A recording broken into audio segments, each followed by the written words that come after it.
Male oli oli ufana mai o Yesu le ali ioia le tupo ia o le filemu ave o le viinga le fa afetai ma le fa amanu ilo tatou atua ma lona alofa ia i tatou ua foa ina mai o lona alopele e tongi o laina ai i tatou hey hey hey oli mau male oli oli ufana mai Yesu oli mau male oli oli ufana mai Yesu ese alleluia ufana mai le ali oli mau oli oli ufana mai Yesu oli mau male oli oli ufana mai Yesu oli mau male oli oli ufana mai Yesu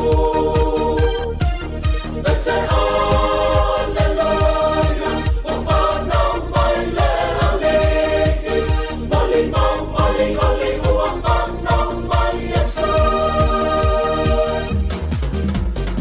Moli mau male oli oli ufana mai o Yesu i le fale o manu o toto ai lo tatou tupu o pese pesenga o pese ai o angelu o leo leo manu o e i foia Yesu o le au makoi o lo o alo alo mai e fiava ai mai i foia Yesu hey hey hey oli mau male oli oli ufana mai Yesu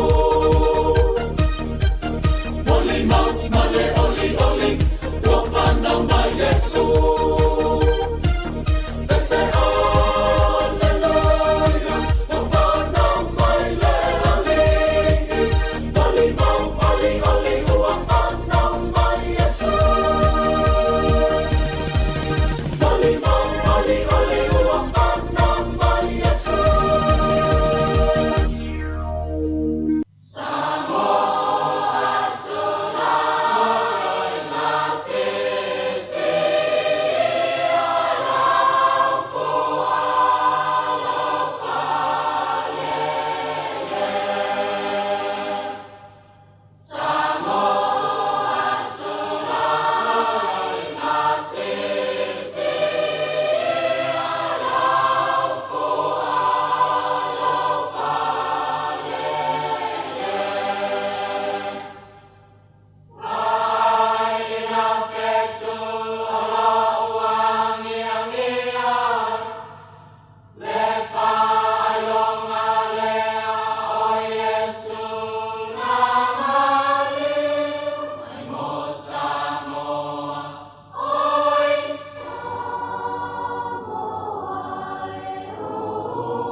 O te whātalo whātu ma o wholo whātu i le tunu ule nei tai au fau, wha ma nōt wholo manuia, whaafitai le tua u teitai mai lau soifua mana uola u tātou toi whiloa i lungo pēr ule ea i le tai au nei o le asolua sifuru o te sema, lua whelua sifuru ma le lima. O le awa unanga ma le tautua amata le nei a le si ufonga le namua. A mai alwe ingo le tua, o le a whaafonga iai, ma le whaipese le kāle sia me tisi Samoa, bawa ia i Amerika Samoa, ina o whaia le leo leonga, ia ona tāpena leo le talo, pe saunia le te talo, a mtalia ia tātou whaasala laungono nei tai au, talo whalawa.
o le a tātou te talo.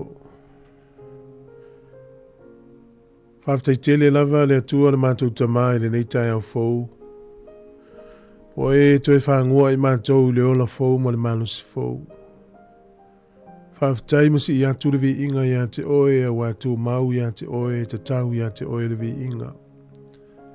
O le atua matautia, o le atua alofa, o le atua amio tonu, o le atua whaamaoni. Whaftai i lautau singa, o mātou au lia ai le nei aso i whaupopo i le soifua mana mātou ola. Whawhitai tele ta mā, ta li tonu lava, e le iwhai ngofie le wholaunga i le nei tausanga. Ai sa tapu a o ina pēa lo mātou ola ma le soifua, i loa ao taumatau o iaile a miu tonu. Whawhitai tele lava. Whawhitai le nei aso mātangofie, le tau mātangofie. Whawhitai o whailonga ia o lo alofa ma lo whaamaoni lau fuafuanga. Whawhitai tele ma whaasilisili le vi inga ma le whawhitai ono le taulanga le saunia e lo walo Yesu Keriso. E ala i lona soifua na ofo ina mai. O lona toto na whaamalingi ina. Ua maua ilo mātou le lenga ma oe le atua lo mātou tama. Ua mawhaio na whaamanga lo ina ia mātou wangsala. Ua mātou mauti noa e le mawhaia i mātou lava o na tongi ola o i mātou lava. Ua mātou whawhitai o no lo walo Yesu Keriso. Whawhitai lo na toi soifua mai le tunga mau. Ua manu malo i le oti ma le tunga mau o le whailonga lava lea. O lo mātou manu malo whaatasi maia. Ua maua i lo mātou whaamoe moe. Whawhitai ua fionga pa ia. O lo a i whaatonu ma whaapotoa i mātou i o wala. Whawhitai ma vi ia o i lau tau singa i leola nei mea umau e saunia. Whawhitai lau leo leonga i e sa malanga. O lau whaamalolonga i e sa mamai. O lau whaamawhanwhananga i e sa mawhatia. E le ngata i leo na i o mātou matua tausi i lau tau singa lele i e whawhitai tele. Mātou whaasifo atu lele i e, te le i o mātou si se ma whaale tonu. O mātou whaatuatua i le maliu o lo walo Yesu malona toto e māngalo i mātou. E ia i o mātou mana onga o e si la fia. Mātou te whaaleo atu si e anga le lei, na i o mātou mātua mātutua. Whaafua loa lo lātou soifua ma e anga le lei ti ngā o le tino o whianga iai. Mai se o lau wha malo longa. E anga le lei nisi o mamai whale mai, tutono a inga po whia lava le li ie, se e anga le lei atu. Mātou manatua au auna, e anga le lei mai whamenuia i whaafia inga ma whale tua uma. E anga le lei lo lātou whaiva fola ma ngā luenga wha leo māmoe. Mātou manatua ma le alofa le li ie, tai mai o iei le pule. Mātou mai tauina le nei taimi le lalolangi le whewesi ai. O tali tonunga ese. O mātou loa o e lava o le atua moni e to atasi. E anga le lei e o iei le pule. Ni usila nei so se atunu o le lalolangi e mai se o mātou atunu i Samoa. E anga le lei le ao le malo, o le pāle mia, o le kāpeneta, o whaipule, whaululunga matanga luenga, o pule ngā nuu, o tangata Samoa uma le atua.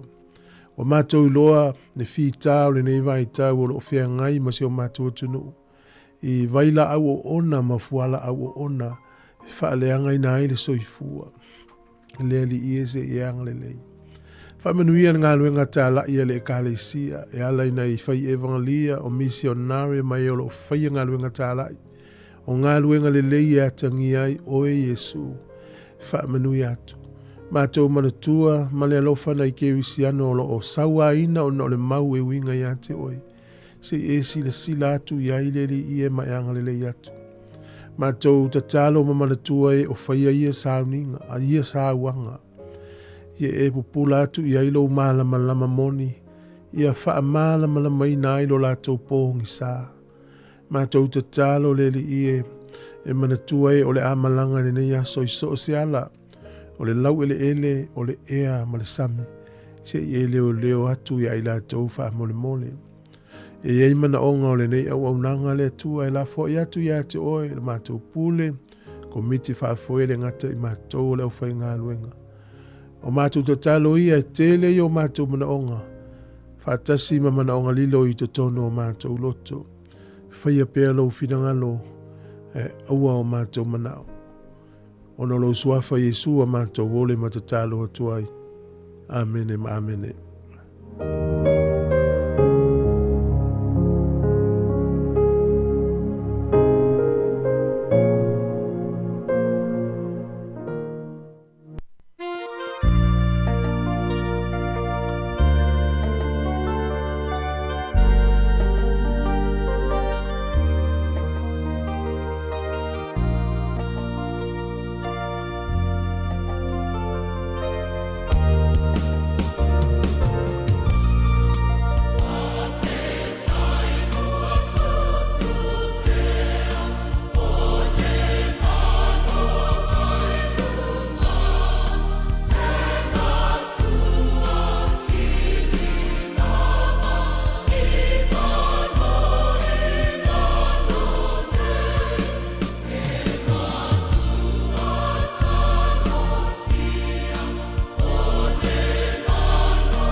O le tautua le si ufonga o le laumua o lo iai fo i le langolango a le New Zealand On Air.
Salah here. Instead of Fifi Fallo, il est attends le taillao. Laugh of the morning. Soufong lo moi. Attends le taillao.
Tātou porkalame le ata o le tai au, le nei wa tātou toi whelo i rungo pe o le ea. Ia o le nganga fia ma le nganga whaafitai i le tua ina ua toi maua le tātou mawhitanga i le nei aso, whama lol folau. Whama lol le sopo, whaafitai nei tua a mātutua, ia le taputapo i mai. Ia ma tatalo mai mo le tātou ngā luenga, ia ngā teilea, ia o ngā luenga umalawa o whianga i le atunu. Ma lol lava le soifua maua le nei tai au fau tālu whalawa. Ia le wa matalia le tātou tautua e o wholofa atu mwha manui atu le amatanga o neia so fau le atunu. Ia tālu sia, ia uli masao, ia fuafuanga umalava, ia manui a tele, ia tātou la asanga umalava, mai se lava o lo tau lai le tātou wa ai kirisi masimere tau sang fau. Ia nei le salua sifuru tolu tai au, le salua sifuru marifaa, ia o le aso tofi o le vaso nei, ia o na aulia lo leo kirisi masimere nei tau sanga, to i o wholofa atu mwha manui atu le tai au. O le taimi, ia o le ua sifuru wha minute ute e nei le fitu tautua si ufongo le na mua tālo whalawa.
E usmel fa fonga le tatu tala le tau mo le so e yeina timu ia pela tatu va ia le tau nei a matoni kilia malangi le tau e o atu le iva 10 kilomita i le tūlana malolosi o savili no fuanga ta lai o le astona ia la o le aso atai au ia lava i le astona o le aso atai au ma le stofi e langi le tau no winga le solufu fa ma le solufu lima langi le tau o le vavai le aso fareile ma le astona i tutusa le ia winga le tau lo fa ilo mai e nai timu ni sio teimi na mata ale ona vai le mata o le la o kapiti manu tu whanganui Hawke's Bay, Wairarapa, ia e fesui ia i winga o le tau nisi teimi e timu o na mata le ona vai le mata le la muriane to ulu timu ngai taupo Mataranaki o Marlborough e langi le tau le so o le malulu o le eo lo whamawina i nei po i tu malo nei a mata ma le sifuru lua anga e lunga sifuru ma le valu le ea malulu o le ea mawhatawhana leo whamawina o atu lunga le tolu sifuru ma le tasi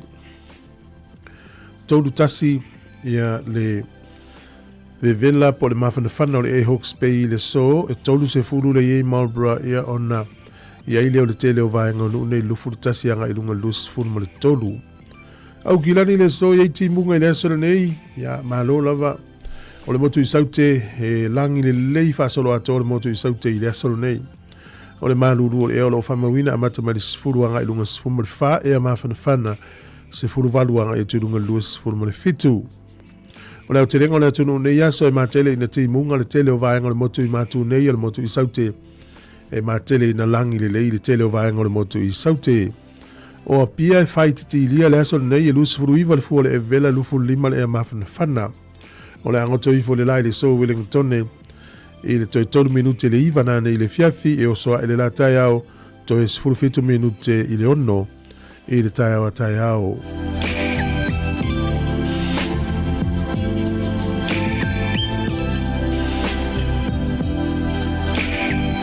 O le fua le e maluru i Wellington e mauna luptua o i le whamawina a matamai i le iwa anga i lunga sifuru ma le tolu e a mawhanawhana lo i sifuru ono anga i lunga luas fulu. O le tala o le tai mo la toe whangota nei aso Wellington e sua le tai le valu le tai o nei pe le tai toe se furu tolu minute le tolu i le awa uri nei o le toe sua leo le tai toe luas fulu 2 minute i le iwa i le pona nei.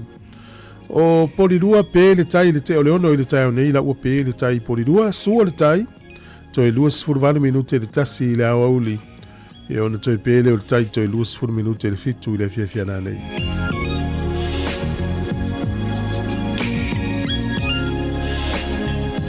Tala na o le tau mo le tala o le tai mo le silifia le tunu ia mo le aula ftupe le manatu lava ia o le vai taimi ane o le selenga i Samoa te le tangata o le aoi fa le tupe tala la tau tupe ia au le fatu ai tātou pe a whaila wei se leni le inu vave lafo langa i pisi nei pisi tai au. Tapuni leo fale le stofi i Samoa. Tasi tala New Zealand maula tupe Australia e valu sifuru le 5 sene.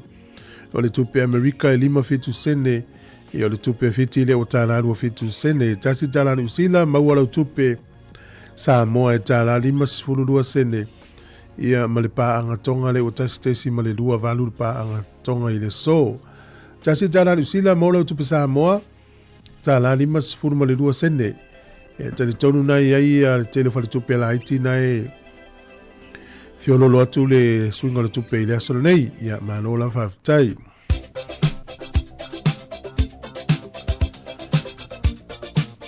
O le avano whaamanuianga o asoifua mo o ena asoifua nei aso ia whatalo whatu le porokalame manuhi o tele lo asoifua nei le aso luas fulu ma le tolu o le masina nei o te sema ia manuhi o tele lo as whanau manuia le tua ia te oe.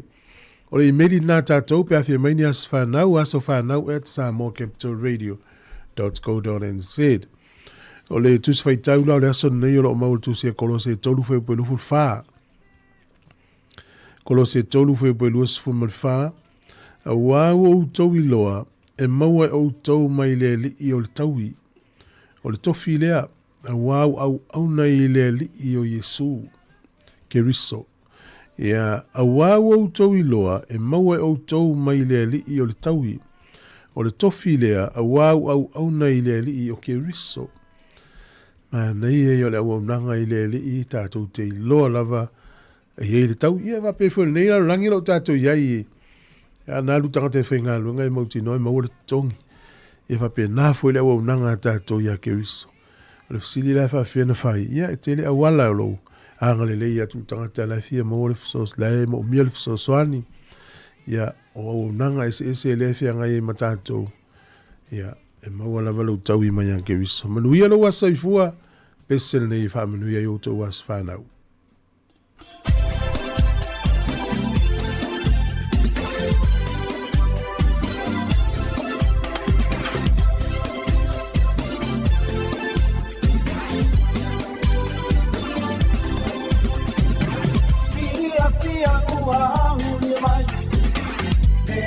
Samo hemiti ai o se tala pa amanuia lo wasafana waruia e oni alomani pena e usitai kuasilena e manuia ilola e oli ai mafia fia oh my tato fia Sofana Maulia Tato Bibi Mapanga Petai Ile Tua Maulia Mai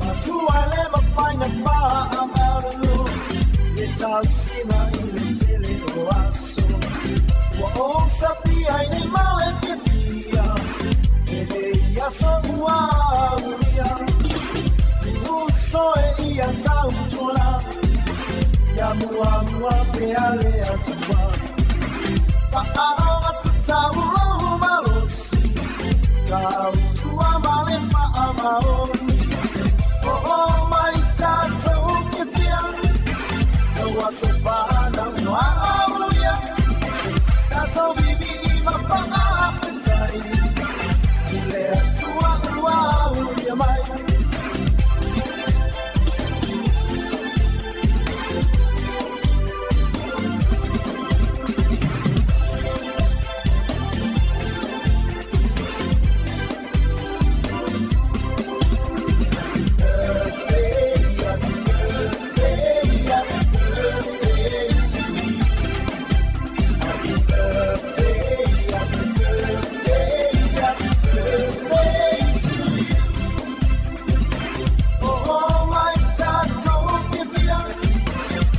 Sofana Maulia Tato Bibi Mapanga Petai Ile Tua Maulia Mai Oh my Tato Bibi Sofana Maulia Tato Bibi Mapanga Petai Ile Tua Maulia Mai Happy birthday, happy birthday, happy birthday to you.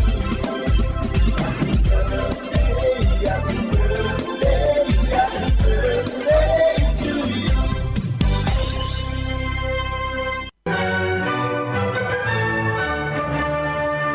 Ia tala falava o smel fafonga o tala mena tupu na langi le yaso tato dia le aso lua sifunu mele tolu o le masina o te sema. O le aso nei te usanga e tasi iwa tasi wha e le taimi o le tau o mua o le langi o le aso tonu lava le nei tasi iwa tasi wha na tau nuu ai i to tonu o Cairo e Kupito ia o fita ia New Zealand ma Australia na ngā lulue i le vahenga o le langi. O le so te usanga tasi iwa lima valu na whapa ia ai ia le tawa ia po le whale pitusili lena maualunga i to tonu o Japani ia po le Tokyo Tower. O le aso nei tu sanga tasi iwa fitu sfulu ia o le whale umi foi le tonu New York ia lena whale ngaina i waalele lau whatu whale lave luafa malatasi o le World Trade Center ia na toi wha umi le aso nei ia mavea i lo le whale pitusili na maualunga le langi hafe tolu se lau ono valfutu i le nafo le taimi tau sanga tasi iwa fitu sfulu a ele o le whale maualunga leo no i e taimi nei i le langi. O le sol tu sanga e te siva fitu lua. Ia na lulu e se mafui e. Ono te simale lima le malosi o le fua mafui e. Ia na lulu ina i le nuu lea o Nicaragua. O le nuu lea i le va ia o Amerika, le kontinenta o Amerika. I saute ia ma Amerika, United States of America. Ia e tua o i tonu fua le nuu lea. Ia ma Honduras, ia ma Costa Rica. Na lulu e mafu e le so ia le mena tupu. Ova ma se fulu afe so i fua na afia i le aso nei. Tu titi ata Krismasi na tausanga te siva fitulua ia fa ina loso i fua na i nei tangata le mafu e. O le aso nei tausanga e te siva iwa sifulu na fai ai se fai ngā pālota po se referendum ala tunu ulea o Slovenia. Ia e valu 5% na lato langloina le whaafisili pe te tau on tuto tasi mai pulenga e Yugoslavia. Le sol tausanga te siiva i valua na likia e tua le launga whaamanuia le tupta mai tai o Peritania Queen Elisabeta. Ia mwhaasana lau e se newspaper. Ai le yo i leaso e taunu whai tau eila na launga ia au whai tau e tangata le newspaper. Na liki le sol tausanga te siiva i valua. O le sol tausanga e lua afe malfitu na sainia i se marianga i le malo o Nepal ia po le Kingdom of Nepal ia masainia i le whengainga o le avea o le sa avea ma palemia e whai maao le malo o Nepal ia e taua le atunu o le Federal Republic ia o le ave isea ia tu whatupu po le Kingdom tupu i le sol tu sanga lua afe malfitu. O le aso nei, tausanga umalava lufu tolu te sema e whaamanatu e le tunu Japani, le aso whanau le lato emperoa o lo ia nei, ia mai malo lo i le tunu, i le aso nei lufu tolu. O te sema, o tatu tala natu e maua le whapoponga le te masani, after lava. O lo e mai mo mai mwhawha mai te tautua le siufonga le mua le tai au le nei o le aso lua, ia o le aso lufu tolu le masina o te sema. Ma lo lava ia e manatu ia o nei vai tau o le vevesi ia tausanga ma lava o le pisi a te lol te mine nei Wellington nei porirua e lei mas pisi o le file mu ia oi ai ua po le faso al tangata mafua ia le ua o man me foi le ai lo lava le se le ni pele lava ia nofo le al fale pe anga i le swimming pool pe o il matafanga ia pe o i le pakata fawai ai alo ese mai le oi fale o loa ia wai halui fuori se eleni o nisi taimi e whaatau e tātou o loa lai le fale le i whaonga ina lau toi whaatau fo ia ma lo lava ia manuia lava ia tā whaonga o le nei vai tau o le tautua le tātou li te oe le ma lo ia e ngā lulue lava le taimi o aso ma lo alo whaatu lusunga ro peti mai lata le whafonga mai Queensland ia o le tina po le sunga Joyce Ashu le ma whalonglo mai Amerika Atalo fa tutunga pale la vea le mafuta mai afenga i Samoa e o lupe Melanowski le i Australia malo saulo manuia ngā luenga amata ni aso ma foi Eric fa talo fa tu le pepe swolka le mafuta mai Ugilani me se pali i e tu aya lo salia ya mano lava ya lo tina foi a Sofia la fa forma le time lo ftelia tu tato por kalame e le tato tamam tina matu malava to is full 20 minuti lo toyo Natalia o le tu la e valu tal valu en fa fon le tatu telefo le utapi na pena mai mole nei tai au to fa tal fatu mo folo fatu o le tu al si fon le mo por kala me atal tai au le solua o le solus fultolu o te sema lua filus ful mole lima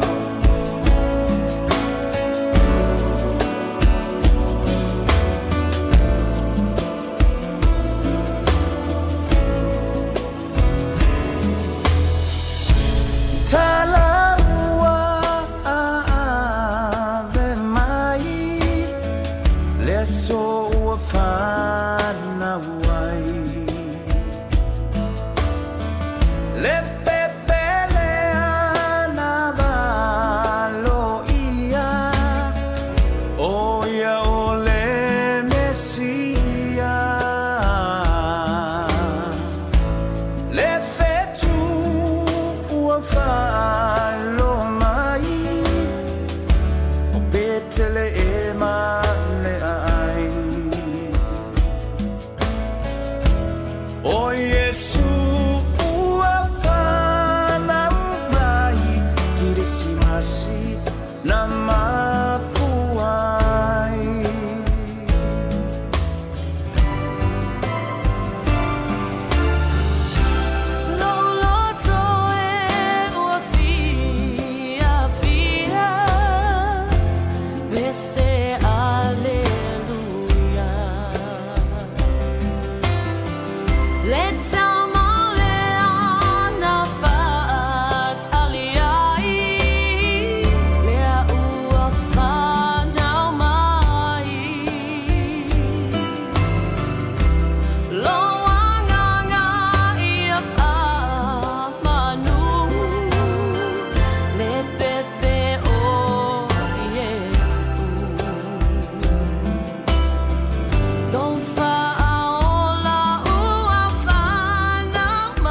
Manuia le Kirisimasi Samoa, si ufafonga o le laumua.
Amana tuina le asona ia soifuai le kerisi masi ia fai le amaso e fia fia.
Whawhiwhianga le Kirisimasi nei teimi o le tae au to e 4 minute o le tāne au le walu.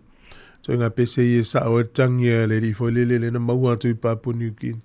Ngā whialu aku lawa. Ia o sa o e mal whialu I Samoa. E le ia se atu no pitsilen mana I al whai Kirisimasi nei lo Samoa.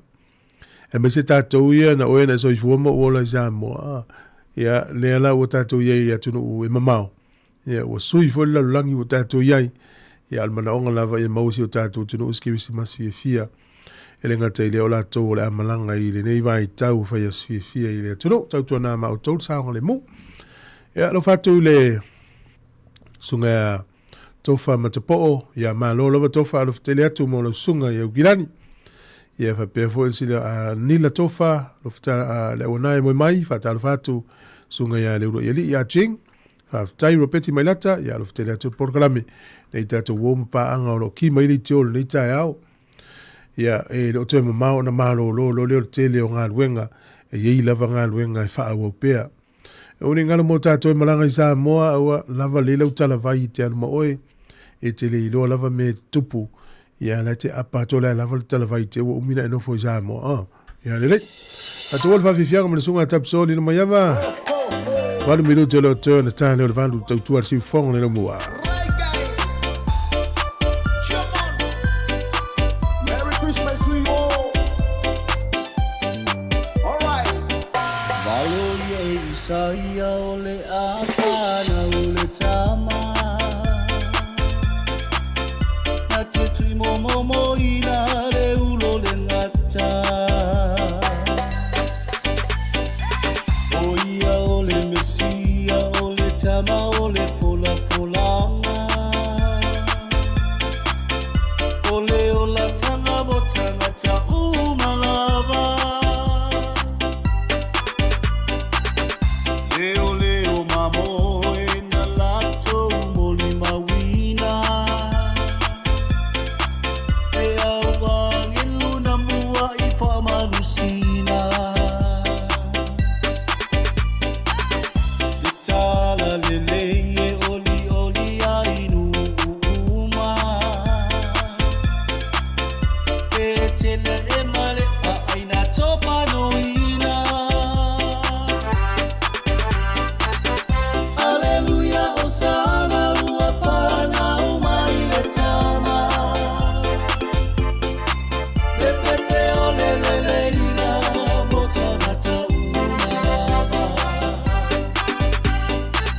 Ua mama, luma, paia, ua alitia fanua. Ua toa I taunule, alo ole atua.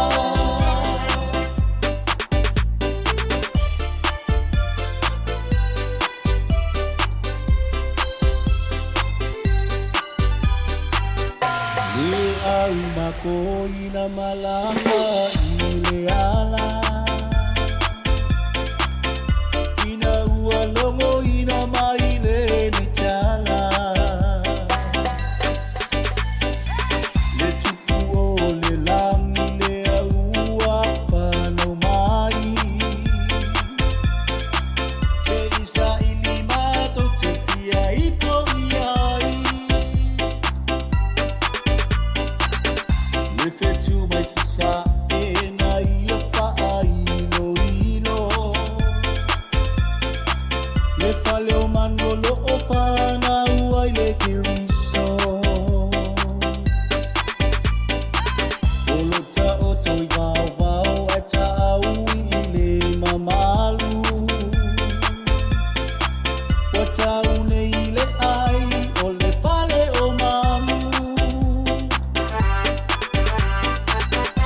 Alleluia, Osana, uafana, umaile tama.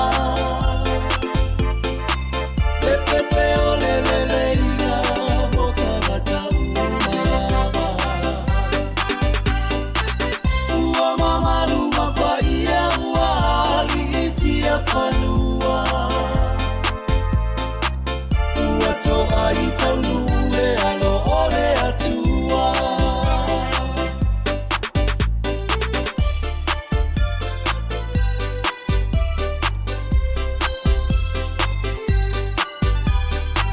E aso ua whaata ua ina ele lalo langi O aina ua o mai whaatasi Nangona o le fia fia ma whetha a manga loai Paia maua lea nganga o le kerisimasi E aso ua whaata ua ina o me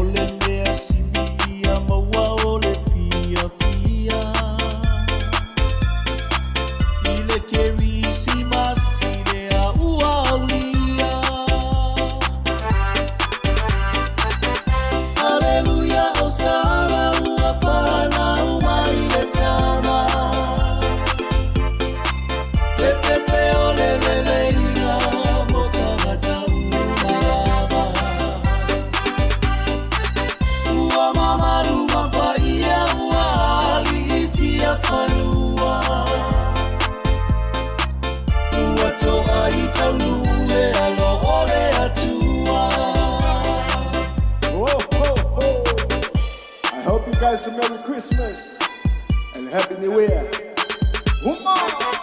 Le Kirsimasi ua whaamana tuina Le whanau mai o le tama o ainga Me mea no fasili lea mo le lalolangi Ua whanau mai le pereni se o le langi Wafano mai le pereni se o le langi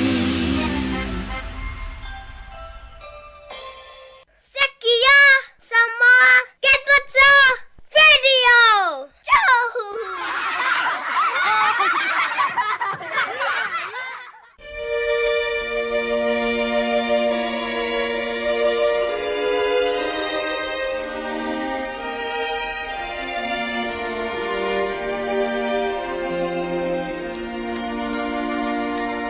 O little town of Bethlehem, how still we see thee lie above thy deep and dreamless sleep.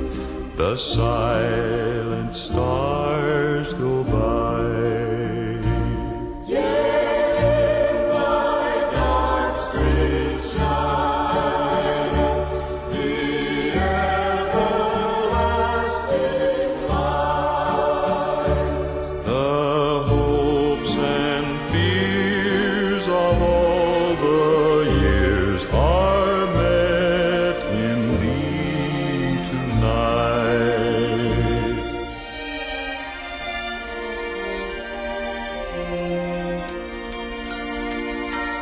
O holy child of Bethlehem, descend to us, we pray. Cast out our sin and enter in. Be born in us today.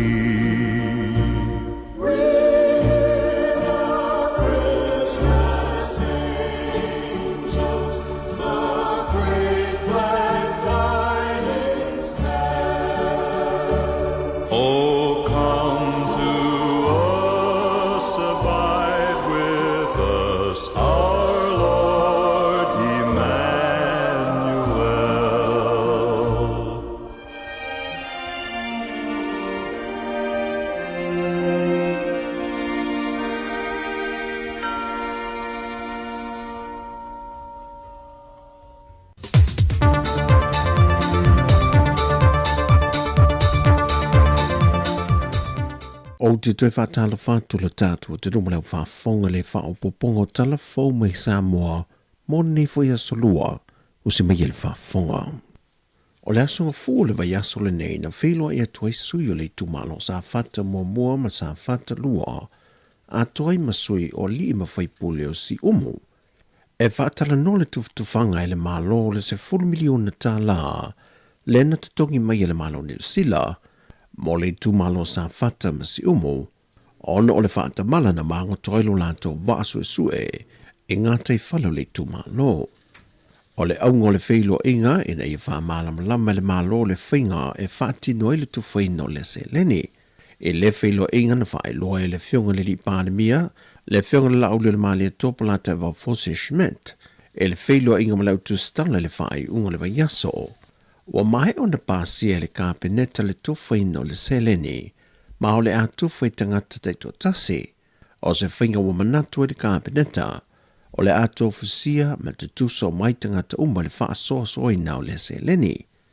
Na whasiringi e le tofi le tūmalo, e atu ia po o le toa, wa maali li fo iei li tūmalo i le fuawhanga wa tūwhaatasi le komiti, sau no atu ia, o lona foita le tanunga, e na o sa fata lava e te tau o na maua le lato se leni, o na o sa fata wa mae ana wha mao ni e su enga, ia a fiango de siu manga, e mafo mai i le mangoto o lewa su e New Zealand. Na i tau foi, e le ia fia si umu I su enga na wha tino, peitai o le wao fi ma si umu, ai o le a lea whai na le tu langa. Peitai na sau no foitu ia, o mai o na whai lo ato, masalo o le tausanga fau, e mawai lea whamanu ianga. O lo te ena e le sunga a Taylor Crichton, tua inga wa whaia I leo e whaasanga ia te ia, o le umie whala au whasaina, ma le whauru whalena nā mai I sa mua ia whala au whasaina. O le veda solene na tu ina tuai le tāno sanga Crichton, e le whamsinonga maulunga ina ua toe wala aula na mata upu. O Crichton o lo tua I e lona whauru whale whasol tula whono mai, o loa e le whatangai te tono sa moa, e pei o aisa ina na nai tono pepa ila, ma tui te tono se pusa moa. O le whinga malanga Lady Naomi Wha mai Amerika Samoa, na maue le vaenga le tiute I se pusa moa, o loo tui nei te tono le tasi tesi ma le 5 kilo kalama le mamafa, o se tanga pepa I ila o le aisa. E wha mōlianga le tua leo leo, o lo mōli ai, whauru whale nā mai o whala au whasaina, o le silua mōlianga o le umia leo whala au whasaina, mai o le masina o kuso le tausanga fau, o le a mata sue eila na mata upu, ai o le a tau fia pea o ia I le whale pui pui. O polo ia le whaamasina sili ia sa tiusi Mativa Perese, le tu inato tusi tau fie I mōli mau to lua, mai le tu ua o le atanu, ona o loo mo mie le whaamasinonga e te tau o na mōli mau I le mata upu, ali tu malo whale ali li numero mo mua. O le polo inga, ona e o mai I le so, e le I maualava ia mōli mau to lua, sa mania le whaamasinonga mahawalunga, e te tau ana o ane le whaamasinonga I mōli mau le mata upu, ma o ia foi mōli mau to lua, na tā ua ele mōli mau le pangatele a lema, na ia mōli mau wina le tu ina atu ia ia sui o le komitia le whaipule o le tu malo, ia se leni I le vaitau o le whaingapa nota. Wa mai o na sainia e o lo mo mia tusi sahamania, na mumuli ia ina ia o ane I lumo le whamasinonga. Na whaalia tunga lunga o le whamasina sele, e whaatatau I le fiu e su e ia mōli mau e to lua, e na ia to e whaalia muli ane, o le maua I la ui e to lua, e fōringa mai o se fuafanga o whawhau le lei, ona o se fuafanga ina ia la aloha I su enga o le mata opo. Mai o tu ina tu e fwoi ma le polo inga le whaamsina sili, I le loa ia sili, ina ia fesoa swanya ne I le tua leo, I le tausa I lia o ia mōli mau e to lua. O le mata opo le nea le tu malofa le ali le numero moa, wa maadi le uma I tu e lua e teu le mata opo matoe ave I tua. Peitai na whaui la vea le tua le HRPP, ona o whaamao ninga I whaatatau I tupe, na tui natu I le na tangi, le whionga vui lan selota la meko. Mai o le taurusanga le tua le HRPP, na I uai ina toe te ena le whaamasinonga, le toe ave I tua le mata opo, ai toe wha wau iai ia su enga. Ua whaamanino mai le teitai o le atunoo, le whionga le lauli le maa le topola te fosi, le tūlanga o lo iai le fuafuanga, sa whaata atia mai e le whainga malo te luai, mo le awina mai lea o se isi vai su iai le va o le Lady Naomi tolu, e a fua o no tūlanga ua wha le tonu. Sau no le whionga le li pāne mia, o lo iai ni su enga o lo whaatino I le tūlanga tau I le saonga le mua le vaa, e whai malangai I le vaa o polu ma le motu tele sa la whai. Wa whai lo mai le minista o ngā ruenga te tele, o ia foi o le whionga le sui pāne mia, to e lupe po mulinuku on semo, e whaatatau I le vaa lea na whaape au mai, o lo iai nisi su enga la iti o lo wha mai o na whaatino iai. Na whaane foi le teitai o le malo, wa tele fesili I le tūtau I le saonga le mua lea vaa, e fe malanga I le vao moto e lua.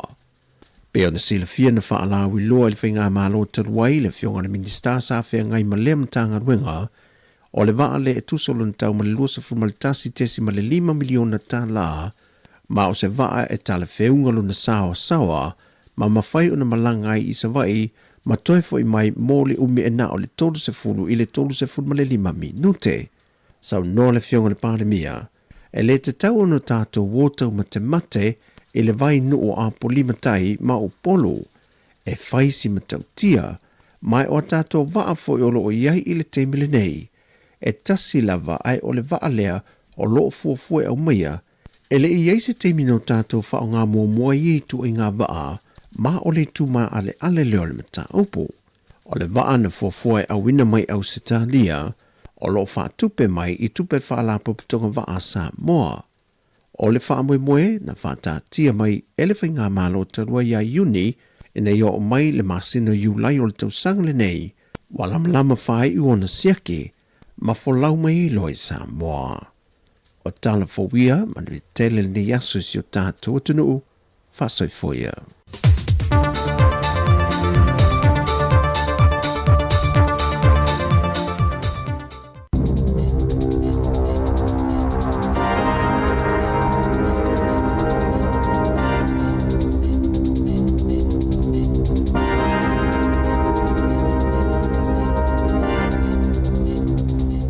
Talo falawa i le nei foi vaenga o telefo o le si fonga o le lo mua.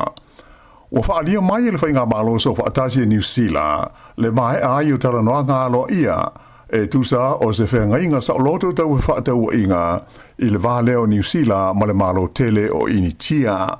O le nei whenga inga e tele whaamaruianga o mau ai mo nisi o atina e te tele a New Zealand. Peita ai e whaale tele ni tūlanga le lei, mō le atina ai o le susu, ma tau mawhaenga o sia mai ai le susu o New Zealand. O whaale mai foi, e le o langolango ina le pāti, po le baenga whaupwhaia le New Zealand First, ia le whea ngainga le nei i le teimi nei. Mai o lono inga la, ua mana o mi ai le langolango atu i ai o le itua ngai, ina ia pāsi ai e le pālemene, ia lea whea ngainga. Whailo mai le minister o whaatau inga ia Todd McLay, o se teimi o le tausanga fau o le adu tau o na sainia ai alo ia le neifenga inga i le vā o mā lo e lua. Ta ua le minister e tusa maleivas 45% o loa a New Zealand o lo whaatau atu i intia o le a whaititi ai le fua o le lātou tiute. Mai se lama mō fuala au aina e au fia ai le apu whapea ma le kiwi fruit, ai mai se foi le ano o manufasi whapea i le koale o meo fulufuru ma moe po le wool, ai mai se foi o loa ngausi mai la au o le wao matua mai si tau mafa whape nā. E tusa ma le 5% o loa uma New Zealand whaatau atu i maketi o initia o le ale aise tiute i le taimi e whaamamalu nai i lea whenga inga. Ai o le asitia i le awhainga i le 2% i le taimi a totohai le whaatinoina o tuutuunga mai e inga o le whengainga. Pei tai o le susu matau mawha uma e ngau sia mai le susu e le o mawhai o na pa u a totoa i lalo le tiute i le tele o vaenga. Whailo mai fo e whapea o le nei whengainga o le a mawhai o na tue lau li liwina i le vaho ma loi lua pe a uma ia le tausanga e tāsi talu o na wha malu. Pei tai la o leo whailo mai le teitai o le New Zealand First wa vasa manai o Winston Peters e manatu le lato pati e le o se whengainga sa o loto ia le whengainga le nei i le tūlanga e pei o na tūlai mai ai le teimi nei. Ta ua e wawasa e le leimo New Zealand le malienga o taunu iai i e tū lua o na ua tele na ua mea le lei ua mawai le malo e tia ai mai se lava i le tūtau whe malanga inga po le immigration ai e le o lava ni whaamanuianga o mawai e New Zealand ai mai se o la tina e o le susu ma o loa e ngau sia mai ai po o le vaenga leta ua o le dairy industry. O initia e pei o na silfia o le tamau a inga lona tonu lea i le whaasalonga o tamau a inga te tele o le lalolangi a toa. Pei taila i le teimi nei e leo manino mai pe e lango ina e le patia le Labour i le whengainga lea tau e whaatawa inga i le wā o atunu nei i lua New Zealand mo initia. Whailo mai e le suiso upo le Labour mo mata upu tau e whaatawa inga le lifai pule a Damien O'Connor. E whapea e wholinga mai o se la asanga le lei ua o ia i mole anga i luma o he whaatawa inga i le wā o atunu e lua. O se mea te tau no ma whai o na langolangoina e le lātou pāti o le Labour. ta ua e o kona e te taua o na tuli ma ta ofi mau i ni awa noa le lei maua mai ai mai se i ma ta upu whapenei i le waa whenga iai maisi a tunu o le laulangi. Ta ua fo i e o kona e whainga ta te leo na talia uma e se maa loi whafo i le vaenga te leo o loa ngaosi mai le susua New Zealand i le taimi e tasi. Nei ta ua o le mela fo i lea sao la tau whenga iai a o tūla i mai i la tau i le teite inga o le whainga maa lo.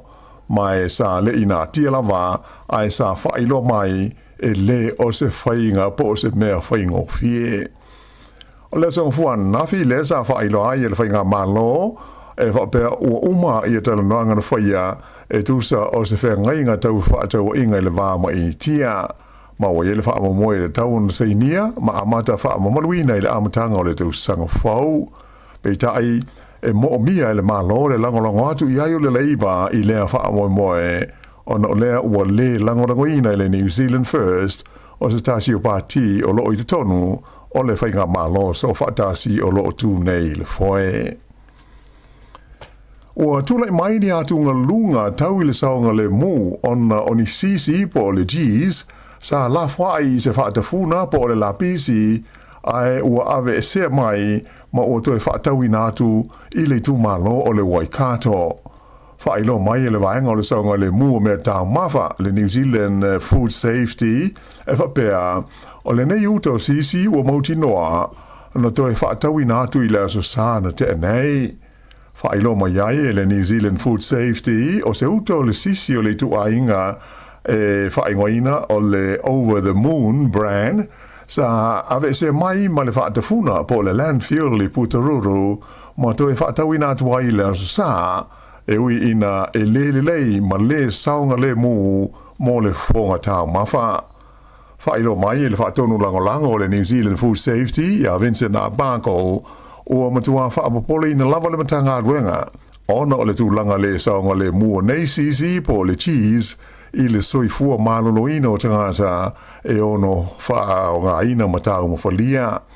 O whautua ina mai ai e le matanga aduenga le tunu lautele ina ia tao fi le tau mawhaina o le sisi e pei ona masalumia sa au maia mai le la pisi. O le numela e le tau na wha tai mo nisi wha amtalanga o ili o le o, valu o, valu tolu. E pe o le sila ne fo i le penga o inga a le New Zealand Food Safety i le lisi manu mela o sisi nei ua la fwai a o lea ua toe au mai ma ua whaatauina atu i tua i le atunu o lautele. Ua whautuaina mai te ngata o le a malangatu i isi vaenga o New Zealand e whai malolonga ai ina ia siaki le lei ia mautinoa e saonga le mūre swa mai tau mawhai nuu ma vaenga o le atunu o le anga i atu e api ma tāwhawhao i ai. O le neila putainga mai le pūlenga o le swa vai o New Zealand, le Water New Zealand, na tāwai o nisi o nui tua e le tutusa e le lei o le puipuinga o le lātou swa vai ma ai te tele o le atunu. Whailo mai el tamai te pule le Water New Zealand o Gillian Blythe, ua telepūlenga o nuu mai tu malo i tua, ua whaale leia ia le tūlanga o le puipuinga o le lātou swa mai tau mawha. Peita ai, e tusa ma le whāse lau afe la whae tangata e mauti noa e leo ato o toa ia puipuinga o le lātou swa mai.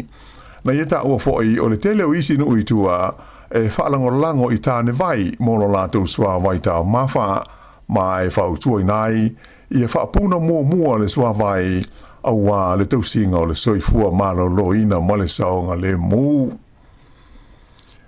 O se ripoti mai loa le sfasa la laua New Zealand, ua taua ai le langolangoina le stasi sa avema min stare malo sa moa.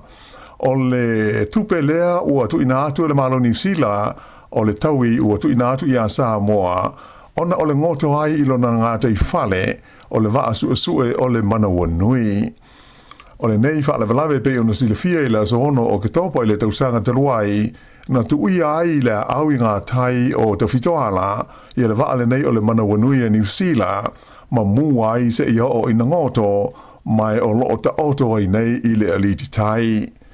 O le swau ma isi la pisi mai le nei vaa sa fa pe ona lama ti ai so ngole mu fingota mai o sa mi ile va ngol nga te fale o sa fata mai sa fa ina te le ai fa nga fa iva ma sa ni ai mai se o le fonga tau ma fa o le tu ma lo se fulu miliona ta la sa moa la fa ile se le ni wa umo ona tu ina tu le malo ni sila ia sa moa e tu sai ma le ono miliona ta la ni sila e tau ia i mea ia na fa lenga ina ai mai se o a fa ina o tanga tau nuu ma le tu ma lo o lo ngoto ai le va I se talanoanga le Radio New Zealand ma le fionga ia to il Sulu Cedric Schuster o le sa vema min star de si manga I le taimi o le fa lave na ia ta wai o lo tala fe nga I le leile taui o tu inatu ele malo New Zealand I le malo o Samoa ta ua le sa vema min star o le nei taui o lo tala fe nga I ma fautuanga mai le ripoti lima se lawi tu lau le sa ta pena ina tu sa o le fa lave e le komiti fautua le malo Samoa mo mata ubu tau I le whaalangaina o le ngātai whale le e ta ua o le AMPAC. O le nei talanoanga ma le na vema min star sa awhea ngai ma le taliatu o le malo Samoa I le nā whaalawelawe na whaia I le taimi ua whesilingi ai nisi o le awata mo mai pe o whetaui I le awha inga o le taui ua tu ina atu e New Zealand I a Samoa ona o lea whaalawelawe.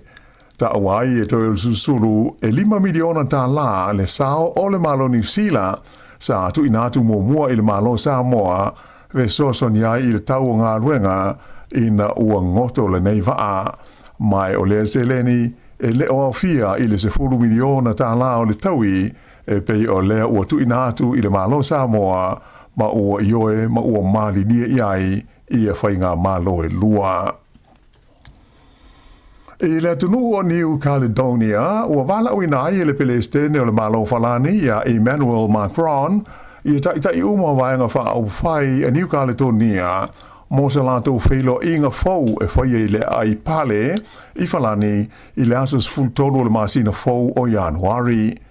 Ua atangia wa iai I lea fuafuanga le Palestine o falani, ia le tawhia lea I le whaataunu ina ia se palota whaapitoa po o le referendum, le na mo I whaatulanga ina e whaia lea so se hulmale limo mati o le lua awhelus fruono e vesiringi ai tangata o New Caledonia e tu sa o se malo tu maoti o tu motu nei o le Pasifika.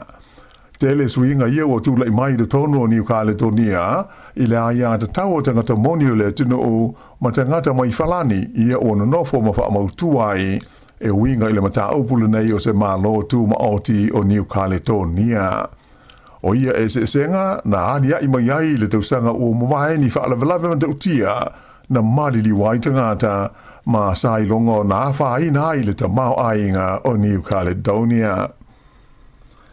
O le so e whai ai se whaaringa whaabitoa a le li New Zealand o Liam Lawson o stasi o lo o tawai tu unga ta amale sawa le Formula 1 I Cromwell e lango ina ai I suenga I le whaamai o le kanesa po le breast cancer o le tupauta mai tai o le a whaonga ina I le li nei o Lawson mo le whaalinga I le malai tutu o le Highlands Motor Park I Cromwell ia se taamale tutu o le tuainga o le V12 Aston Martin Vulcan e whapea o na paulea o le hei tuainga o taamale sawa o lo ye nei I nei vaenga o le langi e tu sa male todos fultoro wafe ta la o ma fai na fa ma popo ina mo le sa ininga tupe ai na fa alia e montinoa e tele atu I se leni e o yai mo maua a fa nga solo le fa mo I le so o le tau o le pepa mo le tangata e fiati e le ta vale e aveina le li nei o Liam Lawson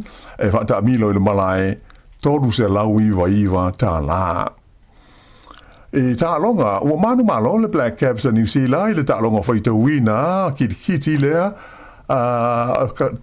le test lo na tolu I le vama le awa le West Indies, I ai e tolu se lau luas full tolu, ta longa le songa fua anafi sa whaia le malaya o le Bay Oval I Mount Maunganui. Wha se lau ono lua ai o New Zealand na tuli le West Indies, pe ta aina pepe uma aina o se lau tolu sfuru waru aina maua tanga mua New Zealand mo o la tu ai lima se lau fitu lima ai valu le pe ona ta ofi le pe declare ai tuli le West Indies mai le tanga mua a le West Indies mo ai la tu ai e fa se lau lua se fulu ona fai leo le tanga i lua New Zealand mo o la tu ai tolu se lau mo le ono ai lua le pe e ona toi te tā ai leo le au le West Indies e tuli ai mau ai na o le se lau tolu fumalvalu mai ai uma la tu pe ma ua manu malo ai loa le Black Caps e New Zealand. O le nei malo ua whapeo na se atu ai le au New Zealand i le tūlanga lua i le whaasalonga o au kiti le laulangi i ta alonga nei whaitawina wha le wā o malo po o tests. E au le iunga nao telefau.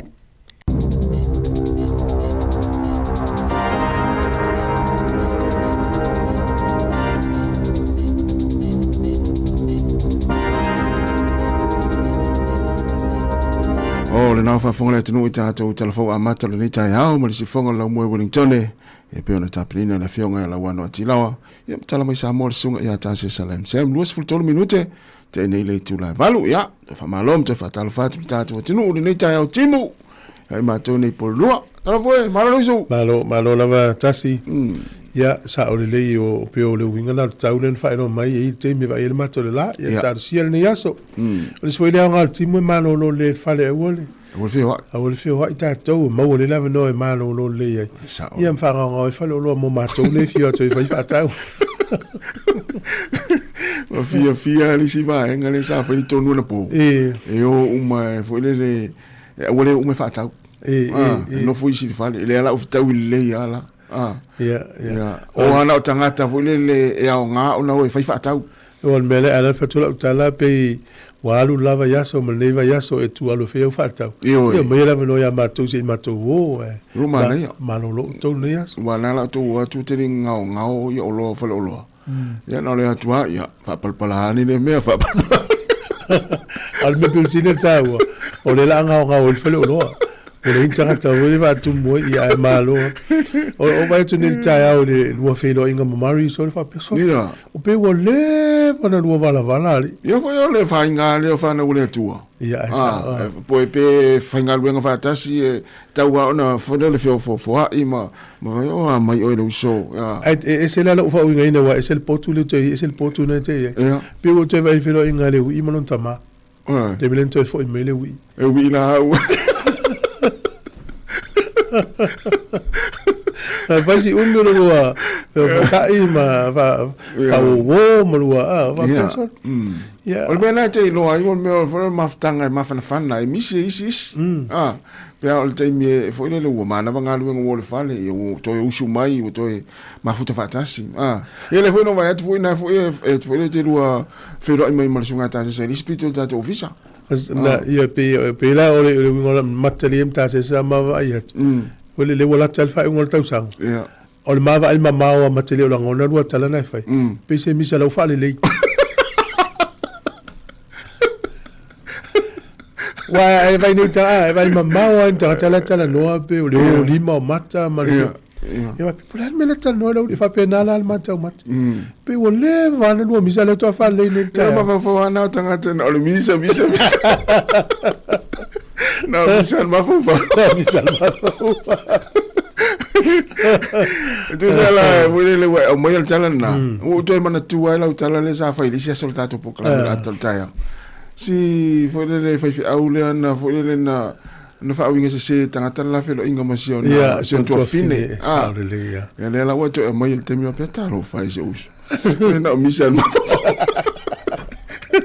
La misamela ma vovo ia ma lo on sa ma tengo fievol ne ya so le lo foleri fa popo mai e ni se malanga ya tama ia le mo le leiso e te no la u wala fai me no malanga e te fa nga inga ngol vale le te mo e pa walo na te wota ngulu wa foi tate moti no le ya o la fa tali mai sa mo o le tal no anga me la fa ta una lava le lau malo lo ngate le sa mo ya fai tal no tala no ai lava ai la tu ne sa mo le te vai tu ne ia la fa tali me sa mo fi tan no e me sa la fa pe te mo mo le we o le ai ngole so wa fini o fini ala la mtu vai wale na fenga luenga e watu enu ia la we sa va pe e se ngole ta malo pe le fital no e ele o la tele la va na ta fo ena ilo ena inga sta malo le e la fotu pe tu vai so le la wal watu tom fo le la wal watu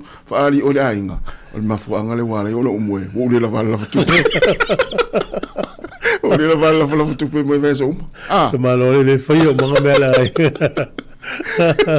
ya malo la fa tai le ulusun 20 minute o te nei ulusun 20 minute o te nei le valu malo la vanga lu ne tau sanga le tunu fa tai level tau fa fonga mai ia wanga wala e sa ia o no wingo te le tangata le ua umanga lu ngol ni tau sanga ia la usi le mai moa ma le fa longo ma le ia po la fu fa ma long ia po malanga ese tu ni si na ta fa o po si tu la mo eu te lo ta to ye no foi ne le ese meo ye ia ona ia le lava tu nei fa fifianga le vai foi ia lo vatu le sunga le fafianga inga ia te po I no to paongo no fo inga o le sunga con Leo no malo ta lo con Leo manu ia lava le tai au ia o fale tua ia susi tai al petro ta lo susi manu ia lava le tai au so o le fale tua ia losa a mai fea ia fa tai tele lava ia fa talo fa le sunga sione tupai ia malo lava sione ia le sunga sam saulo fa ia ta lo fa saulo ia o sunga Pepper Fitness ia o le sunga Alapati le la ulu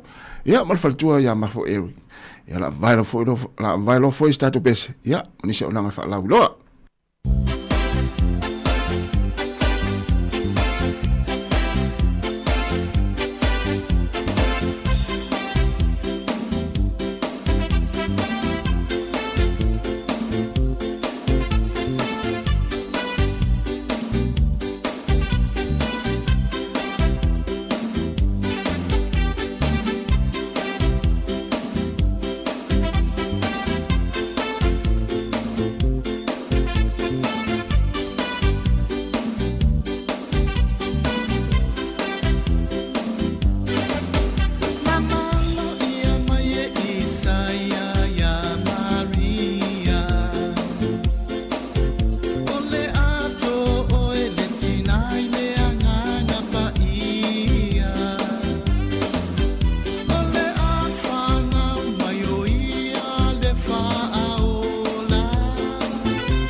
fai o male leile nei tau sanga e tere i malanga i Samoa au ala le pole o sa unia nei le titu sa se ava no e te ono manu malo ai se pepe malanga i Samoa male lima se lautala Amerika le tupe te tawhawai na ona whao ngā lava le ClickX e lafo ai lau lima se lautala New Zealand pole lima se lautala Australia pe silia tu foi ile mai cash o tiji sao tau ai ngai Samoa ona maua leo le ava no le se ile aso limo Januari e mawhai foi ona e anga waa ile se ipe hafa i lafo se top up tolus furutala New Zealand pe tolus furutala Australia pe silia tu foi ilo ai ngai Samoa e ia inga ole nei whaapitoa sekia tiji sao Wa te luas for 50 minutes le tali o le tula iva lo tato el proclame atal tai au ya fa mala tu tato tunu ai sole mata utia le tula i mai le kasisi le na fole na sa le la pisi ai le o to mai tawina le o to fa tau yo o vai me wai kato sole mata utia ri ole over tamu le ngorsis ya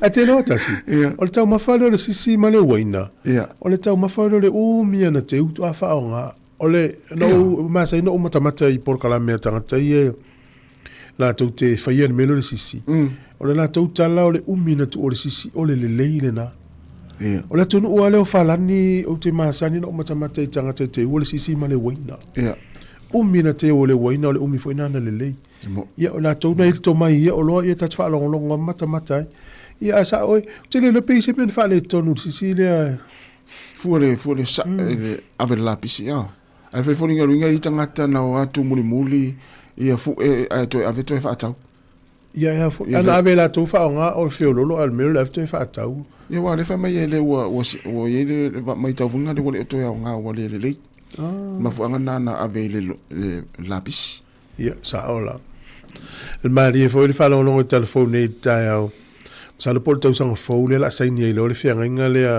fe fa tau inga sa lo to le va ni usila ma initia e o le o ye le mari nga wa tu le sa o celebrations por fianga o le family tu fo le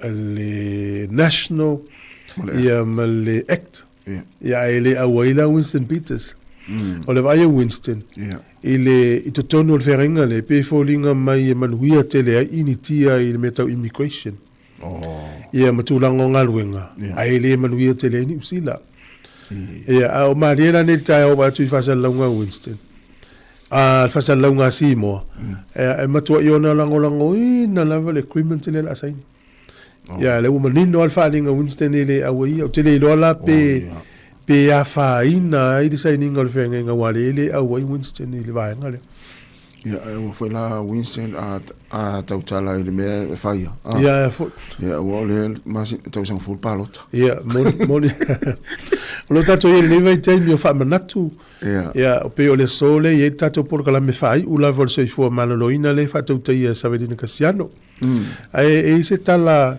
tato tal noi tala fia Peo e ile tala fa tau stasio tina I Rotorua. O tina fitus fu valu tau sanga.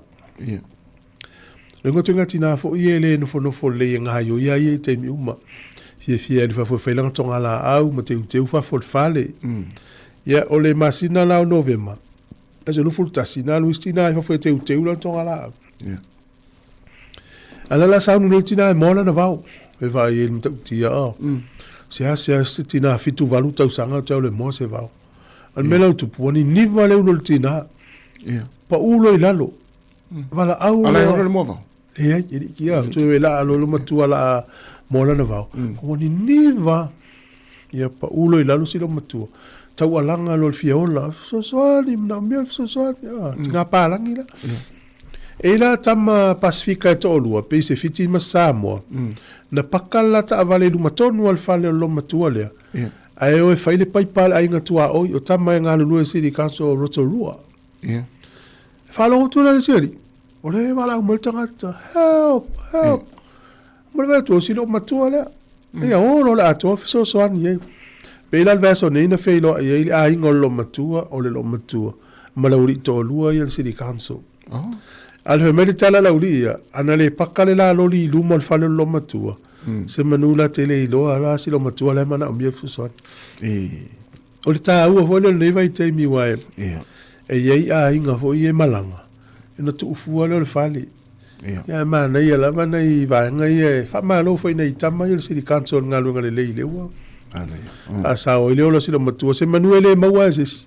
Ah wala ki foi ol fai o ngal wenga o le fai au ta fo fa next door mal lo matu. Ya le na mana tua vai ten fa pe nei tatou sa mo FSS ya ila ve asine matua matutua. Ai stanga tololang. Ya anu fo no fo na uta mai no na fale. Peno fo no fo silo matuo no na fale le ia se ainga. E te maua me le pe alu I fale mai. Alu fale mai. Afa pela o le vale potu le o le si mai le si mai le o le. E te vai e tilo mo mai mai o tatou ainga. O atu yes. O atu le se singa. E na fa mu ia mai o tangata la ta o to le mani se o mai yes. Al mele ma se no fe tatou. E anga le ye tatou ina mai la. A so ye tau mafa o te funga la au. Yo. Ma na ia na tatou. Ia vai termine o la valtu la fo ia FSC ia inu to ainga. Misia matua. Matua. Yo. Masalo fo ia ele se ia sa mo la le mafuta fa ta si matua ma fa na si vanga na ia nga fo le wa fa ilangi ia fo longa tama maltina. Ia pe la na ia nga na ia e pa ia la to fi Ia. Sa o le ia.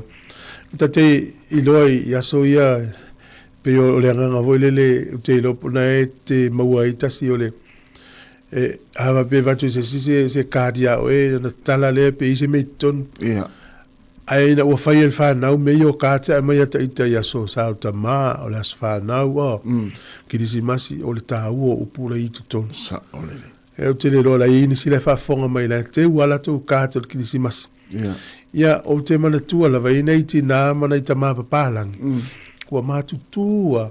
Al vai te mine to talai mai la to katina maua mai la to ainga ile fierce fu tau sanga talua. E no no fol fale fai tau wa fu ile man tanga tau ainga na o ia pena o la u. Ia le fa longo to fai tau a to ale. Afa pe o le ngali le petania a o mali uta mai ti po la o si fisi tu o la. Ia to ma fa mai me. O le te mine o fa to la to le ti o la te lus fu tau sanga talua. Te vai e tomu a to no le tio me yo o ka to fa manuanga te mine o le mani me o to fa ya so ingo o le langi mo ya ai ya te au le wo matua e si le to ya te au mo me le o fa manuanga fo le pela na ta o ka o puli ton nei lo me yo me alofa e me alofa na le fie e yo o le ele me fanta watu. Oh ia le se ma. O le se me te nei no tato. O tausanga tausanga uma. O le mea le tupu. Te uma lo ke visi masi la so farele.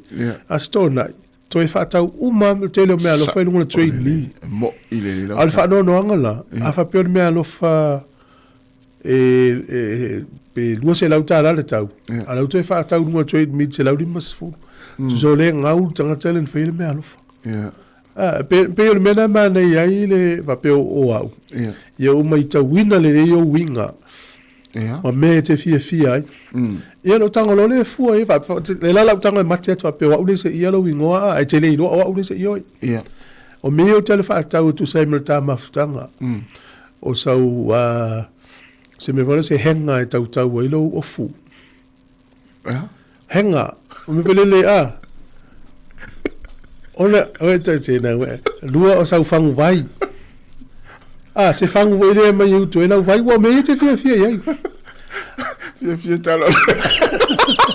Si milon me o fia talo le. O me o se henga wa me le ngola utala.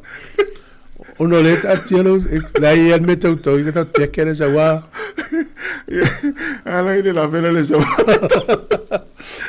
O sau koko o tau ki tau e lau ki o le tene na alu atu ar ki I ona ile se me ai ula lar ki o me o mai te mai te o ki ofisere sa uti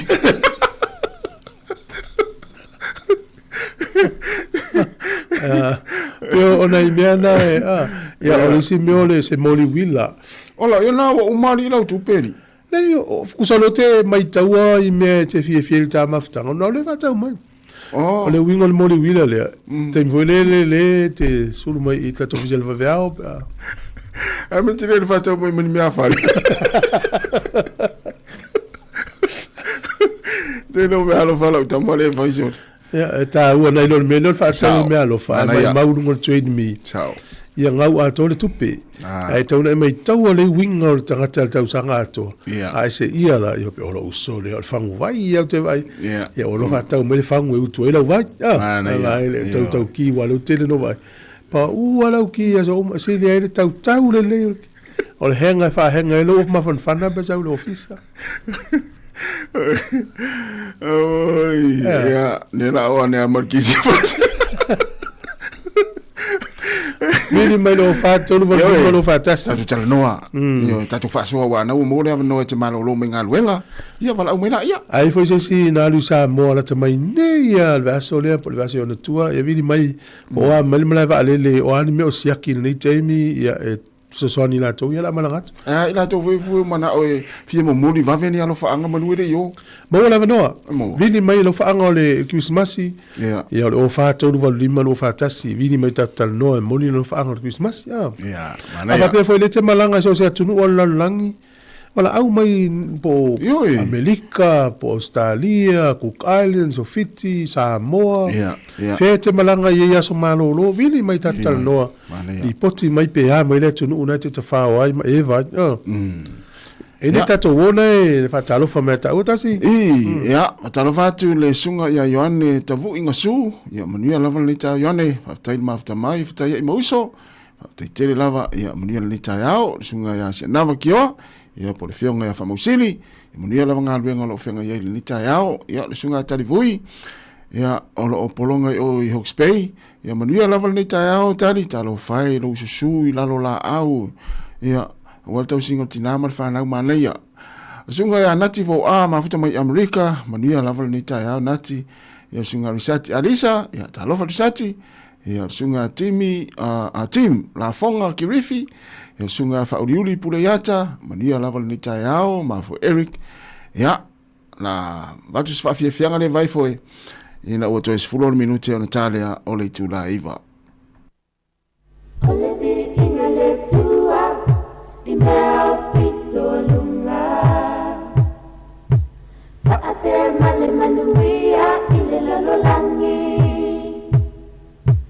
Ole pinangalo lopa itangata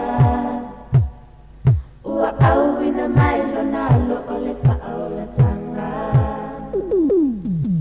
Osanana ese ilea lopa ole tua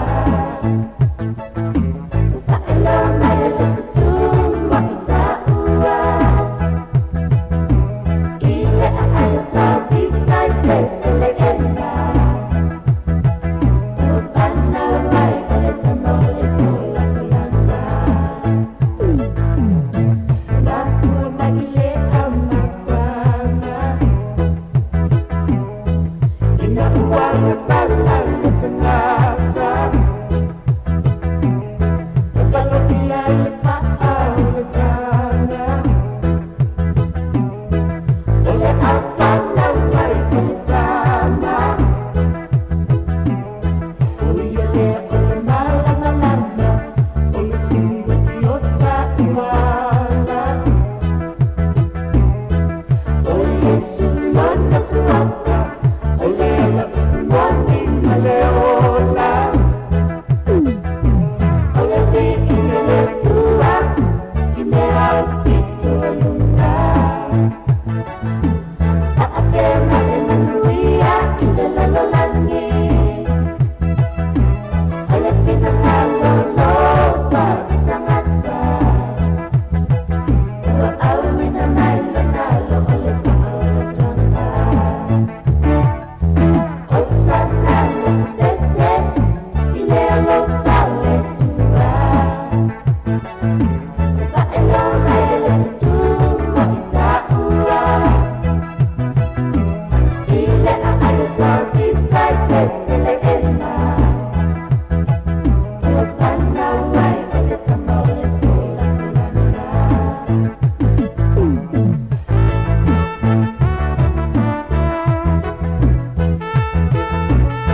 Ua te sfulu minuta na tale ole tu laiva ya nisi fo le fsi militatu numera ya fa pe fa tu Wellington ya omile ofa tolu lima lu ofa tasi ofa tolu lima lu ofa tasi na te vala mai ya fa pe fo yo wa tausanga to tatu mafuta inu tatu pe te fa ilang Facebook mo YouTube ya mana ya te mine te vala au mai si ma tu fa longo fo lu si fonga yo sauli le ya o te fatali se e tana vi mai le se metele fia ya ai ma le te mine tatu no moi yo e fa malo lo vi pa angal tatu ritio e fa so mai vi mai fa malo mai ninga te leo tapo ingal le tau sanga toa o le aso lua o le aso fau pe tatu o lia yo le aso fa ule o le tatu porklame o le atal tai o le fa tau tai e ta ua ya le fa tau tai ana mamani le so lulu yo tai o la yo pila o le ile so muli o le va ye ta o le atal tai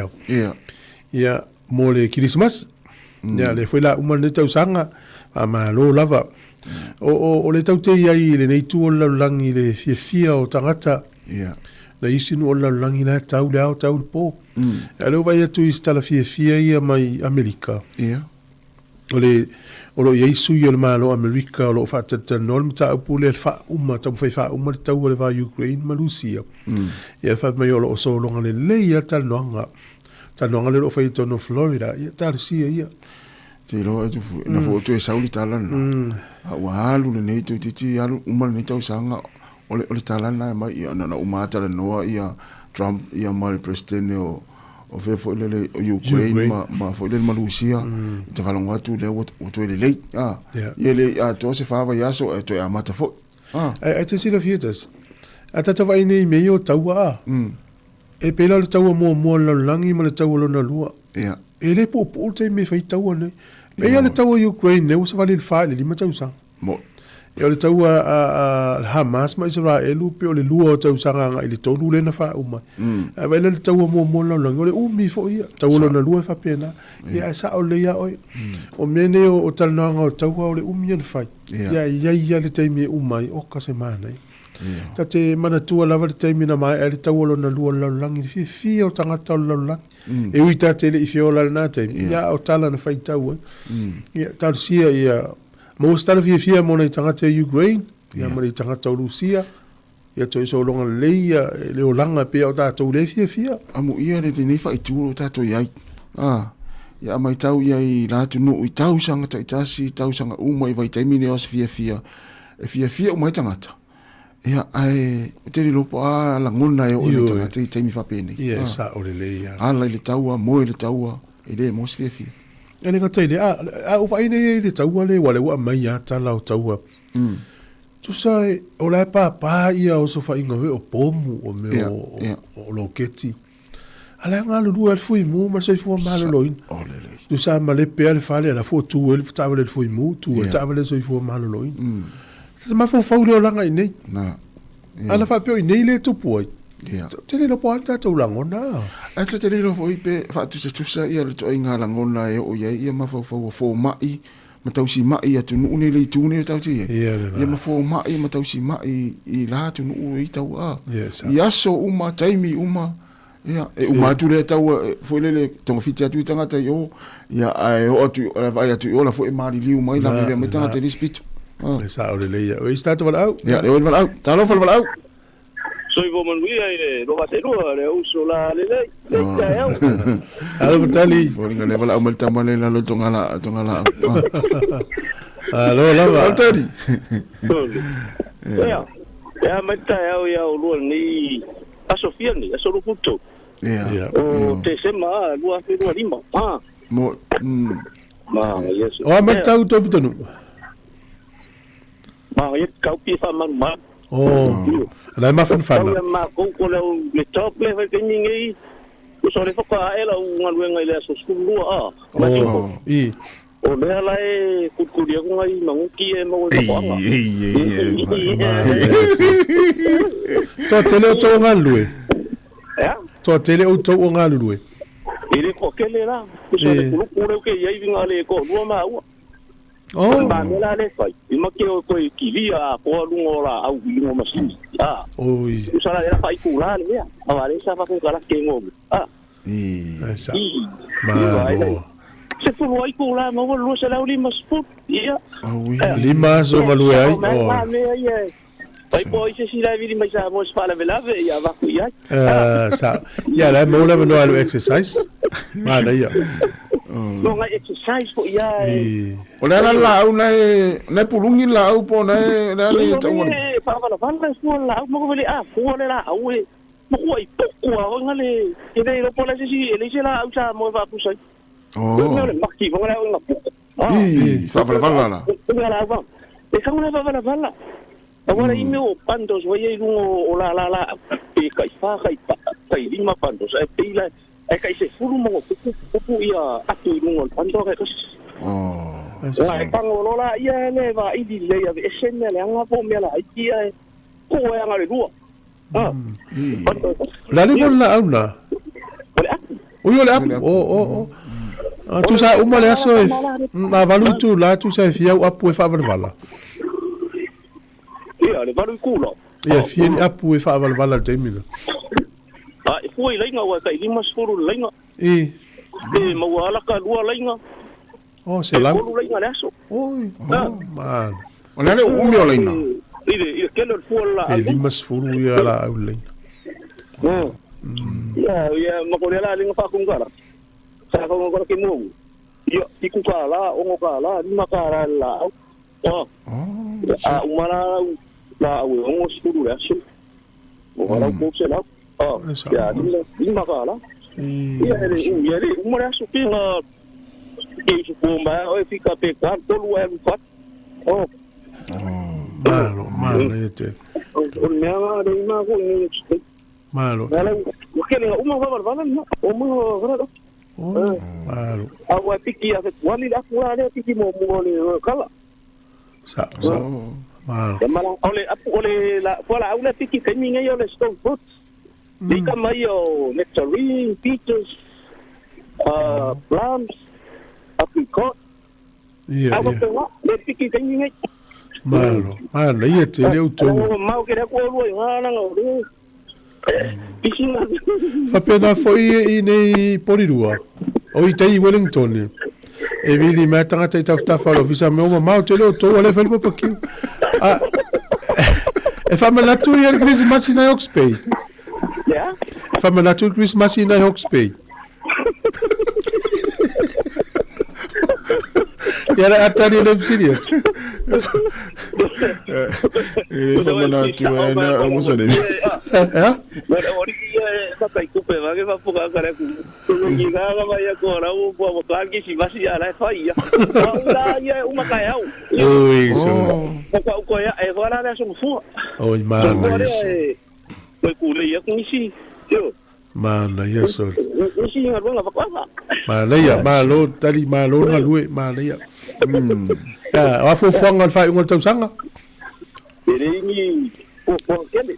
Yo. O fa ka fa i ngon ka fa wange fa ponga ka ku umba. Tale ofe. Kale ofe ma. Malo.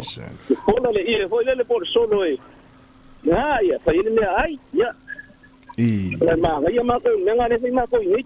Ole no le Oxpay e la tele o te mertau sanga toi ma fa na. Ma fa nga ko e ma ga ya ka le ka de kin. Ia, sa le. Ki mo go ya pe nga se so a ko pe yo. Malo so. Ala i tangata sa mo na mai ngolo fa vai tem. Tele ni sumo fo ipo na to tele na ina. O tele la malanga ye wo mai. Ui. La nga ye ngau mai e pa bala la. Sa ola. La te ro la nga i malanga ye ko ke ni le o piti male o konga. Vale, ai se si ka ko e ka ure i malanga me ka ko. Ia. Vale o konga piti re ke le ni. Ala po tatu malenga ngai o sa ina. Paso sa so la lora au. Ia ka. Ma ga ia ke roi. Ka kai luanga ngi ka sanga ma. Luanga le le yo. Ai lava. Ako ini. Mo ia fa ka isi kai mi kala ia e Aki aku la kala au ai ka kongo lo bo kala me ki ko e ma so. Ya ole me kongo nga le mga umia ka ika. Inga bo kala me nga ri. Yelo ya kan ka au tai fo ya luanga. Ma se fo na to ha so cinema to ha fitness kama ya Maria ma de kuma. O kala ni lava ni tau sam.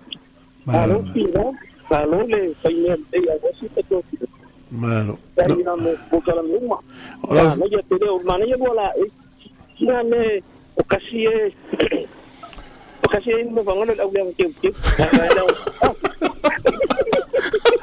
Tali o mele walen avel va fango tai to kelau o manuia le va fango tana me to kelau. Oi sole. Ba fango ka nga lawa fa nga o me ai nga kwa oi ko ya. Wale mo mai tala o taule atina esa mo na to kelau le walo malos. Yo malos ya mbelein. Ya. Ole mbelein to kelau, wale ya mbelein samo. Wali ele yo ko iki o mo ko iki ya. Ele ava mo ngai ngai ka kia o ya yo. Matari ane telefoni ane tanga tana vidi mai samo oi. Yo. Ya, manuia ya ngaluenga fianga yai fa tai foi mo maftanga le tau sanga wale tau tele malanga fa ya mala mai di poti mai. Ya. O e fa yo ko o ye o ke manga kuwa ngi vai kai. O ele ngaro ke allo mo kuwa le mako. Ai ku solo mo kuwa o ya ko mo frangi. O ko inga o kala mila ye ke no ko ka bule le ya. Ako ko nga mianga ko nga le mil kai ile kufa ai la vai kusko inga le maka kuai le mo le ai ai ro foi valom ko lo mo ko la le ka so me la ka fa nga u la lo mo ko wa e no sai ya o lo mala fa ko inga le kikilo yo soy ko el awala alo le fa lo le yo ka fa la e fa ka le ku lo mo ku la sa vari por lo mo ko wa elo foi va nga so ba ku wa elo lo ku lo ko inga wala ku lo mo ko no ko ya fa sa na bali ole iki ko ngi bero ko inga mai ya ele yang ini yang fa ya pa ida fala de nga fa ni ya so ave fala la o ai se leo se se funga o se lili se pa peang el lo ko to inga ya ela ko ai ka mai ke va sa walil Ya, lo paso. Ngi payan me ngai o ro. Ina kau sanga. Ame pa kiu, ku pa kiu ka o kele. Ya, va tali, ya lo tele tu mo do so mala ainga. Ya, la pena foi, ya lo tele. Ya. Se voa. Tai lava. Tala mai sa mos mel fa fonga.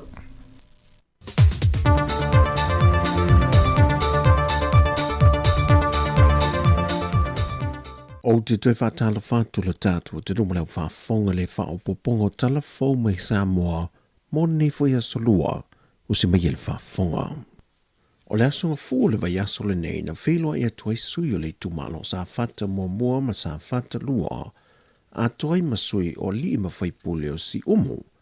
E whaatala no le tufanga ele malo le se 4 miliona tā la le na tutongi mai ele malo ni sila mo le tumalo sa fata masi umo, ona o le fata mala na mango toilo lato vasu e sue, e ngātai whalo le tumalo. O le aunga o le whailo inga, e nei e wha malam lama le malo le whainga e whati noi le tu whaino le se leni. E le whailo inga na whae loa e le whionga le li pandemia, le whionga le lau le mali e topolata wa Fose Schmidt, e le whailo inga ma lau tu stala le whae unga le vaiaso. Wa mai o na pāsia le kāpeneta le tuwhaino le seleni, ma o le a tuwhai tangata te to tasi, o se whainga wa manatu e le kāpeneta, o le a tuwhasia ma te tuso mai tangata umba le wha soa soa inau le seleni. Na whasiringi e le tofi le tu malo, e atu ia pu o le toa, wa maali li fo yeili tu malo i le fuawhanga wa tu whaatasi le komiti, sau no tu ia, o lona foita le tanunga, e na o sa fata lava e te tau una maua le lato se leni, o na o sa fata wa mae ana wha maho ni e su enga, ia a fiango de siu manga, e mafo mai i le mangoto o lewa su e New Zealand. na ia tau foi, e le ia fia si umu i su enga na wha tino, peitai o le wao fi ma si umu, ai o le a lea whai na le tu langa. Peitai na sau no foi tu ia, o mai o na whai lo atu, masalo o le tausanga fau, e mawai lea whamanu ianga. O lo te ena e le sunga a Taylor Crichton, tua inga wa whaia e leo e whaasanga ia te ia, o le umie u whala au whaasaina, ma le whauru whalena nā mai i sā mua ia whala au whaasaina. O le vaiasole nei na tu i nā tuai le tālo sanga Crichton, e le whamsinonga maulunga ina ua toe wala aulana mata upu. O Crichton o lo tua i e lona whauru whale whaasole tula whono mai, o loa e le whaatangai te tono sā mua, e pei o aisa ina na nai tono pepa ila, ma tui te tono se pusa moa. O le whainga malanga Lady Naomi Wha mai Amerika Samoa, na maua ele vaenga le tiute i se pusa moa, o loo tui nei te tono le tasi tesi ma le 5 kilo kalama le mamafa, o se tanga pepa i ila o le aisa. E wha mōlianga le tua leo leo, o lo mōli ai, wha ulu whale nā mai o whala au whasaina, o le silua mōlianga o le umia leo whala au whasaina, mai o le masina o kusa o le tausanga fau, o le a mata sue eila na mata upu, ai o le a tau fia pēr o ia i le whale pui pui. O polo ia le whaamasina sili i a sa tiusi Mativa Perese, le tu i nato tusi tau fia i mōli mau to lua, mai le tu ua o le atanu, ona o loo mo mie le whaamasinonga e te tau o na mōli mau i le mata upu, ali tu malo whale ali li numero mo mua.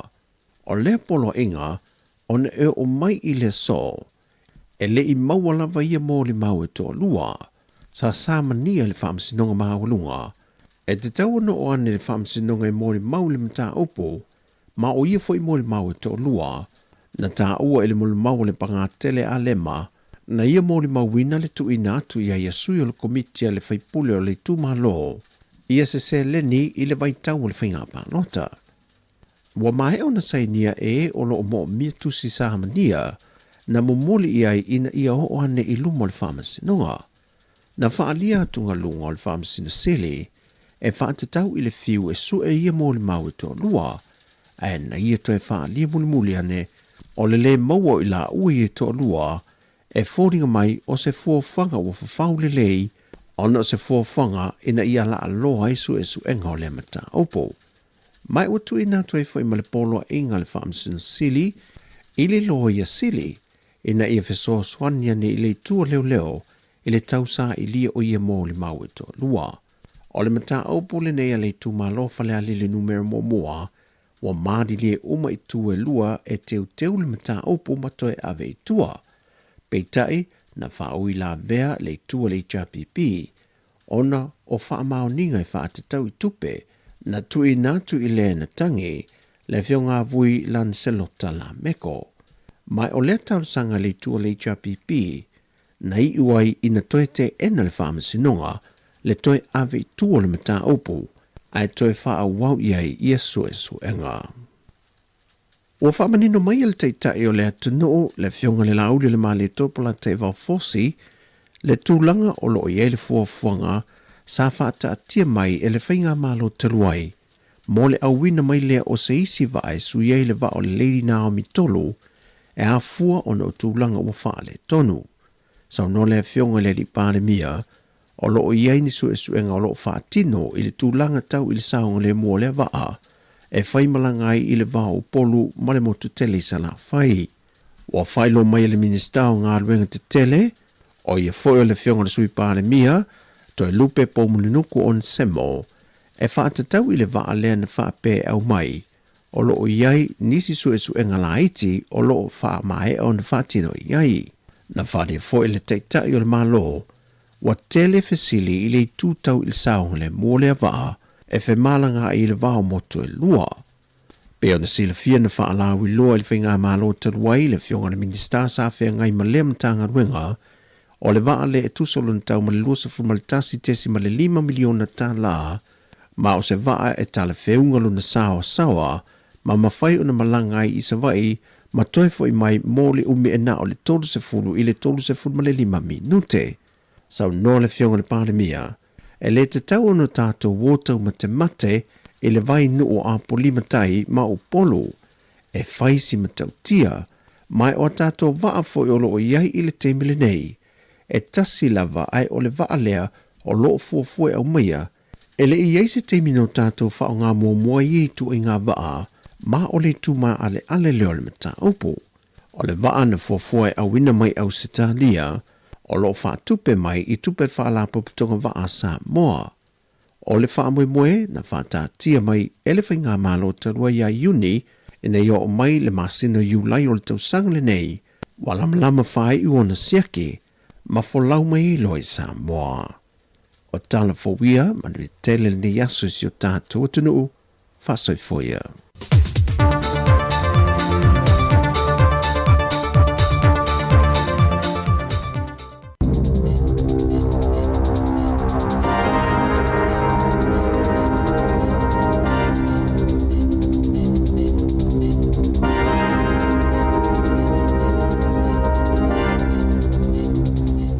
Talo falawa i le nei foi vaenga o telefo o le si fonga o le lomua. E lata i le miliona tā la le vaenga tupe wha au popo o tu inatu e le malo New Zealand mo ngā ruenga i pui ai le saunga le mua te ngata e wha o ngā ina wa awhi i le ngata i whale ato ai fo i matatonu o wai tu loto. O le a whainga atoa o le se leni valu se lauwha valu wafe tā la o lo o yele wa moe o le afeso soni lea e tau wha i titi ai la wha inga o tangata e male lemo i le tau mawhana whana o tātou o iai nei. O le fua evelesi o tangata e male liu ono le malemo i le sami po oni waitu loto New Zealand i le taimi o le tau mawhana whana o lo o wha mawina lea i le toru se furu mo le fitu. O le vaina o le tupe wha apopo le nei fitu se furu lima afe tā la leo o tu inatu i pulengo nuu ma i tu malopo o City Councils e whaatino aia la tau siaki masani o waafi ai o le paleni o le atu inatu lea ni whanapo tonga se toru se furu la whai whaatino inai polo kalame wha lea o onga mo tangata e whai o la tau waafi la iti. Whaadia mai ele minister langolango o wala o whela o inga ia James Meager o le malemo o se whaale lave ma whai ona puipuia ma tau fia. Mai o le whaanongonga o le malo, ina ia aua le a fia ini a inga le vai taimi o aso malo lo o le a alo atu nei i ai. O le whaalapo tonga le Water Safe Auckland, whaas fuma le tolu wafe tā la le lātou se leni whaapopo le a maua mai lewa ngā tupe le malo, mo lātou polkalame o le saonga le mū. Ai le pulenga whaitu malo i Queenstown, se furua fe tā la le lātou tupe whaapopo o maua, mo lātou fo i polkalame o le saonga le mū. O le seleni le nei pe ona whaamatu atu le malo mo i ngā ruenga, e awala mai lea i le lafonga o le excise, i lunga o le tau o le suau, ia e rutongi e tangata e whai o lātou wa āwhi, e whaao ngā mo tā whaonga i le sami whapea mawaitu loto. O le Kiwi Bank le whale tupe au pito il tamai, ua si tia le fua o lātou tului mo ai tā lafu whai umi, lea o te tusai ma whale tupe te tele umai wha, ia e pū lea mai au Zitalia, le ANZ, Westpac, ASB, whapea ma le BNZ. E le vau le luas fulu ma le tolu se fulu basis points, ua si tia ai le tului o ai tā lafu o le Kiwi Bank, mo ana no ngā tupe whaapitoa ia e fix le rate i le vau le lua ma le 5 tausanga le umi. Ai o le lātou tului mo ai tā lafu e ta iono masina ia le umi, na pa u le se fulu ma le ono points, ua tulai mai nei le wha tesi 5%. Whaadia mai e Kiwi Bank, o tului whaapitoa nei, e maua e tangata e mawhai na lātou whaatupe, ia le 2% o le tau o se ngā luenga ma se ati nae, e mafua ai o na whaia se ai tā lafu. Whailo mai e le kowana o le whale tupe tūru tonu o Anna Bremen, o le siti ai o le fua o tului o ai tā lafu o whale tupe, ua maununga atu na ilo le fua sa whaatu langa mai e le Reserve Bank, e pe o na whailo mai ai le fua alo i o tului o tupe ai tā lafu i le masina o Novema. Ua whaalia mai e le whainga malo so whaatasi e New Zealand, le mai ai o taranoa ngā alo ia, tusa o se whenga inga sa loto tau whaatau inga i le vale o New Zealand ma le malo tele o initia. O le nei whenga inga e tele whaamaru yanga o mauai mo nisi o ati na e tele a New Zealand. Pei ta ai e whaale tele ni tūlanga le lei mo le ati na e o le susu ma tau mawhai ngau sia mai ai le susu o New Zealand. Ua whaali mai foi e le o langolango ina le pati po le baenga whaupwhai le New Zealand First ia le whenga inga le nei i le teimi nei. Mai o lono winga la ua mana o mi ai le langolango atu i ai o le tua ngai ina ia pasi ai le parlemene ia lea whenga inga. Whailo mai le minsta o whaatau inga ia Todd McLeay o se teimi o le tausanga fau o le adu tau o na sei ni ai alo ia le nei whenga inga i le wā o mā lo e lua. Ta ua le minsta e tusa maleivas 45% o loa a New Zealand o lo whaatau atu i intia o le a whaaititi ai le fua o le lātou tiute. Mai se lama mo fuala au aina e au fia ai le apu whapea ma le kiwi fruit. Mai se foi le ano o manufasi whapea ia le koale o meo fulufuru ma moe po le wool. Mai se foi o loa ngaosi mai la au o le wao matua mai si tau mafa whapena. Tusa male 5% o lo uma New Zealand whaatau atu i maketi o initia o le ale aise tiute i le taimi e whaamamalu inai i a lea whenga inga. Ai o le asi itia i a lea whainga i le 2% i le taimi e a toatohai le whaatino ina o tuutuunga mai a inga o le whenga inga. Pei tai o le susu matau mawha uma e ngau sia mai i le susu e le o mawhai o na pa u a toa i lalo le tiute i le tele o vaenga. Whailo mai fo e whapea o le nei whenga inga o le a mawhai o na tue lau li liwina i le vāo mā loi lua pe a uma i le tausanga e tāsi talu o na wha malu. Pei tai la o leo whailo mai le teitai o le New Zealand First wa vasa manai o Winston Peters e manatu le lato pati e le o se whenga inga sa o loto i le whenga inga le nei i le tūlanga e pei o na tūlai mai ai le teimi nei. Ta ua e wawasa e le mo New Zealand le malienga o taunu i ai i e tū e lua.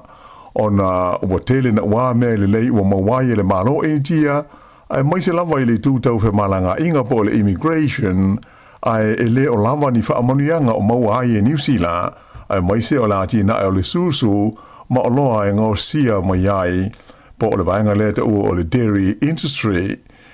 O initia e pei o na silfia o le tamau a inga lona tonu lea i le whaasalonga o tamau a inga te tele o le lalolangi a toa. Pei taila i le teimina i le o manino mai pe e lango ina e le patia le Labour i le whenga inga lea tau e whaatau inga i le wā o tunune i lua New Zealand mo initia. Whailo mai le suiso upu le Labour mo mata upu tau whaatau inga le li pule a Damien O'Connor. E whapea e wholinga mai o se la asanga le lei ua o iai mo le anga i luma o he whaatau inga i le wā o tunu e lua. O se mea de tau no ma whai o na langolangoina e le lātou pāti o le Labour. Ta ua e O'Connor e te tau a o na tuli ma ta ofi mau i ni awanoa le lei mau mai ai mai se i ma ta opu whapenei i le wā whenga iai maisi a tunu o le laulangi. Ta ua fo i O'Connor e whainga tā tele o na talia uma e se mā loi whāfo i le vāinga tele o loa ngaosi mai le susua New Zealand i le taimi e tāsi. Nei ta ua o le mea lau fo i lea sa o lātou whenga iai a o tūla i mai i lātou i le teite inga o le whainga mā lō. Mai sa le ina tia lava ai sa whailo mai e le o se whainga po o se mea whainga o fie. O le song fuan nafi le sa whailo ai e le whainga mā lō e whapea ua uma i a tala noanga na whaia e tūsa o se whenga inga tau whaatau inga i le vāma i tia. Ma wa yele wha amamoe le tau na seinia, ma amata wha amamaluina i le amatanga o le tau sanga whau. Pei tai e mo mia i le malo le langolongo atu i aio le Labour i lea wha amamoe o na o lea ua le langolongoina i le New Zealand First o se tasi o pāti o loo i te tonu o le whainga malo so whaatasi o loo tū nei le foe. Ua tūlai maini atu ngā lunga tau i le saonga le mū o ni sisi po le G's sa la fai se fa te funa po le la pisi ai ua ave se mai ma o to fa tawina tu I le tu malo o le Waikato. Fa ilo mai le vaenga o le saunga le mua me tau mafa le New Zealand Food Safety e fa pea o le nei uto sisi ua mauti noa na to e fa tawina tu I le aso sana te nei. Fa ilo mai ai le New Zealand Food Safety o se uto le sisi o le tu ainga e fa ingoina o le Over the Moon brand sa ave se mai ma le fa te funa po le landfill li Putaruru ma to e fa tawina tu ai le aso sa e ui ina e lei ma le saunga le mu mo le fonga tau mafa. Fa ilo mai le fa tonu lango le New Zealand Food Safety ya Vincent Abako o matua fa apopole ina lava le matanga ruenga ona o le tu langa le saunga le mu nei sisi po le cheese I le soifua malolo ina o tangata e ono fa o ngā ina matau mafalia o fa utua ina mai ai e le matanga ruenga le tunu lo tele ina ia tau fi le tau mafaina o le sisi e pei ona masalumia sa au mai le la pisi o le numela e le tau na fa so tai mo nisi fa mtalanga o ili o le o valu o valu tolu e pe o le sila ne fo I le pengo so inga a le New Zealand Food Safety I le lisi manu melo sisi nei wala fwai a o le ua to e mai ma ua wha tawina atu itua I le atunu o lau tele. Ua whautua ina mai te ngata o le a malangatu isi vahenga o New Zealand e whai malolonga ai ina ia siaki le lei ia mautinoa e saonga le mūre swa mai tau mawhai nuu ma vahenga o le atunu o le anga ia tu e api ma tāwhawhao I ai. O le nei le putainga mai le pūlenga o le swa vai o New Zealand, le Water New Zealand, na tāwai o nisi o nui tua e le tutusa e le lei o le puipuinga o la lātou swa vai ma ai te tele o le tunu. Whailo mai e le tamai te pule le Water New Zealand o Gillian Blythe, ua tele pūlenga o nuu mai tu malo I tua ua whaare leia ia le tūlanga o le puipuinga o la tūsua mai tau mawha. Peita ai, e tusa ma le whaase lau awhe la whae tangata e mauti noa e leo ato o toa ia puipuinga o la tūsua mai. Na ieta ua fwoi o le tele o isi nui tua e whaalango I tāne vai mo la tūsua mai tau mawha ma e whautua nai ia whaapuna mua le sua vai aua le tausinga o le soifua malolo ina male saonga le mu. O se ripoti mai lo wale sfasa le lawa New Zealand, ua taua ai le lango ina le stasi sa avema min sta le malo sa moa. O le tupe lea ua tu ina atu le malo New Zealand, o le taui ua tu ina atu ia sa moa, ona o le ngoto ai ilo na ngata I fale, o le vaa sue o le mana wanui. O le nei wha lave pe ona silafia I la so ono o ke topo I le tausanga taluai na tui ai le au I ngā tai o te fitoala I le vaa le nei o le mana wanui a New Zealand ma mu ai se I o ina ngoto mai o lo o ta oto ai nei I le aliti tai. O le swau uma isi la pisi mai le nei vaa sa wha peona lamati ai le saonga le mu o fingota mai o le sami I le vaenga o le ngā tai fale o sa fata. Mai sa afa aina te le aifa I ngā whaiva māsani, ai mai se o le whonga tau mawha o le tū mā lo. Se 4 miliona tā la sa moa, le a whai o le se leni ua uma o na tu inatu le malo New Zealand I a sa moa, e tu sai ma le 1 miliona tā la New Zealand, e tau ia I mea ia na whaalenga ina, ai mai se o a whaina o tangata o nuu ma le tū mā lo, o lo ngoto ai lea waa. I se talanoanga le Radio New Zealand ma le fionga ia toil susulu Cedric Schuster o le sa vema min stau si manga I le taimi o le whalawe lave na ia tauai o lo o tala whianga I le lei le taui ua tu inatu e le malo New Zealand I le malo o Samoa.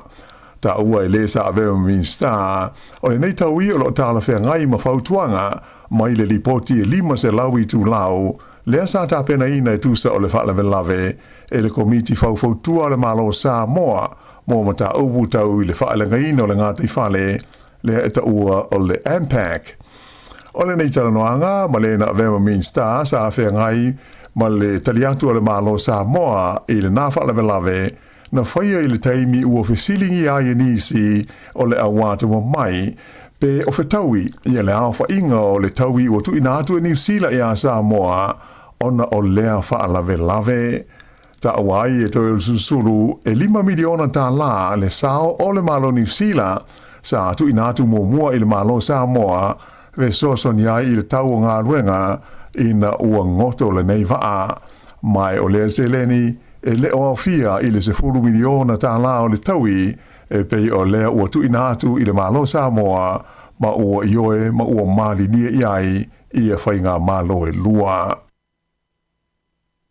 I le tunu o New Caledonia, ua wala uina ai le Palestine o le malo falani ia Emmanuel Macron, i tai uma waenga wha au whai a New Caledonia, mo se lato whelo inga fau e whai e le ai pale, i falani i le asas fultolo le masina fau o Januari.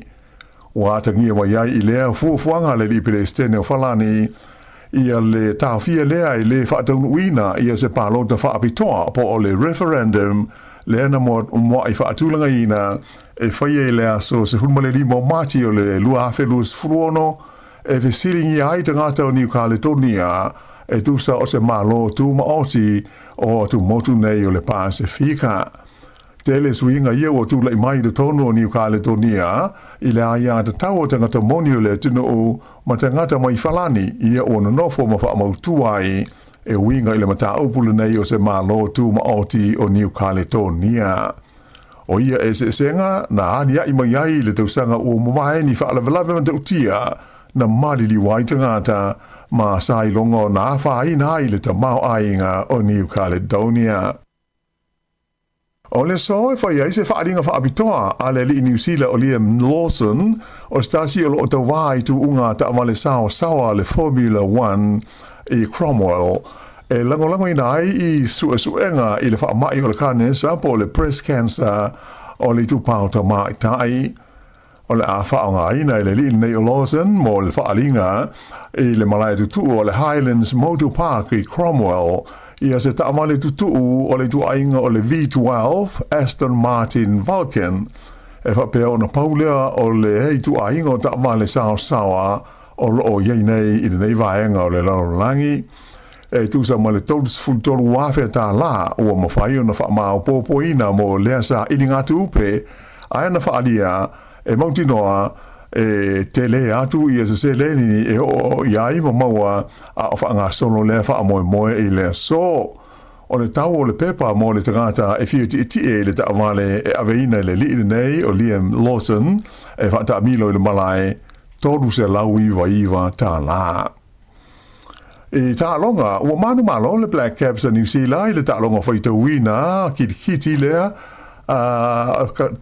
le test lo na tolu i le vama le aua le West Indies, i ai e tolu se lau luas full tolu, ta longa le songa fua anafi sa whaia le malaya o le Bay Oval i Mount Maunganui.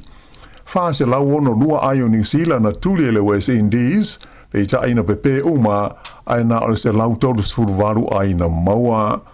Tanga mua New Zealand na maua o lātou ai e 5 se lau fitu 5 ai valu le pē, o na ta ofi lea pē declared ai tuli le West Indies, mai o le tanga mua a le West Indies na maua o lātou ai e wha se lau lua se fulu, o na whaia leo le tanga ai lua New Zealand, maua o lātou ai e tolu se lau male ono ai lua le pē, e o na toi te tā ai leo le aua le West Indies e tuli ai mawai na ole se lautos fumalvalu mai ai umala tu pe ma ua manu malo ai loa le Black Caps a New Zealand.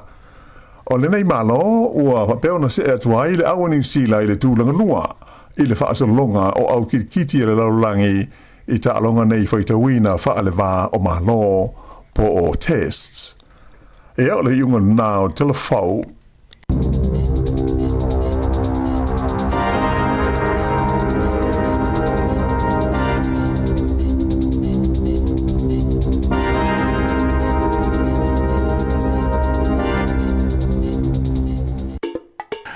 O le ua luas fulval minute te nei le tulaiva ia olo o tatu e pe program ata le tai au ia na ua whapongolo na lua nao tatu telefou pe on tapinina le whionga la wano ati lawa tala mai sa mo sunga ta sesa to fa fonga yai le tu la sfulma le lua I le au nei ya o lo tala pele tata ulaina to mala mai yai tolu valu lima lu o fatasi fa fo to Wellington o mi mo mole o fa tolu valu lima lu o fatasi ya mon ya fa pe te malanga sisi tunu le langi fa te ingo Australia ya e te vidi mai lava le o ya no mela mo mona e lua ya na vidi lo le fa ya saulo ma tatu no mela pa tainga la fa pela tatu no mela le o le tolu lima lo fatas ale ti Australia no lo tanga o mile o tastasi o no fa ya tolu lima lo fatas tu sa o tatu ye no foi New Zealand o tatu lo le le no mela vili sa mo tanga le sa mo la tu lo le no mela vili mai New Zealand o vili Australia ya so se tunu wala te yai e te si le fiale no mela vili e se tunu wala mai ro tatu ye verso kismasi si matu fa longo atu I lo si fonga mana ya mo ole e to ngata vale u fa ilo mai NCT e New Zealand e alo ese mai tangata mai le fata wino ta vale ta o Suzuki France ya to ga Suzuki na ole ya fa ina fu spa o passe se le duma ala ku ta fia le Suzuki le fata wina o fa longo mai la ya o to ngata vale fauna ta o Suzuki SUV o le tu ainga na o unit to sanga nei na fa pe na matafa ta o New Zealand ya le tu ainga na ngata o le France France FRONX ya ava pe o la ta vale fauna le o fe ya le fa so ta il company na o mai te ua faina oe a faina le fuspa o ta vale na pe la ua failo mai mo le tau o le ti le faaringa tangata ta ua len sa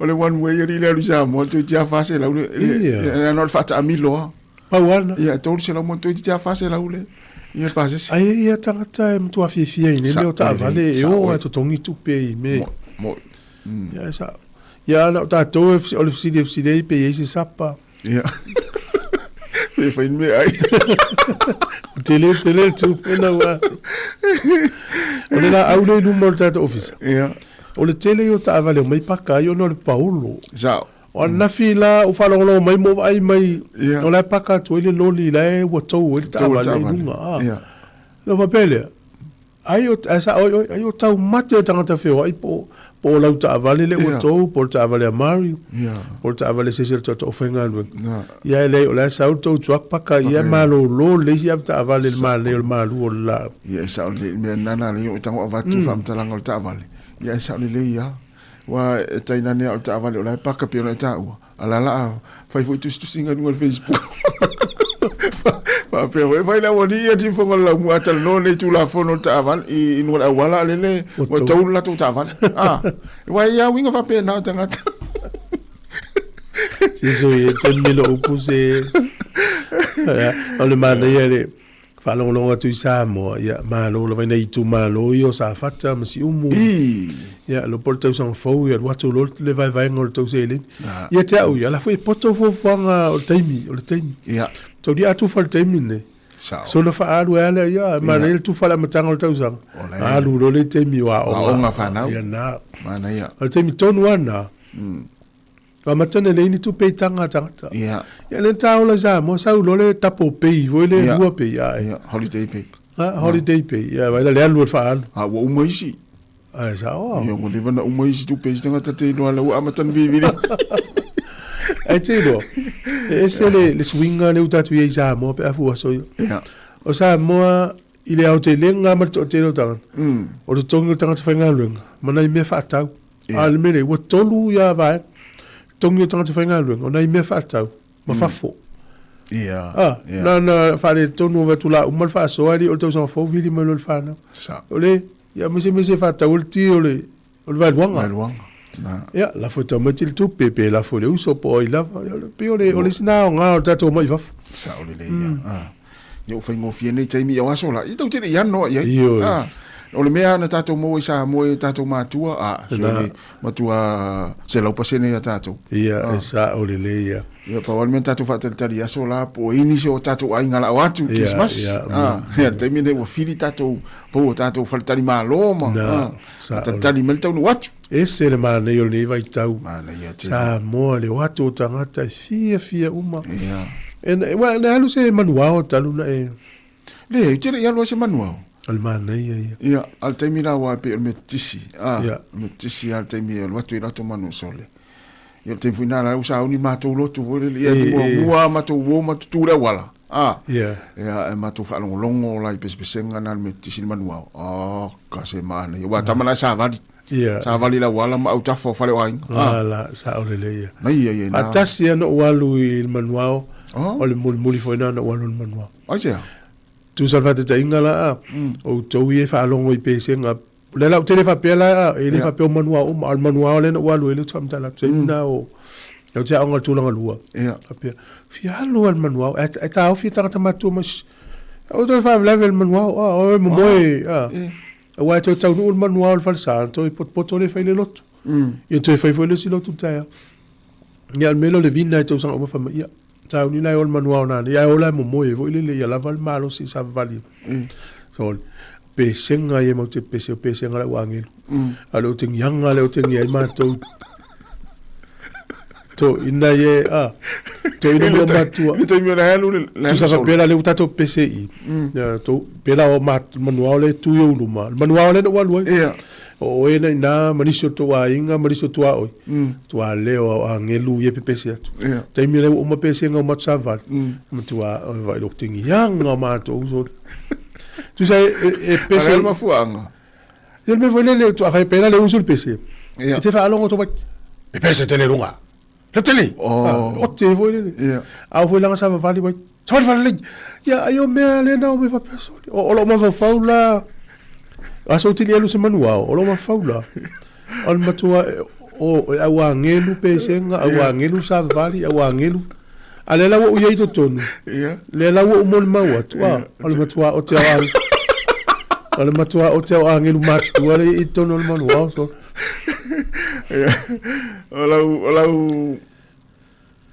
ola fali nga tu na le tai o te lo mena la ina o te to ina te mina ia o lo leo mo ti no an fa me to ina se leo tama o te i mena te orta la fatu mena le unga vesi me no Facebook o to no Fio te ni leo tama se o fa no tanga ia la tapi na manuao tai au ia e fautua tu foi angelu matua ia o te ngiata mai angelu ia pese fia ia ole tala ole tala ole Christmas ole utato iloa ole ele o se me funga le pe fatala sua no fai ia mo e mamalu tele tala uma la voltus pa ia e o tala Christmas mo ya pe o le tate tatanoata o ngata tala o ta Christmas tono fale o herota tono al fale o herota wala tate lo herota e fia tele herota tala no mawa la ile tupu le la o foi le tupu o tupu ai sa ona vala au atu le o herota isiana ile au awana longo le masiofo o mai no atu le o no fatul masiofo la o fio al masiofo Olo mana o mia o le tupu. Na e dunga le masiofo. Mono mana tu ele o langona mai le tupu. Malauso! O ile la. Le wala au le herot. La o fionga le tupu o le masiofo. Wala tu le masiofo. E o mai o luma. Na tangi le ole. Ole tangi le masiofo. O ese na tangi le taia. E tangi lava fa atostoso lo ala na tangi.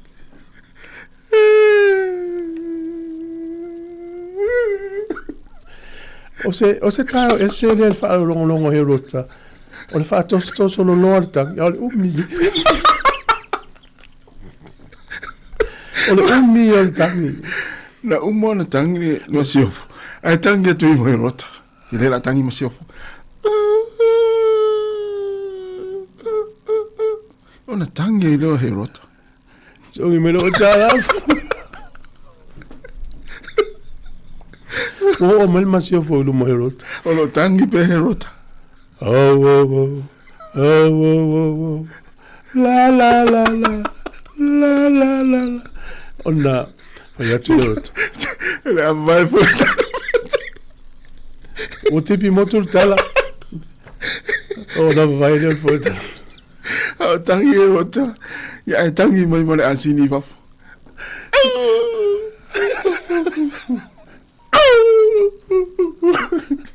On never made a hotel museum. Oh, pussy, I like it.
Le fafianga mai le committee family ya mbes pisenga Krismasi ina oto es fulu iwa minuti ona tale ole tu la es fulu.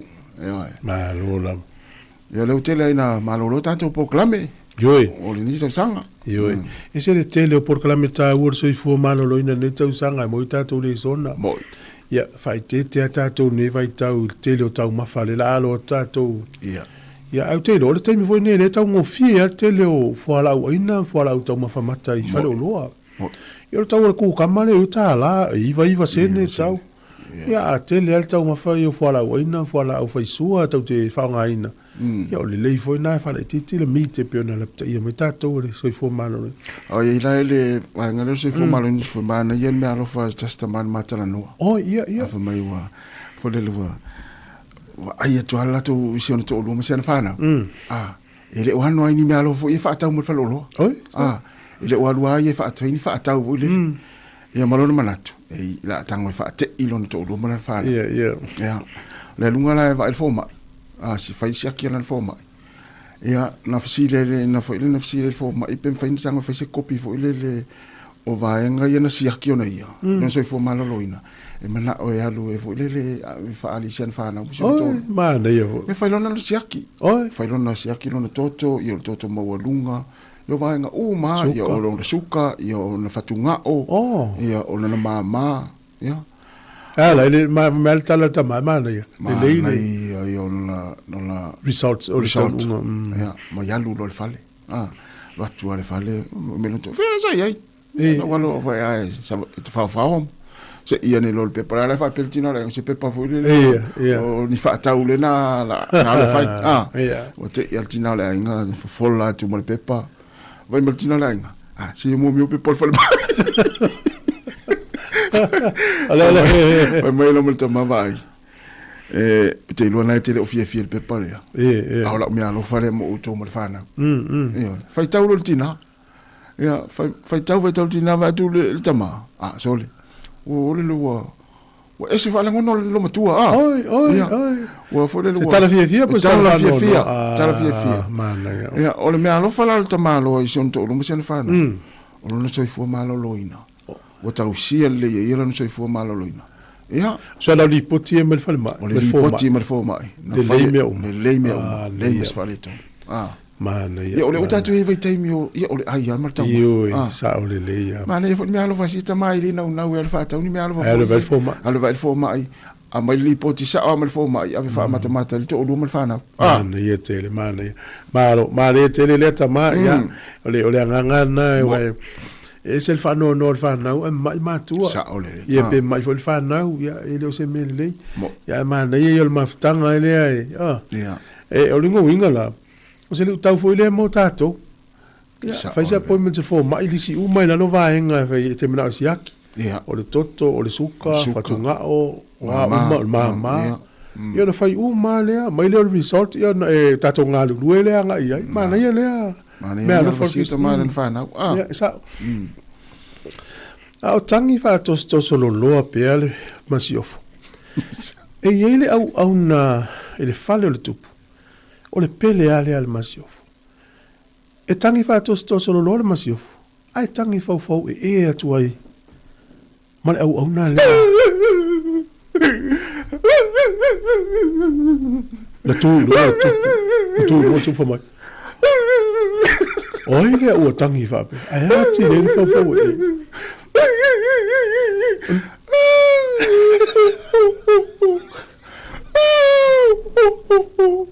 Ele fez mais agora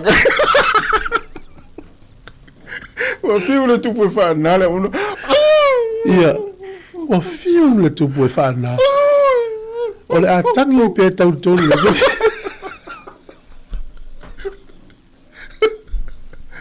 na fisilia tu puoi ole al meu e tangi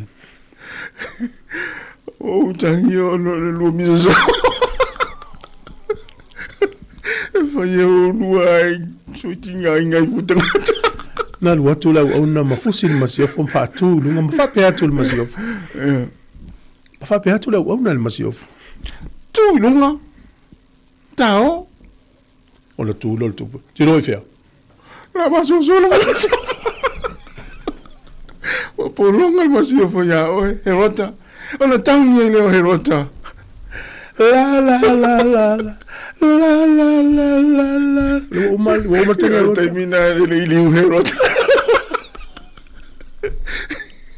termina ele tupu herota ia te fa watu tala tai au ona mo e mai le fa herota ma o fa ta amilo ta fa le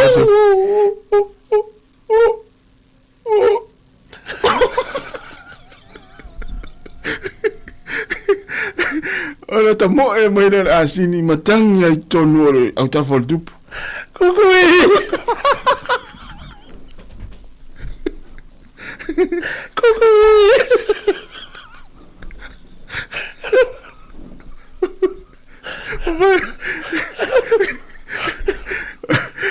kuku ia rasini ia ai pu lo la ona tupu mo tu tono le ule faso tu tono ule faso ele inua fala au ale asini ia chama e vai fusta tu vai ver ia al dama farao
Fianga le taimi le tai au ina uto iwa minute ona talo leo le tu la sifulu ya tupen mai poklame se fu maloloina pe atar sifulu sutasi ya na le poklame fai ulo ni tau sanga se fu maloloina fa tai fu malo fa maloi i alo ma fa na ule tunu ma wonanga ese se fu maloloina yo lo mai tu fa tu la to fa soa ye fa soa tu na i va nga lo fa pito lo la to mai me tau se fu maloloina e wa fu se fu ngalo tatoi il faut mai mata il faut mai nifo il faut mai il mama il faut mai il fatunga il faut mai il fatu ese uma fo mai to fu tanga te malon to mai ya le foi la fa so mai mo tato ni tau sanga to ya mala tu ona ole le foi la se tu disi va ngol por kalam e fa malo ya le tu ai ole la se mai ma ana e tau ave por kalam la tau tau e mo tau lunga tu ai por kalam ya le au Christmas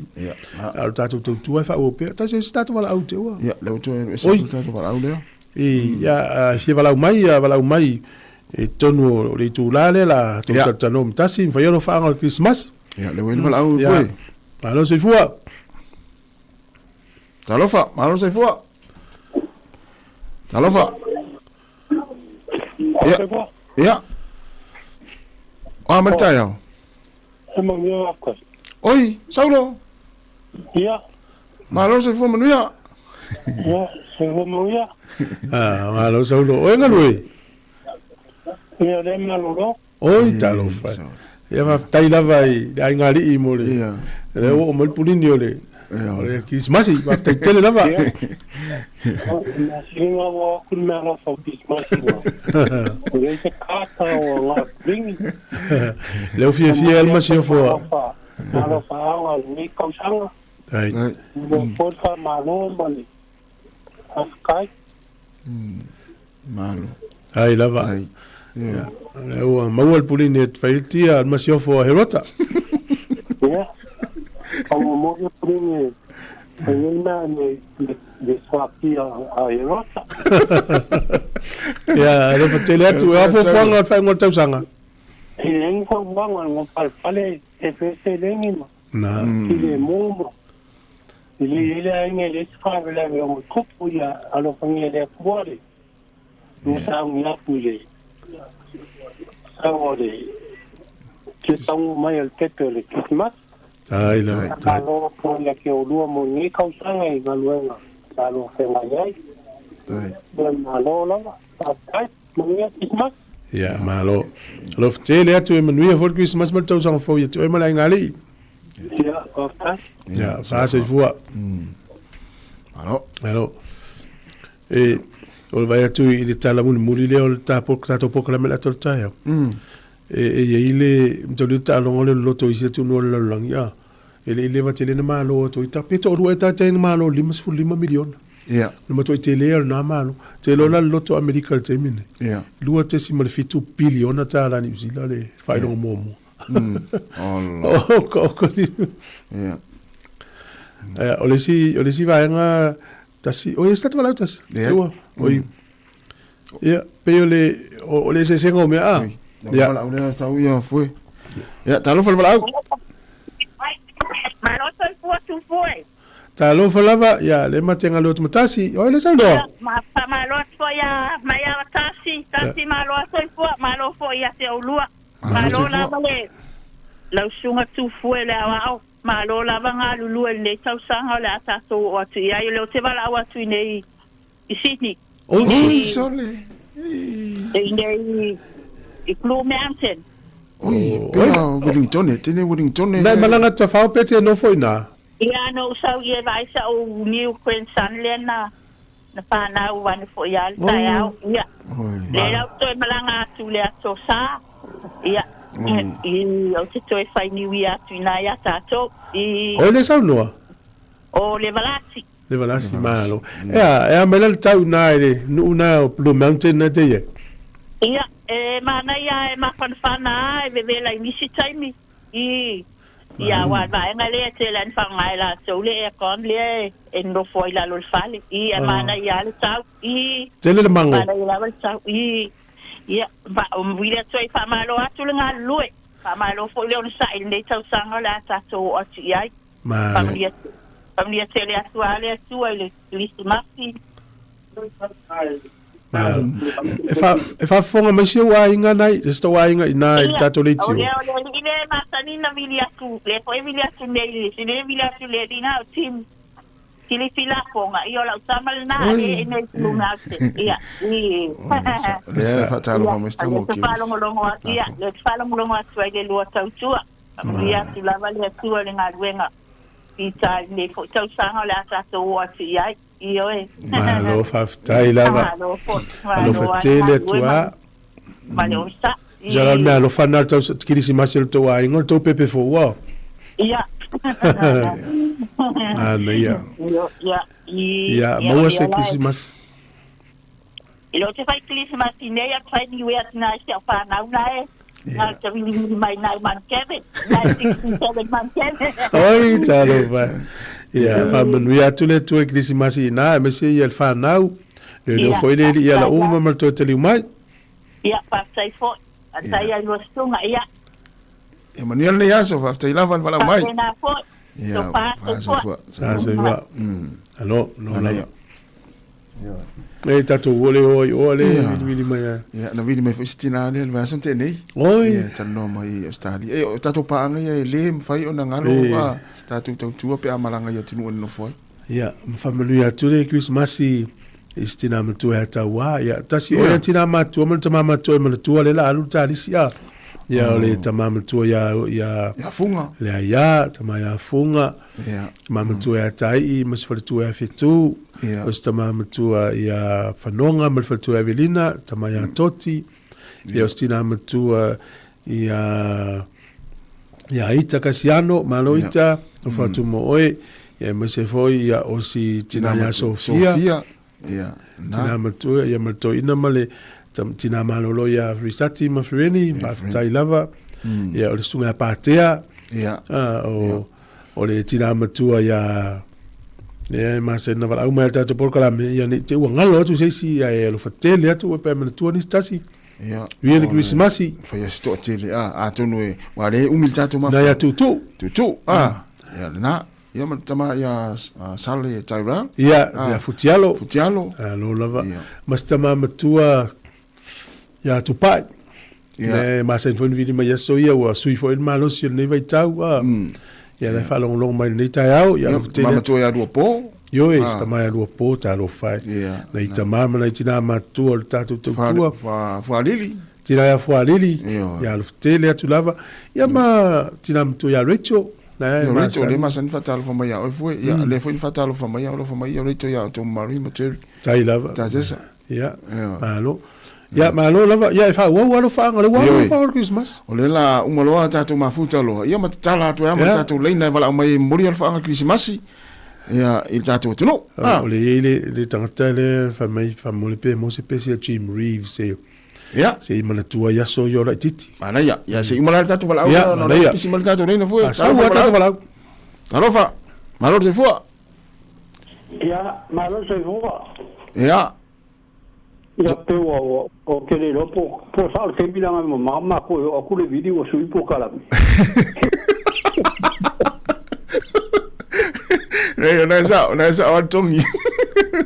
Malo oi foi de swafa. Ole a pe le video ni o tara. Oi o kilani. O la mole o kilani o tara. Malo la pepe wa mai o kilani. Ma lo la lo sa se lu le ma ngai le kau e au wa la ba ia e de o malu lu e le o la ai ma ngai le pa o lo vanga le au wa e ma sa le fa lo long maltato ritio io e che la e vanga se sa o ko men ya ku ilunga o ke fa lo longo kwa so a fitta Boleh bango wakar kaya o lo walfa fo wala ko le fai ala o la sala ki le kaya o o ko la sala ki ma ngai ala ke fai fo ngale o le lete ma me o pepper fai green pepper red pepper e fa ya vangale ya nuki lo le ka mai pepper ula vangale seafood mix swap Ona fa ngala la ye ko nga kulimi lo fa nga e le mene. Ai li ko nga kulimi le ma sengi mo pe ken sei ole Thousand Island. Na le fa lo salat. Ole ma nga ye taste. Ya e fa la usala ki mo aka kwa ile lua lupo kala mi furka ya ma nga ye ke le mucha ke ni e ke lua nga lua e lo fa le si desi ko me la kur ke ai sawa quando vai a tu tu fue la si e tu fue ai pa wa no va pe aso ang sei ma fai ho langa ko wa pe o si ke si tu fue Facebook a kur ke ku si Facebook tu Vale, no si ma se pero en algo fue el Facebook no wala na te mai mo Facebook por YouTube. O que falam longo il Facebook o que falam longo le YouTube. Malo. Ya me sa ka ko news me sa mo so me ma news ala wano po. Ya la Facebook ka me o so me ho ila ke ho fa la ve yo ko fo ya le YouTube ko kan ko ama ka mai. Sa. Malo. E ni wo mali so lo ai ngai mai mo mal tato le tio Wellington. Ya, o que de mo ki wa fa le ngal ko ma o tu. Ya. Wala ya e ka wala we su ya ke fo mi e pe ke le taimi o ke fa lo ko i wurin kongi. O le mio fie ga ko le kio. Ma sa po kala mi le atal ta ya. Ya. Ma ya ho i po kala me fa ka ina pe le rio sa mo in ta si di me to ri ya kilan. Ya. Ya pero skama si o tia a o na fai fu kala mari kia a pela o inga soli la wa ku ko mingi ni ska ka ngal mai so ko ho na ku so le ki mo ve la ku o ha ko fu sa ya el mo sa fu mo dio ko kele lava e ka kore kio ma nga ho itu le tunu o lo e papa wai Ai, ia da. i foi ko kele o sio ka ko ko ma chi hoi la fai nga luenga ia ia inga ia inga kele nga ia au ko kele hoi la ko i hoi si nga le o malia vente mekma na yo halo au ma di hoi si ona so ya pati vente mek ya ile va kale mi hoi no maliu si on tina ya alofa kele aku fa mamia ko Christmas ya Maria ya male ele o ngai ainga foi ngai ko le ko ya a mai se lo sa se lu o ke ala wano ma si ono fal tua o ke ma ku pe ya o sa le bang ma ko fanga lo no ki fa mal fal tua la wano ya so ya oi ya ni nga o mga le lo la wano li fo i le kio i muru fa nga lo ngai ya ala ma ke fanga lo ma ko reti ngai le no pi fa so malo ko reti fa tua la wano ya sa o le na ya wa vai la fa pe wa sui wa ya so le o fa mes ye Christmas ya la wano ni mo ko le fa ngai ya uso ya la wano ma fa tua ya correct ya kere ki ma si lo fatu ya fa tai la pepe tai lava lo tele tu mo emel fertua fa tai ya fa se va tau fa pili o isa no anga sa bulu malo ya va tai ya la fa nga solo nei fa fianga yo to ina le Jim Reeves yo to e vili e to me pu ata tele to usanga mo vai e lo na si fonga e o mai e la ngono Christmas ya al sfutasi por clamer se fo malo loina alo ya ale se va tu mo fa talo fa ista to pa nga yo ma fa mai na talo le talo pese ya sunga tone tau tau ma oe ya fa talo fa sunga cap asilipa manuia lava ni tau cap ya ol fa tu Rachel Sifa ya le o matunga do tu ta sesa mari lo mulia tu fa nga mo tina mtua ya sunga ta ape mafua ya fa talo fa tu sunga siva o fa talo fa le tama mtua to sang fa i o le wa te mai tua ya o tahiri atuina ya manuia lo ni tau fa after le mafta mai nai manurewa Patalo va tu sunga fa avale fo semi ta tu no mal ta mal fa avale ya o faltu ya tala salu manuia lava ni ta faltu ya vesi Maria le lo to ilolo manuia lava ni ta ya fatalo faltu ya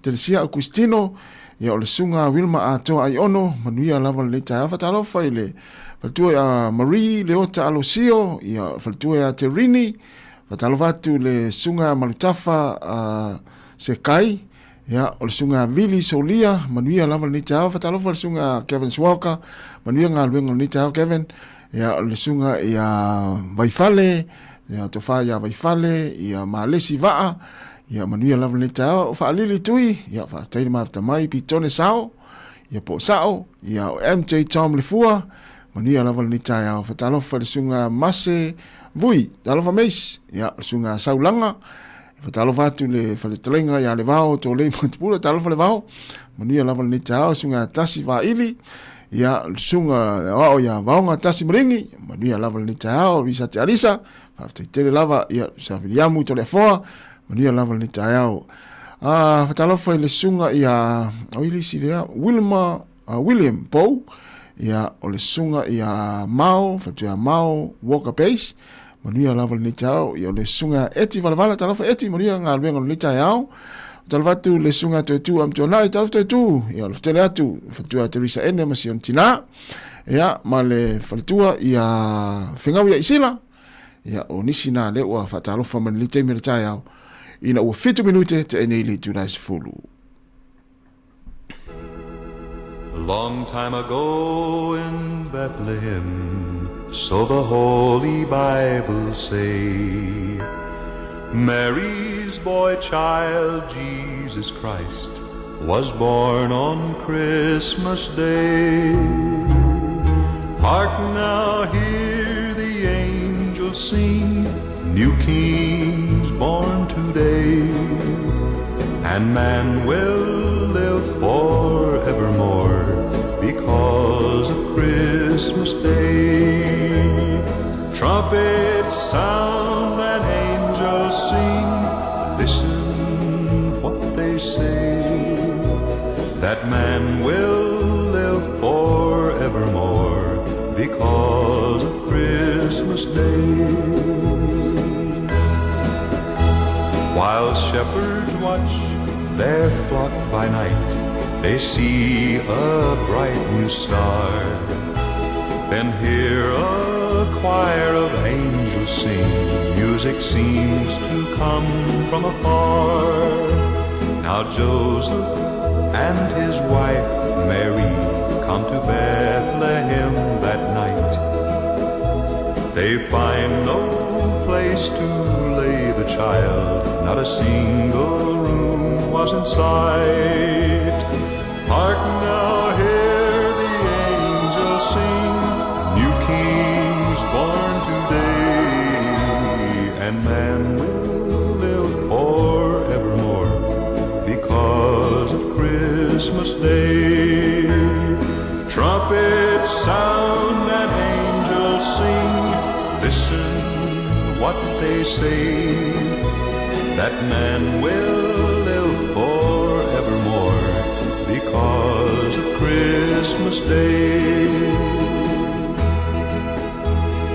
By and by they find a little nook in a stable so forlorn, in a manger there so cold and dark, Mary's little boy was born. Hark now, hear the angels sing, new King's born today, and man will live forevermore because of Christmas Day. Trumpets sound and angels sing, listen what they say, that man will live forevermore because of Christmas Day.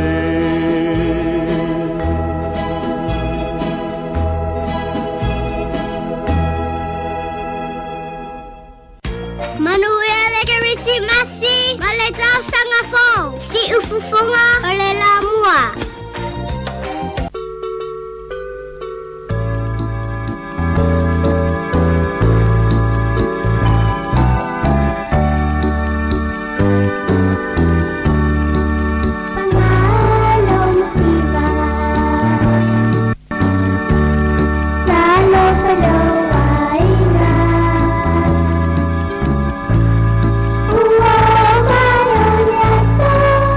Sa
Te whangwani na tumata ia Mona Lisa Crichton ia pangalo mativa o le isa o mea alofa o le situpe ia uftau le fo ima le timunga le waiai ia e le tau na o e whaatau le timu te LPC se te fo le timunga ia nufto ao le whale o loa.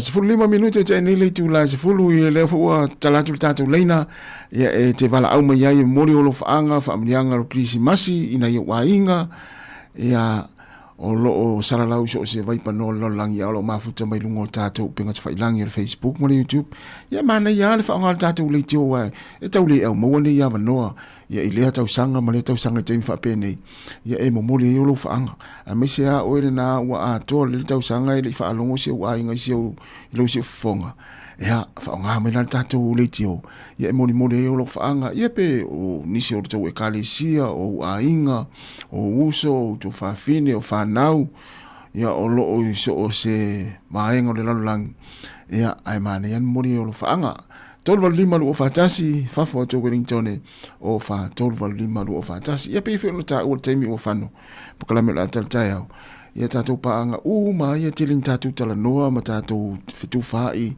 ia ilungo le Facebook fa ali mai o to manatu mo to fa talo fa mai le aso ma le aso ia mane fu fa nga neva no ia te vala au mai ai ia si matu fa longo fo ilo si fonga wa le o tiling tatu tala noa ma fai tau ilungo o Facebook ma YouTube ia tatu tala noa ia mane fo ile vala au mai ia tatu tala noa ia ma mori fo ilo fa nga yo wainga ia po ai ni se fia mori o lo fanga ia pe o le fionga ia le no vala mai o kilani ia wa o fo lingo sto ina le no vala mai o kilani ia va yo pa anga si fonga la mo ia le o te mo le vala mai ai ia mori fo lo fanga o le tulanga na le mana o mi te mi nei ia pe afa pe o nai malo lo ma futa mai tato au nanga ma le tau tua ia i le nita ya o le o se fulu minute te nei le tu la se fulu fa fianga sui filoi ia tala leina te vala mai ai mori o lo faanga ia mo ainga ia taia foi to tala foi leina le tautua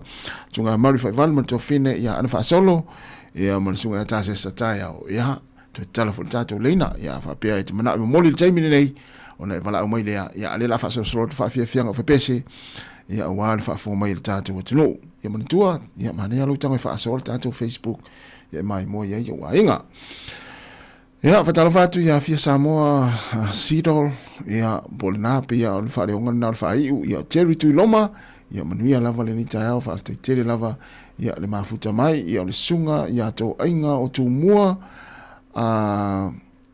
Terry tito tu loma ia manuia lava le nita ia fa te le mafuta mai o Teresa ene ia sa vidiamu to le foa ma jamu manuia lava le nita ia fa tai lava le mafta mai ia la tata wo fa fianga yo pespesenga o Christmas ia umalo fo ni neva yaso tatu le to fa longo i pesel Christmas ia ai le o tatu le te vala mai ai ia le la fa solo tu fa fianga ia fo i pesel ni time o tatu tua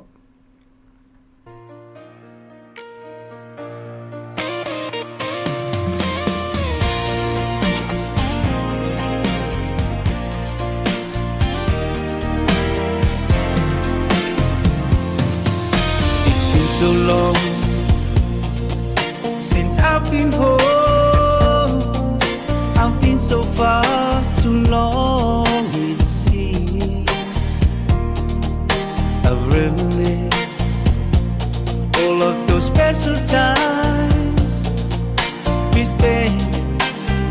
around the Christmas tree. I've been done so many things, only you stay on my mind. It's the feeling of emptiness we found you at Christmas time.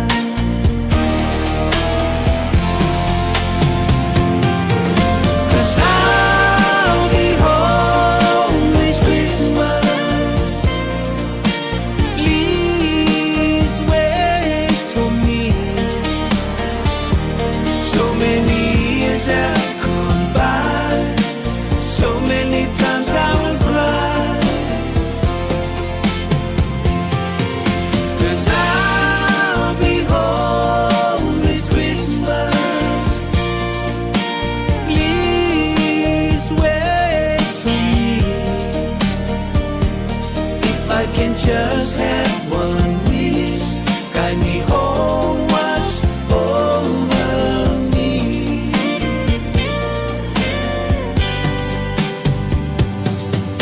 Oh, bright lonely star, so far apart, please guide me to the shore, to the woman who loved me for a million years or more. I can take another Christmas without a warm embrace. I can see you now so clearly, tears running down her face. Oh, 'cause I'll be home this Christmas. Please wait for me.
e isela tamai Sina vano e mapuane ai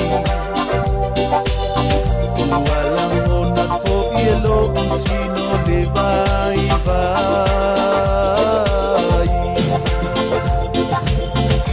Talo fai la upele Ono sai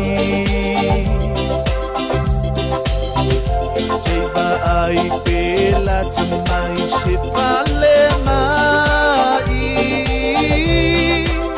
Ave i se pale tali malo Ualango na lava e lo tatino Uatatau o na fai sina malo Ile mamao Suule atua o lo pinangalo O ia na te au mai lava o se aso Ai ono sa ipa amalo sile ua ai Ise ai Wala tamai Se isuai ole vai La ua fio mapele Se amanoa ina Tau ona mapuane ai O itsa nei malo so alua Oi se ele Ele oyai ule ai se avano oyai Na ole fale o manu na volo o chumba ai Fa'afetai wa fa'afetai Wai ai Maria ola upele Vai A osi pepe mea mea Wata o tumai Bila uba e pa ama Fana fanai A ole au ma Koi koi uai uai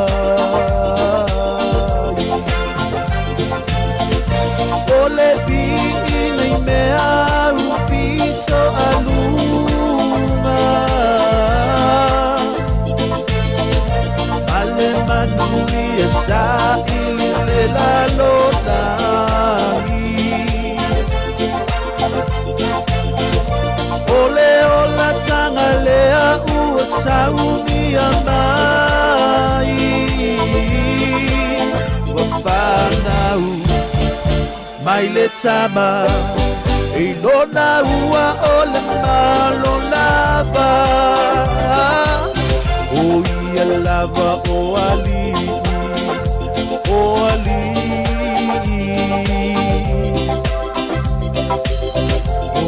ali e pa ababau O ia foki ole file mu Pai pule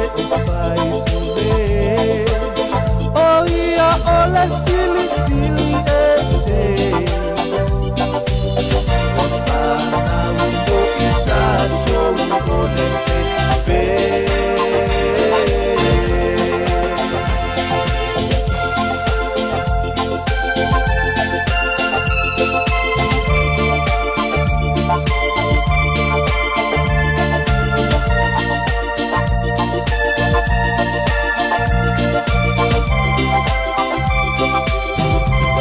Senga masifunga mele foi pese le leone o Nesina ina ua te ale afol se fulu le vainga le tautua le sifunga la mua mana pesenga musika se filoi ya mai se fa fianga ya wal fa fonga mai le tinu le temi a fianga yai ya itiu te fo im faiva nisi o le tata o tinu o te le o malo lo menga wenga ya lo winga le mo le temi ya e fa fonga mai le tata o tautua le nei yaso mo le nei yaso ne va so atu wa le wa maloro mai te lo ngal wenga ia o la to wa ia tu fa nga fa tau na o fa manatu la vai te fa pene o le pisi ia i tono fale o loa ia tau tua na ia malu puipuia ia lau ato lo tu uele ka tonu ia po le tupe fa ile fa tau ia ini te ua sa tia lau ato e seisi ia ona e to e fiuro le su wal te minei e ia tangata fo ile leo lai fewa ia ma va ai ma ia i tau o loa ma ia tangata fo ile le lai fe lua ia i te tono fale o loa ma mai tau po le te me pa uele ka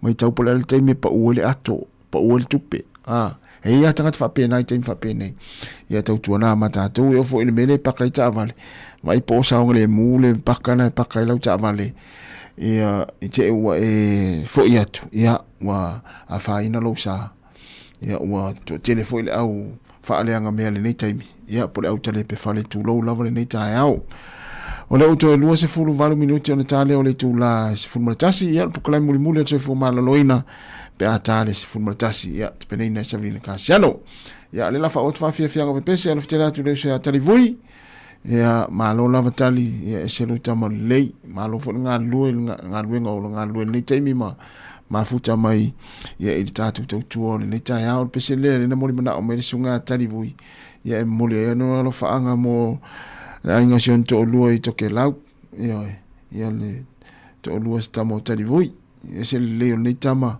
wa lu no malo si la inga fine ia o me ia me le ta o me mo ta ma lofa ia alun malo si la inga fine lo tarapel tato lina tolvo lima lua fatasi vala mai mori lo faanga famlianga Krismasi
heke malie ia o le pese toke lau e moli alo faanga o le sunga tari vui ia i le aingo si onto o lua lea o lo ia tausia ma le wha maoni o lo o alu ilo le malosi ia malo lava tali ia le ngata na ia a o tatou paanga fo ia o toke lau umalama o lo whalongolongo ma le nei taimi ia o le pese na ia e wau o lo fato e fo i ma le tatou poklame tatou paanga to telefo ina i o tatou ainga o uso toke lau ia e mafuta mai tatou poklame ia o fea lava se me o mafuta mai se toke lau ia lo fitile atu tatou poklame le pese na ole heke malie o le ngona pese o le heke malie ia ana o talia e sila fia le talivuia e sila fia le ngol pese ia mo le wingo le o le ngol pese ia o le ua toi luas fultolo minuti o le talia o le tu la e sfumaltasi o talo fatu ia tina ia mafo e talo mafo e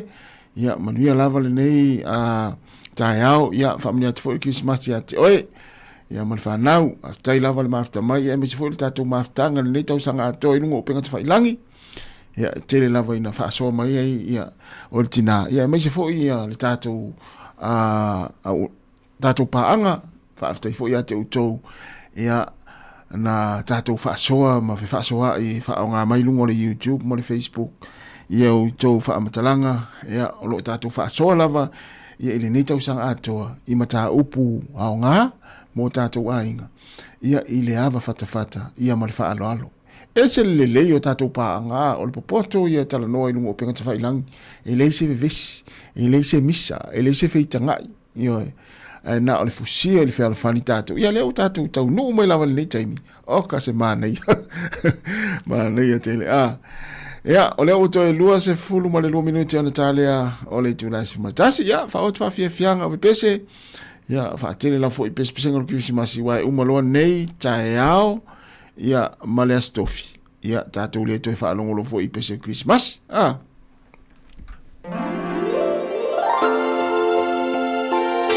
Talva fo il fatua Teresa ene malo lava Teresa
lewa toe fa o tu tatu pese na pe ama wala au le tong fai mai talo fal wala au alo le soi fo manuia talo batasi oi talo Sofia yo na ya lo fanga fo e mole ko mo ngai ainga mana ia au e mole ko lo fanga fa mo Christmas mo se o soya ko ala asa le o pepe se o ko ngangea sa vi komare par ko ya kifa mare ngo falo ang ya Christmas ma ka sang po so po ya sala lianga mare ngo falo mang ya Christmas ma ka sang po va kai ko ka ko ya mai Christmas nguia mole ko ya lo pa nga ma se ma ko lo sanga ta na ye town kai pongo ya lota peni ma pa to ya lia ang ya Christmas Ya pia mstava le umal matu au lotu. Le ofisa ya misoi kama ya kaulua mkalia ngome malia kapele umalawa siswa sepeka elama mai kama ya mko ikonga mana ngofalo mangia kismasima kasang fo ngai ngama kwa mesekema koleka ya mangia lawa kismasima kasang fo ke ya melangnya sion ngaya malelo lui mangia kismasima kasang fo mole ko elo angama pamangang kisimasi si okay ya suliangam si ngali ako mayalo mangia kismasi makasang po ngai okay pangaw paule ako ngia maliam kiko mangia lawa kismasi makasang ako me ngai ako pangaw uila makakole iba aya lo mangkuak pia ko kalsanga o ainga umalava se o kazaya kokia skeltani porua imangia kismasi makasang fo iba pia mako lokuma mako ainga I belingkong ngei ya lo se pangau ya chose malitia se pangau ngia kismasi so ya fo ya polma traisen se la kama imangia kismasi makasang fo parang mabisip kami aroni mamanta ya skalia melpongi mangia kismas makal sang posan lupa ya kioko yo lupa kasingi umingi lupa ngelo makua pasi sili lava lupa ya ko lupisa lava Sofia ko fue ana ma sebelinga ya masih apiong aleli pule ya akamsanga ya ko moskismas pia mako ainga ingi kasanga la kakolia yelo panganga maya kia ungelo mkua mangia kismas kasi alo langa lulue ya paptai lava ya no fatu mo tina matua ya munia fo kismasi ya no fatu fia ya vaze fa ya lo tarapelta to lena ya tivala mo ya no fanga kismasi ya alela vat pena fa fianga ele I fa umatula tatu pesi alo fatu family atu kisimasi sio tuma matua ya tulwa samuelu ya ukilani ya mope o malosi ya mniela ba kisimasi ya ftele atu mo tuma matua ya ba before sungul fa fengainga ya se selo tulwa amal fatu ya ritara inae e fa kasai pa spay ya ni fo ainga umla ya ukilani ya mnia tele la ba kisimasi ya tuma matua fo ya mulipola fatinga ya lo tele fatu to ile tua moaile al malosi ya mesitia mtu ya moila tarof familia for Christmasi ya tina ya lopua sanele ya male tringa ilua ya mlainga ya ainga umala foi sara lau so se vai panore nela langi familia tur Christmasi te utato le te felo yo te wa o mar Christmasi te te ya fa nga tu nei taimi ya mole tu fa anga Christmasi ya fa nisi wa mana tu nei taimi ya familia tu Christmasi ya le sunga ile fa lango ya pai fa valu fa tu ya telele ya sunga fa nganya tu pai ya sunga fa nganya a fafo au lalo ya o nisi foi ya o tama wa ngalo te uingo tama masani no matu talo ava mua ya familia tu kisimasi ona tama matu ele fa familia tu kisimasi ya isi tama fulele mo fulele ola utama ya aile matua tamala na ina fa pe tu ya manu ya tele lava Christmas ya te uto umlava ya lela fa otfa fianga ya manu tu fo inis ya oto ila wat fulta to lisia alo talpelta to lena mo lo wa manoa fa auro e te vala au mai mo moli o lo faanga yo ainga yo e kalesia ya mai pele ya te oi ya le Christmas le tau sanga talvatu ile sunga ya Queenie ya Savelio manu ya fo Christmas ya te o malainga fa tai lava le mafta mai ya tolva lima lo fatasi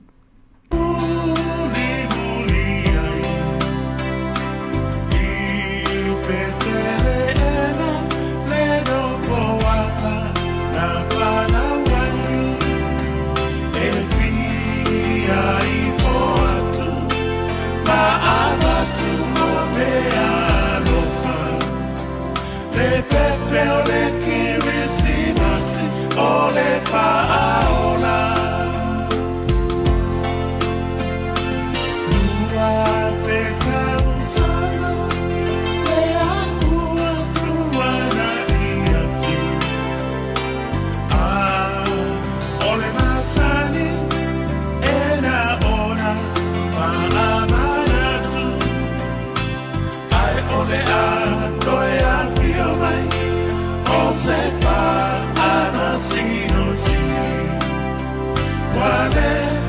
se pepe o le tupu sili sili. Le ala le ao le kirisi masi ua o mai. Tato vivi I fa amanu a fa afetai.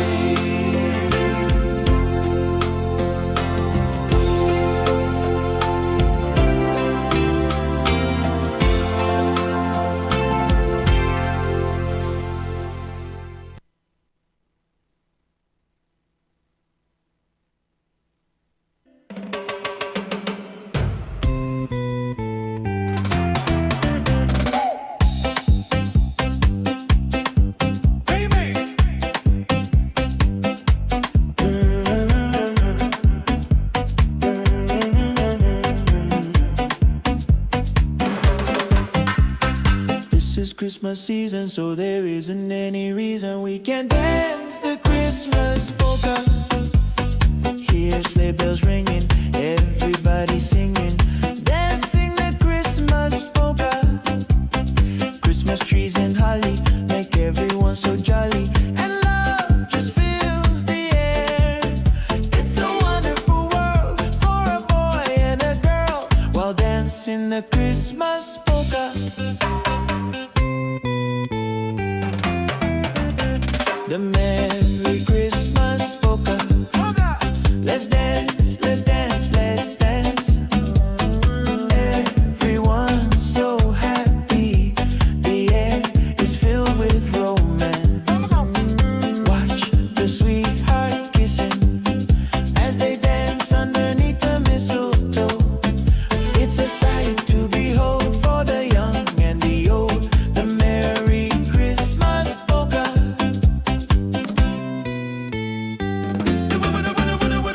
Si va luga malalo, si va fatamilo, si va ile poca. Tatu fia fia wafana o maile mesia. Si va luga malalo, si va fatamilo, si va luga malalo, si va fatamilo, si va ile poca. Tatu fia fia wafana o maile mesia. Si va luga malalo, si va fatamilo.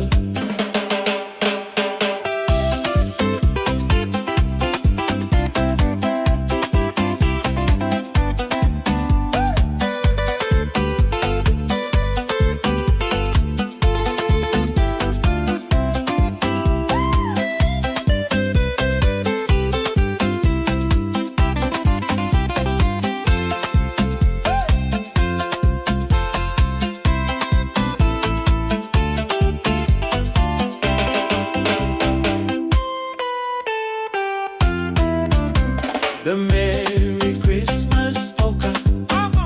Let's dance, let's dance, let's dance. Everyone's so happy. The air is filled with romance. Watch the sweethearts kissing as they dance underneath the mistletoe. It's a sight to behold for the young and the old. The Merry Christmas polka. Manuia le ke risi masi, ma le tau sanga fo. Si ufufonga o le la mua.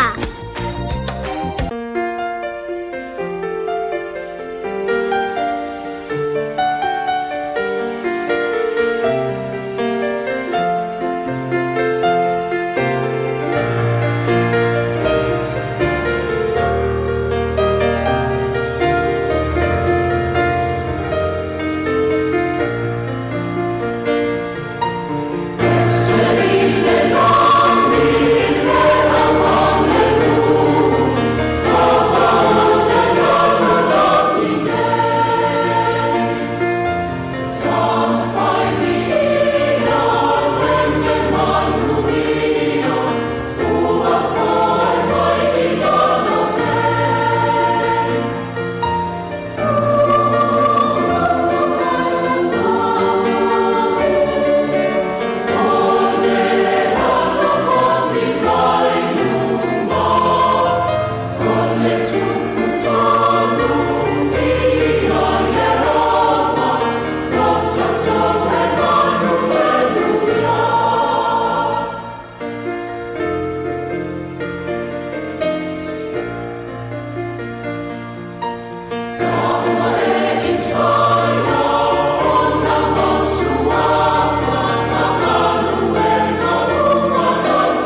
tatalusia Samoana, Samoana lamai Sisilifua, fatu etangavai Ule matumbua, sila ile afautua Ole au ole malo, loto mau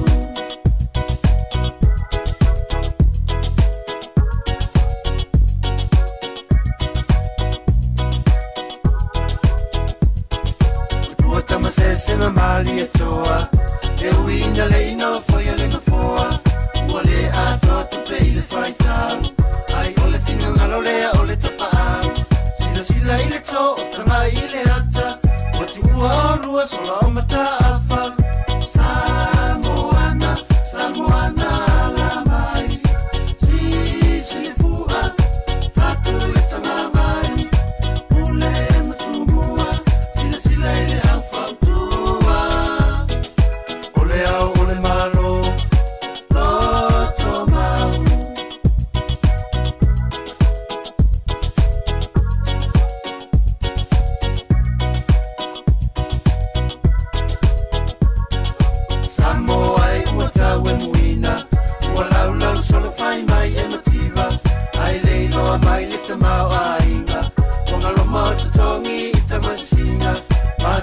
Sanga maya poli, ato teleilo me afano minumi. Samoana, Samoana la mai, silifua, fatu etangavai, ule matumbua, sila ile afautua, ole au ole malo, loto mau. Samoana, Samoana la mai, silifua, fatu etangavai, ule matumbua, sila ile afautua, ole au ole malo, loto mau. Samoana, Samoana la mai, silifua, fatu etangavai, ule matumbua, sila ile afautua, ole au ole malo.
manaya le kirisi masi manaya na fainga e se pai o matum songi tu isi au maa Patalo patu solo ile au lawa sama le au te volo muli muli ane wa pai pele so como komoro O umo omo onga la la ta te pia va la la la te o tu la la la o e wa le ma la la si si ale fu la la la o le fia fia ma i tatu sa unini me alofa o le mesia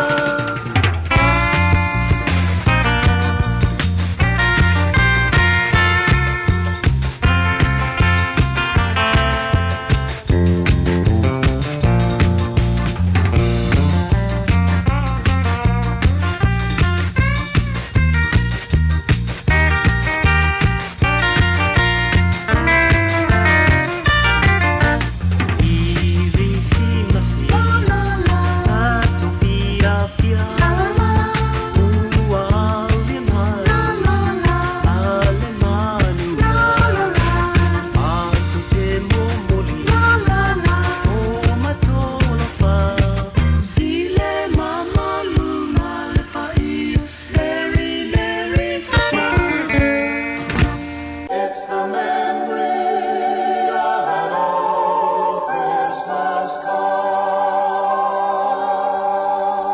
There's an old Christmas card in an old dusty trunk, and it brings back sweet memories dear to me. Though it's faded and worn, it's as precious as the morn when I found it 'neath our first Christmas tree. I thrill with every word, every line. Guess I'm always sentimental round this time. Pardon me if a tear falls among my Christmas cheer. It's the memory of an old Christmas card.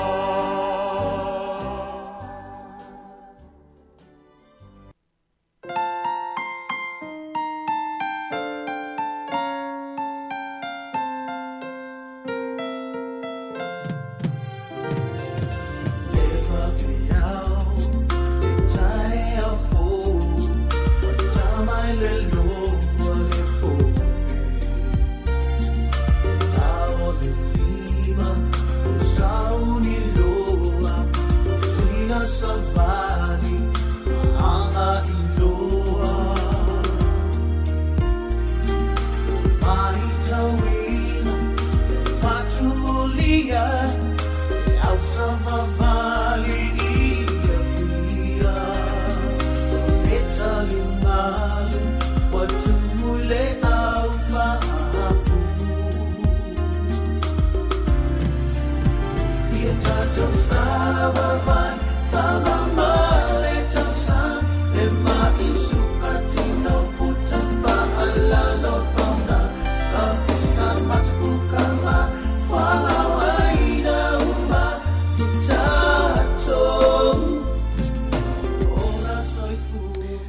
E whaatalo whātu lau whaafonga nei tai ao, ia mālo lava soifua. I pe lava na whaino atu se taimi ua tua nae, o le pol kalame whai ule nei o le tausanga mo le soifua māloloina, o nei fo i tausanga luafi lua lima. O le ama tal no atu ma le susunga i a Nari Lowell, mai le whaala potopotonga o le kānesa, e tal noi ma tā upu, o lo fi whaala wilo e mai se lava i nei vai tau, le utata wanga ia tui whainga malolonga, ia oha sofiefia, po le kirisimasi ma le tausanga fōu, ia i lava na i whautuanga mo le puipuinga, e ao ona nofu sila fia iai, ia a o sauni atu i wha malu nei as tau al tātou fo i o langa malo tau soifua wha a kirisiano. Tā lofa malo soifua nari? Malo pa Savelina, malo sa ipo la lei, malo sa ipo mawa ila sunga, ia pa talo fast fu ile. Pa ia mal mamalo na yo tato ainga na sa mama tina masua me se fu ile afanga venga le tu lo o pa funga mai le tu lao le aso. Ia ele umal flot pa sai Savelina so afanga venga mal se funga le la mua fa pe fu i matang venga le so fu malo no ina monea pa no sawa. A wala le fatuanga fatuania foi le manuia do mo la sele na yo tato ainga mo lo mau nga duen tasi ainga no o weli nei ia fa pe foi i carecia ma au lu ese le ma se foi au anga sawa ma le au venga le tua i le sawa sina ai no o i carecia ma fa tonga i sono ni nei.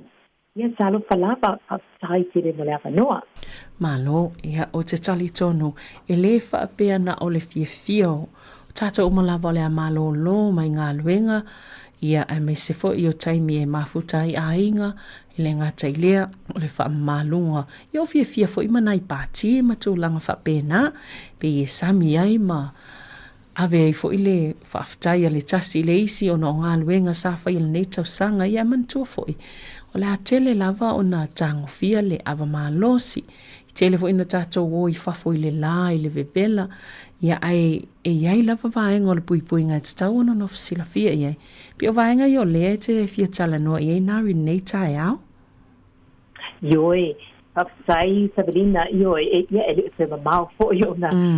Wa via atu lea o le paitau asa malo do.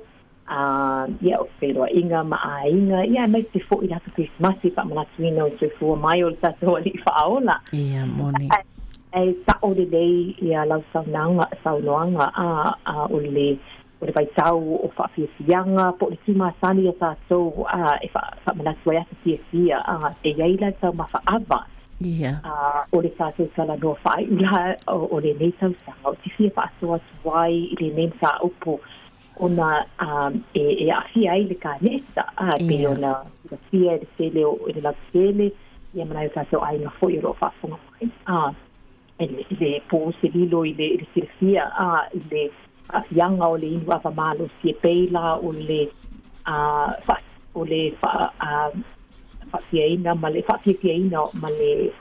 ina pave ma fa instant gratification it's thankful pe o le tulanga le pe e la si la via taso ai pe le o la via ia isi o na tulanga mata sia ia i taso ora ma sefua ia o le la te fia tala noa tulai ia yanga o le ava malosi you know just briefly ile salfa servicio langi na amata mai de sa sele o le ava malosi na ua fa ngaina epikrisi te sele ma sponsor fo yo sa longa sa ua ma lauiloi e fa so sinai tangasai i fale atau ava po bars my restaurants ia o le tu masani la le o tato muri ai te hele nei taimi as part of our culture, especially here in New Zealand. O nei aso ia se asa ona iai se ta alonga le o langoina se company ava malos sa ole you know that advertising and promoting alcohol like through sports sponsorship. Yeah, it's part of our culture now, and you know it lay ya pe asi de fie ina yo sa so sangasa ia pa pe fo ia sana fo ole amatanga le now la malosi ia sa so le ala wa because it is accepted here in New Zealand. It's what we say you know in the English language for it is pretty much the elephant in the room.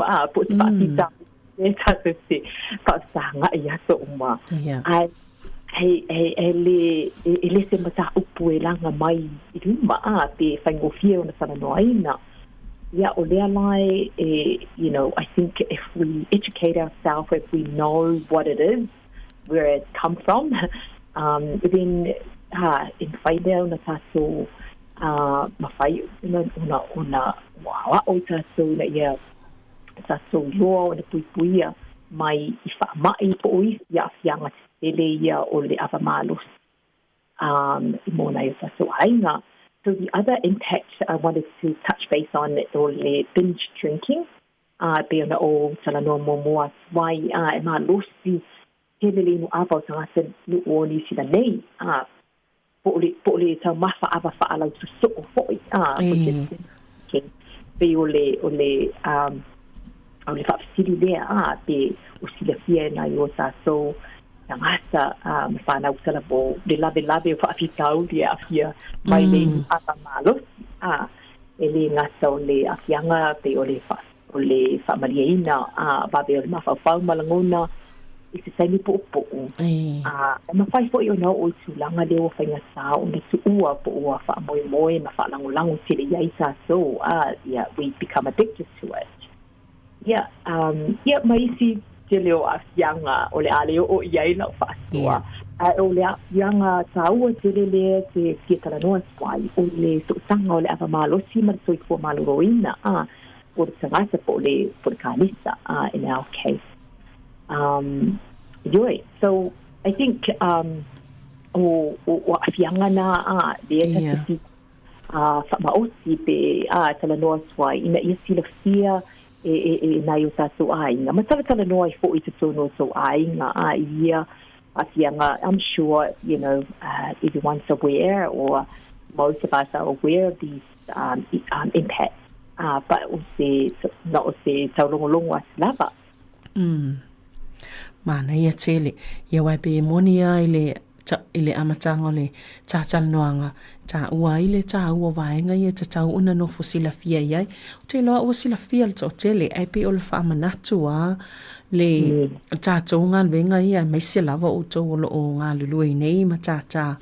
O le whaamanatu lava i o tātou tangata ina ia I loa le sootanga o le awa malosi ia ma le to inga male ngase ma afianga yo no o iai pe afa pe tele pe na ta wale tau mafa ava fa lau so o istanga tai mai se la vai tai minei le le amalo lo wai pe o tele na istanga ta fa pe le tai minei wai le mfai ona tau mafa ava tele ile taimi o lai fa nga solo le fainga nga luenga le tau sanga atoa ia pe o taimi o malo lo fa pe o lo taimi ala nei ia na so ona fai e lea ai ele o sila fia ia fianga mo na tua o vaenga yo no o iai pe ta o i tele lau fa manatu ma lau tau longo nei tai au nari sai yoi o le ai te ala e fa mafai tai e maso society a ta lista le mta upo ona e pe ona talanoa ma whaasoa tuai I te taimi o whano. Ia ole inu awa malusi o se whaafita hauri na tau tia tere lava I te tono o New Zealand ia whaape fo I langi a toa o I nei New Zealand. O se mtapo e te whina wai tere fo talu le tene o I tūlapa lawe o no awhianga o le nei mataupo po whaafita hauri fo o le manatu sia po le position statement ale society ale kanisa e whaatau le awa malosi mawhaamai inga whaasaianisi so everything is evidence-based so the advice that we give o le inu awa malosi e whaateleina pe si aile una maua le kanisa itu ainga kanisa ua whaamaonia I maua mai le awa malosi. Ia o kanisa ia o le ngutu se lou, kanisa o le whai ai piso runga po le Upper Church, o whai, sorry, o le kanisa o le pusa leo, o Larry. So, se lou o mai o fo ina le ala whai ai o le tino, o le food pipe, kanisa o le fusu, o le kanisa o le ase, ia malava fo se tulo ia o kanisa umai wa fa mai isu inga asa pa sayanisi o lewa wa fa mania ia o le lai sa wai de tata no le ina pailo wai na yo taso ainga ia itu ainga ese o kanisa o fa mania ma wa mai ile apa malosi ta itele nei tu ainga kanisa faiona afia pe afa pe e telele tau mafa ava malosi le weta wani kanisa ese au le fisili la le tu lo mafofau o le ala ni awala fa pe fiano o fa ititia le tu langa o te la matia mai ai ye tu ainga kanisa e mo o le ava malosi ai se si fa ainga te fa lau tele a tili ia ile tali ole fa fisili le ia ole ava malosi ole isi peona ta peona ta na ta tala noa foi niti tani o fano ile ta mafa lei ole mato fautuanga ile nei vai taimi ole tausanga i asa malolo if I during our Christmas get-togethers, our gatherings, if I the poponi fun activities out I saw, the aim is to reduce, to avoid thinking of alcohol or the only, simple advice, activities or any tips for you. Nere fiesta so salonga, bisinga, karaoke competition. That's so activities at five. You didn't say ole tausanga. Yeah, like you put the same ma fa way easy. Man, yo. Itu langa peia o le inu apa it's not our place to advise ai ngai le fasari inu apa ai ole fautuanga there are lots and lots of things that we can do to reduce the risk of getting cancer. We can talk more about it in our homes. Tia le fai o ava malosi e tau mafaina te kautuanga ai mawhai ona tau apa pe e lua ni puwaina pe lua whampia le aso things like these we can do to avoid getting addicted through alcohol and drinking.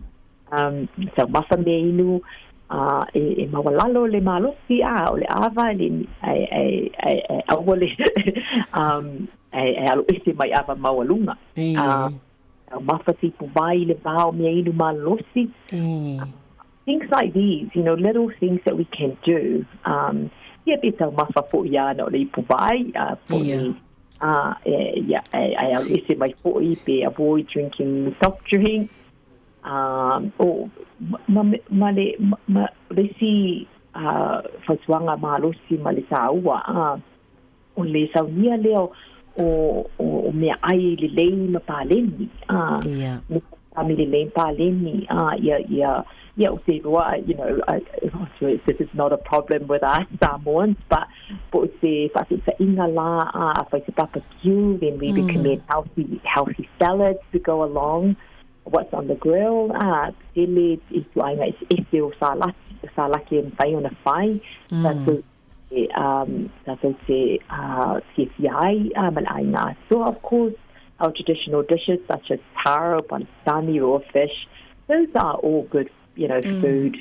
I think apa pela le tausami le avamalo si ia le tausami ia ma tau mafa me ai le mali paleni ia ma tau mafa fo ile invite i Palo mana ia a fel tangata le e lima fangu e inu ile po le vai aso ia fa o le te tau mwhai tau longlong wha pa ui lalo no mera a tau ne whai whai a maa sani mo oa ina le tue tango iei se whangu po se ipu waina e moni e sao i tanga tau te wa ia wha pe inu le ipu waina e tua ia ma le ipu vai ia e pe mitsi le ipu waina ia wa inu le ipu vai o tangata na ato no lai mala malama le tulanga o iei pe a tele le mea malo sil tino a Yoi, sa ule. Ibai e whainga tā ona a. Ia. Tā umai a tātou ona tu wabe se habit for ile le. Ai mawhai ona tātou e mawhai e tātou lava ia. Ona whaititia ia le inu. I me losi whaititia le tausami junk food. Me ai food. So if we prepare our own food, we know what's going into the food. I think a fearful is also be sa ingala le po le pang waina e pe valu ia ipo waina e maua mai pang waina e lo sa so e valu yeah. A glass of wine. You know, if I had that methodology, if I TTI, I reduce, our drinking. But beer because this is a good time. So habits,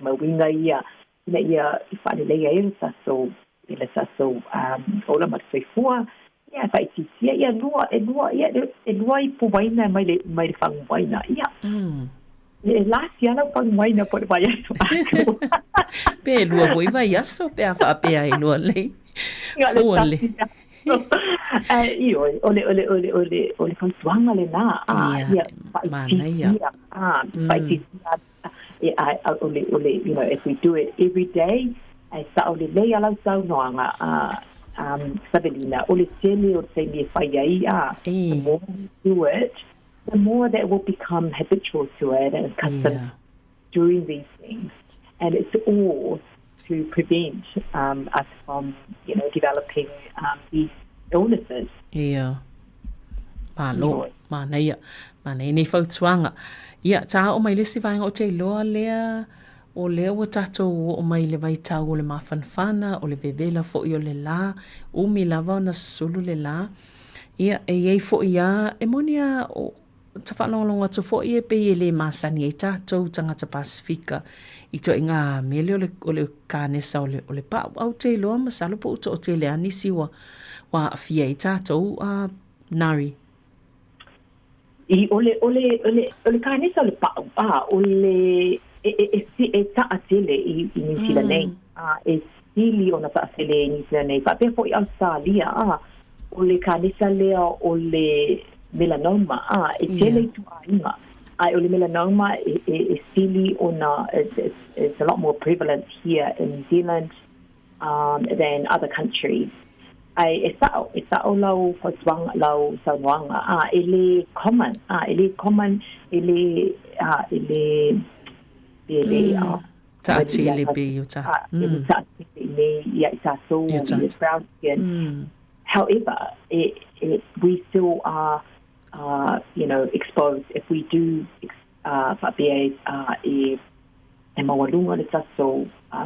overexposed saso ile na maua fo saso umi la the research that's come out. So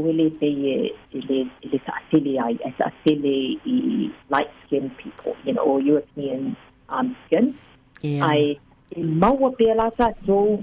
the long term. So the more we expose ourselves to the sun, we can get it maybe not in the near future, but later on in life as we get older, then that will happen. So it's not much research for ILEA in terms of how much. It's very low, the rate for Pacifica in terms of melanoma, but there has been research for the long-term effect impact on us. So we still need to protect ourselves from the sun.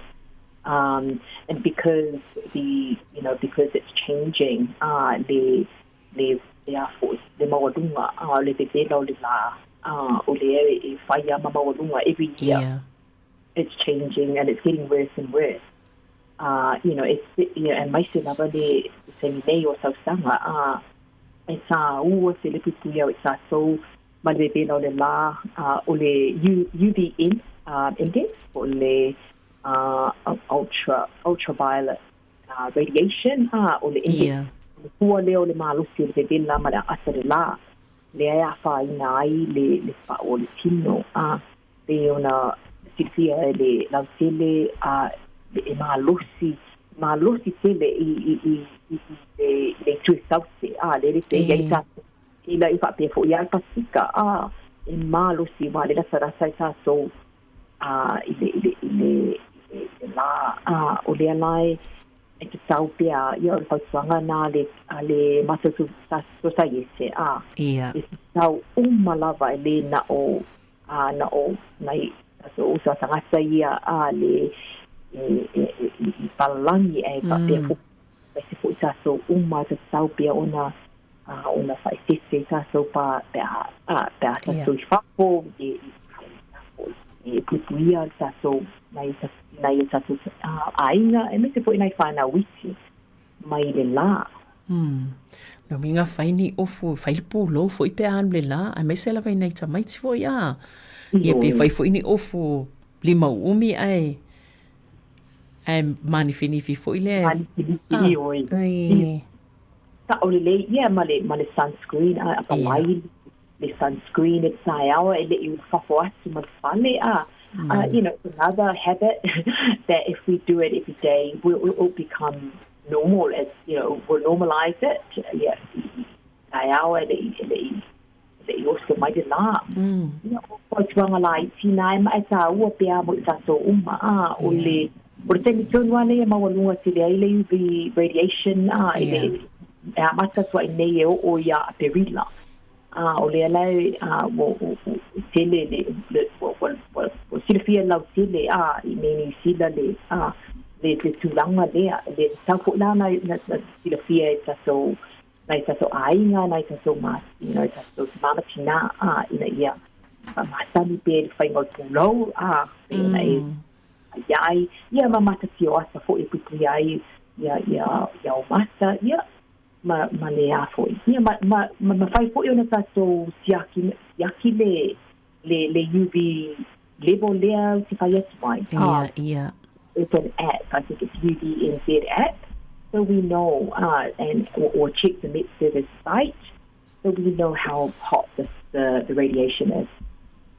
Ia malo faftai mana tele ia na ia vai ngai tau no fo ta ia ma ta pena iai ele lava le afia ai o lasa tu watu fau tuanga mole mamalu le au fa fonga tele ne vai ngai sa tal no ai nari ile mai amatanga sa tal no ai pokalame nei taluna talano mai pokalame nei ile ina wa e anga ile valaptongo le kanesa ia o le tele lava o fau tuanga nei le puipuinga o tātou mai lea afia pe o fo i tūlanga o kānesa. Ia tōno o te loa i ni vaenga te toi fia o ia i toi, e toi whale recap o mata upu sa tala no iei. Ia ma nei mata upu tā ua lava o le te fi whai lua ai le i o atu le vaenga whai o le tātala noanga.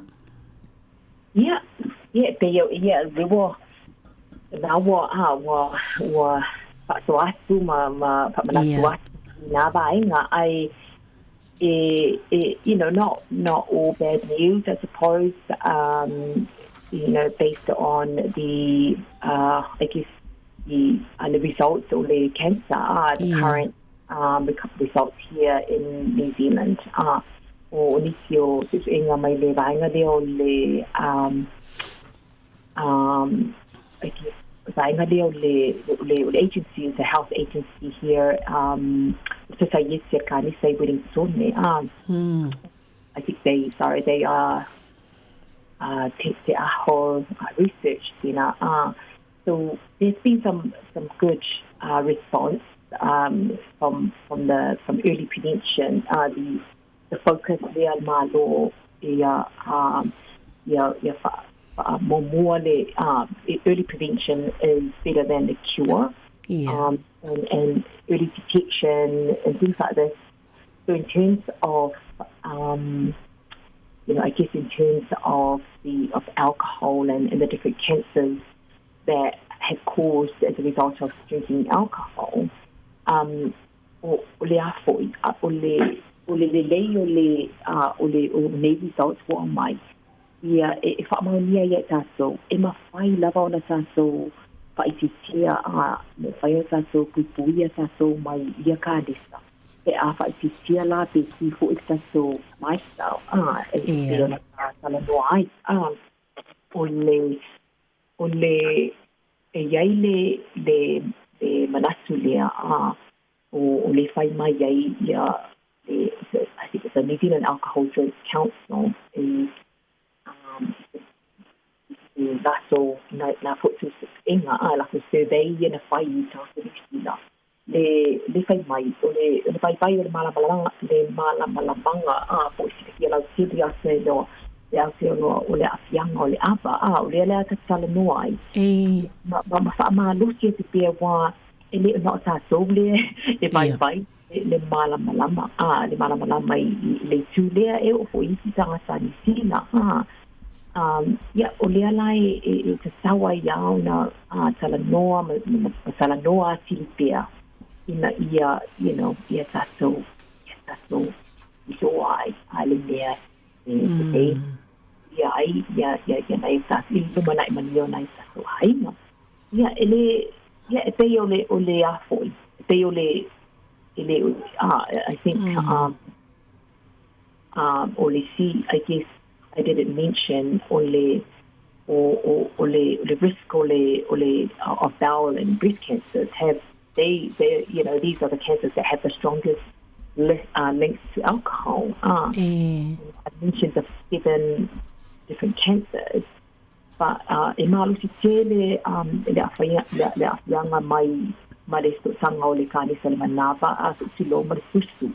because these are the most common cancers in New Zealand. So despite the other cancers that I've mentioned, I think it's good for us to know that only kanisa only manapa male marsusu ia ole e afia tele mai lea ile avamalosi and as well as what's worse if alcohol is going together with smoking. So tia ilunga le langa ole kanisa ia pe afa pela ole e alfa sasiling ava malos male ula. So that's another fact that I wanted to mention. So I know what velo satile for ye kanisa so I so trasa Pacifica. Malo. Te loa nari e iei tangata fo ilea whai atu iei bev atu fo ise whautuanga pēna na tala noa iei ia ewe mai ia e whioti umā tangata ia ai ole tā ua te leo le ngaluenga lea tau te whaia ole wha manatu na ole tu ua tu lava tau longolongo e pule al tangata ia ai e sele tā ua ole ngaluenga lea tau te whaia ole tau longolongo ona ole nau ina ia puipuia o tātou tangata mai leo o i tūlanga o ngaonga nei o kā nesa nei e tau te tala noa mai ai ona ole sota inga po sotanga male ava malosi ole tapa ia ole so ona tau mafa o me ai le soifua maloloina o le whaile ngaluenga le taulongolongo ina ia puipuia awane ia o iai ia ai e lava fo i tangata ia nari ia ai e whawhitai matua i te le lava le tau ngaluenga o lo whaia taulongolongo ina ia puipuia tātou tangata o le whaile tātou ngaluenga mō tātou lava tangata. Ioi, ta o lei ia e ta'u le lei lava lau saunoanga ai o le mafuanga tili lava o le e saulongolongo atu ai ma manatu atu ai ona o nei o ka lisa ia le up to 50% of the cancers New Zealand is sono tato in New Zealand e mawhai na puipuia. I guess that's the reason why the Cancer Society is advocating for harm reduction of cancer. O wā e mawhai o na puipuia. Ele whaapeo ele whaapeo mai o na puipuia. I guess that's, so I think the reason o le mafuanga o le mātou whaasoa atu. Ina ia e ta'o fo i lau tunga ina why it's our duty to educate, empower and enable our people so that they know everyone needs to be informed. Everyone deserves to be informed of what what these issues are or these illnesses are. Yeah, I saw the day for you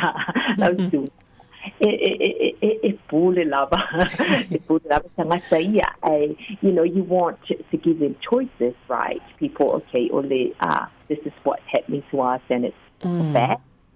Yeah, I lava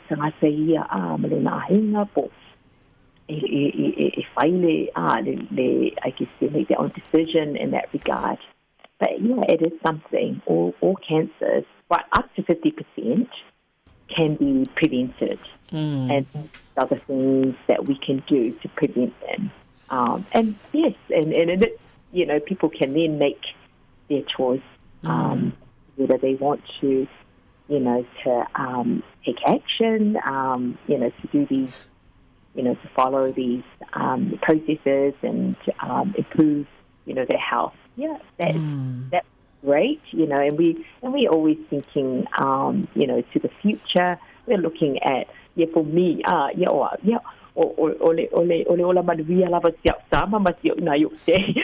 future of our families. I think but yes, I think it's so important to know, to be informed, so that we can make these decisions for ourselves. Ia e alana o toi talanoa toi vaenga I ona na o molmawina stangata na afia ia ta whaile ta utonga ia ma umane lavo maliu ile liva ile ate ia ai o pe o se vaenga e sama mawhai ona o le ava malosi ia te le o le afianga no ia ile ia ma tamol mawina le tinga ai nei taimi o tongo fitinga ia e umane wa le manuia lava ona wa faisi te leo le afianga I tō langa whaapea ia pia mana ia le tala noa ai ina ia o ngā fo I mea tutupu mai I le si tangata ia e pui ai fo ia isi tangata mtatou uma lava o le mana ia le nao le whaamanatu pia na e sau noa ieinari ia e toi taulongolongo ma toi whaapupulati le fo I tātou tangata le tā uo o le puipuinga o I tātou lea lava tātou te iloa le mea tatau ona maua le tātou puipuinga. Ia a tātou iloa lava fuafua, ia o le tūlanga lava nai o iaile. O le umi ai o le soifua malolo ina umi ai le soifua e mafuta I maainga le nei lau lang. Ioi, ta o le whapesai ioi, ta o le talo whai ina I tātou nga inisi ia ua maari liu talu aile nei whaamai ai Ioi, sa le leia o le advice po le tautua po le tautua atu po I le nā le Cancer Society po le malo po I through the Ministry of Health o le whaamaoti ina lea o le pipuinga o le manatu tāua lea o lea ia wā if we can prevent it, why not? Tāua lea o le puipuinga lea ua whaatinoina e ala I tusuinga ina ia vave loa matonga whiwhia loa e vave loa through early detection through our own early detection, our own early screening. There are screening services that are available in community.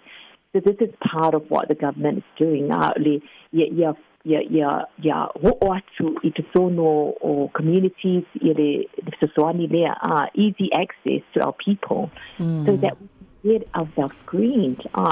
Everything should be screened, even diabetes, something that I talked about in the past. This is what the researchers are fighting for, advocates like ourselves. We want early prevention is the key, really, and that's what is proving to us. And also, no doubt, the Bible also constantly teaches us that, wisdom, foresight, discipline, and early action prevent greater harm later in life. So I think, this is where, faith, scripture meets research, and it is the truth. And I really, really hope, this is the point we're trying to make, or I'm trying to, through the Cancer Society.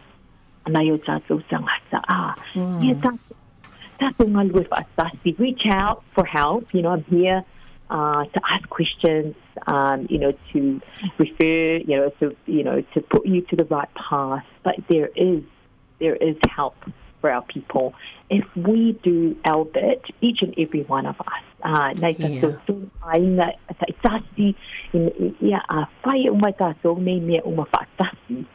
think that we can improve the rates of cancer. We can prevent ourselves and our future generations from this horrible disease. But my research in my fight tato ona pupuia tato mai nei whamai. Moni lei malo lam whaftai lavanari. O whelai e mo mei tangata ni si whamtalanga au ili vaenga ia. Yeah, and whai ona sai mai I mato 800 number e yale the nurse, our cancer support nurse, the clinical nurses who e mawhai ona na whapsosai ile 800-226-237 o walu o lua o no lua surfitu. E mawhai fo'i ona whapsilia te au pe a whapea e wai o le numera nai al sa o ai le nurse, le mato clinical nurse. E mawhai ona whapsosai au mawhai apesili ai e salanwati anari pe a fia maua te sosoani po se pe infisili te talanoa mai e avanoa e maua le avanoa lea. We offer community support as well through counselling, free transport, nai tato so tangata o lo'o, who are going through treatment, salofai, we provide support in that space, which is probably the bulk of what we do is provide free transport. So it's all on our website for people to go through and see the advice, the support that we provide. Then for in terms of alcohol, we really encourage to take the truth test. There is such a thing on the alcohol.org.nz website. If you are serious about, improving or reducing your alcohol intake, mawhai tato whaia tato wafia lelei tato te tato ola manuia. There are lots of things that we can do. Be on all whaia more. Anyone is welcome to contact me directly. Ile numero na sisi la fiaina. Sabelina, ole pe wo lava ina le na malo lava lo sai wo lava foi wa tauna e an fe sau malo longa ole wa tal ki simas Ana te fai ngā luenga. Ia oe lea, nari. Ia e pa pena foi la sunga ma to o fai ngā luenga nei alu foi. Ia. Ile tau ngā lue malo lava whaatai. Ia, malo lava. Ia whaatai lava, nari. Ia vea ia o fai masui fu al mātou o fai ngā luenga. Ia misi whalau whaafonga mo lea tol whaatai tele lava. Mo pol kalame nei tau sanga whaatai lava mo whaamtalanga. Ia mai seo nei vaenga tahaua sa e whaalau loa. A wala wal manuia o na ia tātou tangata. Ia manuia lava le ke visi masi i lau sunga. Ia malato o whai ngā luenga whaapele ainga. Ia ai mai se mau fu istau sang fo manuia. Ia, mai le mātou su sa iese o le kānesa i Wellington nei. Ia wha manuia te le Christmasi a te auto uma. O lo whaafunga mai le nei tu la. Ina te matina mātua i le au whainga buinga le atua i e kālesia ese. Ia, nai runga li la iti. Ia le au telefon manai whanau iti. Ia o le mātou te talo. Ia whaamawina pia le mātou au auna. Au nanga ma le fautua mo le lumanai manuia o tātou tangata nui Samoa. O lo ngā lue au na mawai ni sila nei. Ia te whaatai tele atu fo i lau tunga Savelina ma le tau au whainga wenga. A le si whafonga lau mua mo le tau tua fo i. Whaatai tele mo nea wanoa tāua tātou te whaasoa mga lue whaatasi ai. A wale tui fo manu ruina o tātou. Ainga masi o tātou atunu o Samoa. Ia whaamanuia tere le atua Savelina. Ngā luenga masi uma o whenga iai. Ia malo whaanoano. Tere lava sui fua ia whaatai. Ia whaatai nari manuia fo i taimi o toil nei aso. E sui fua mal nei taimi. E sui fua ia whaatai. Ia ole.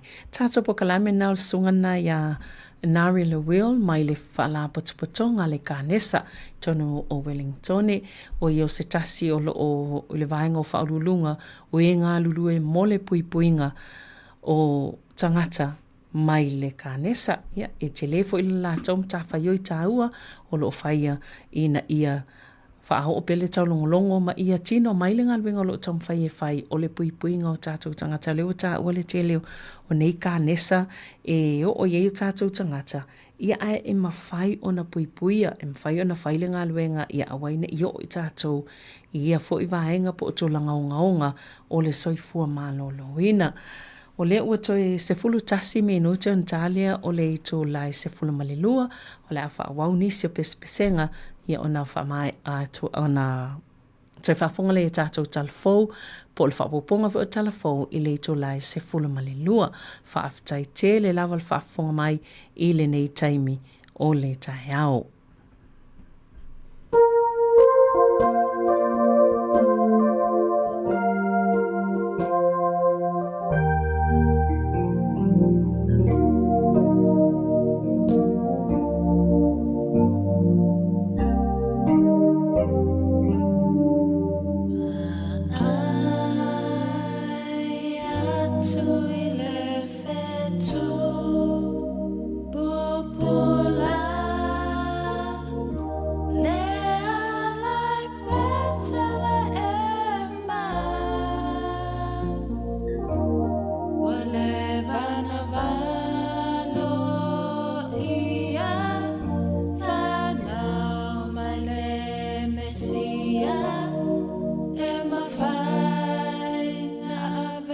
Se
Long time ago in Bethlehem, so the Holy Bible say, Mary's boy child, Jesus Christ, was born on Christmas Day. Hark now, hear the angels sing, new kings born today, and man will live forevermore because of Christmas Day. Trumpets sound and angels sing, listen what they say, that man will live forevermore because of Christmas Day. While shepherds watch their flock by night, they see a bright new star, then hear a choir of angels sing, music seems to come from afar. Now Joseph and his wife Mary come to Bethlehem that night. They find no place to lay the child, not a single room was in sight.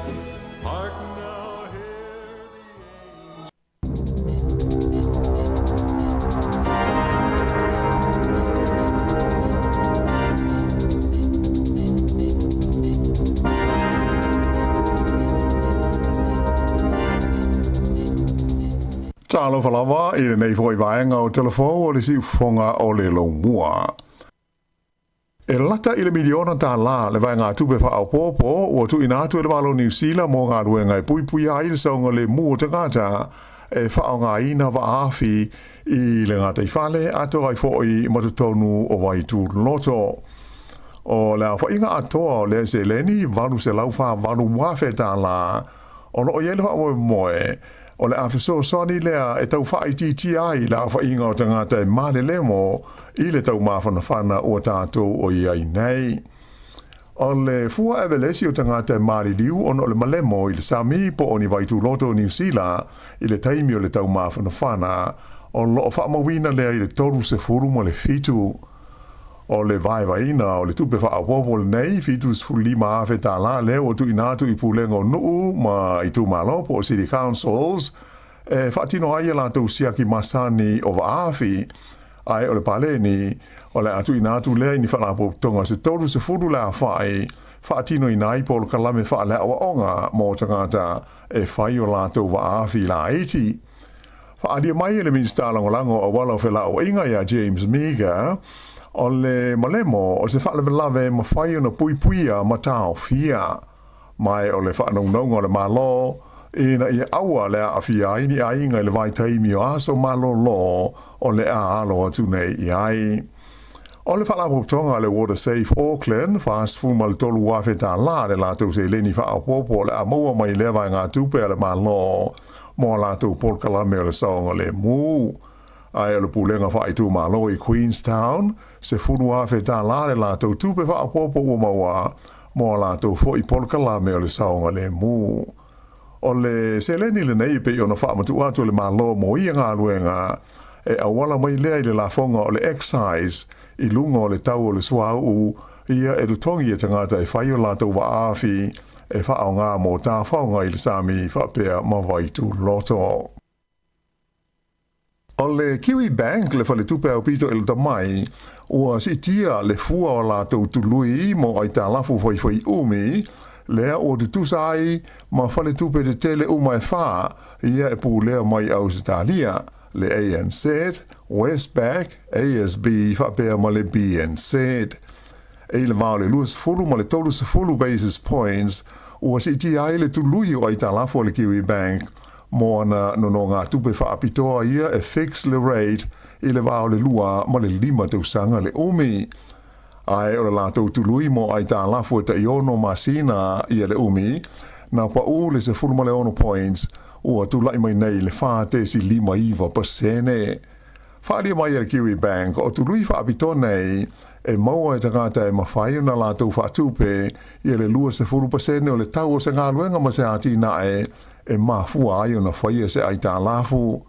Whailo mai e le kowana o le whale tupe tūru tonu o Anna Bremen, o le siti ai o le fua o tului o ai tā la fua fo le tupe, ua maununga atu na ilo le fua sa whaatu langa mai e le Reserve Bank, e pe o na whailo mai ai le fua alo i o tului o tupe ai tā la fu i le masina o Novema.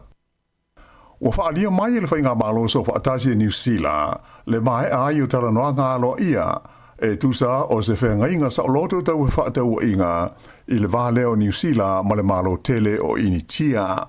O le nei whenga inga e tele whaamaruianga o maua ai mo nisi o ati na e te tele a New Zealand. Pei ta ai e whaale tele ni tūlanga le lei, mo le ati na e o le susu, ma tau mawhaenga o sia mai ai le susu o New Zealand.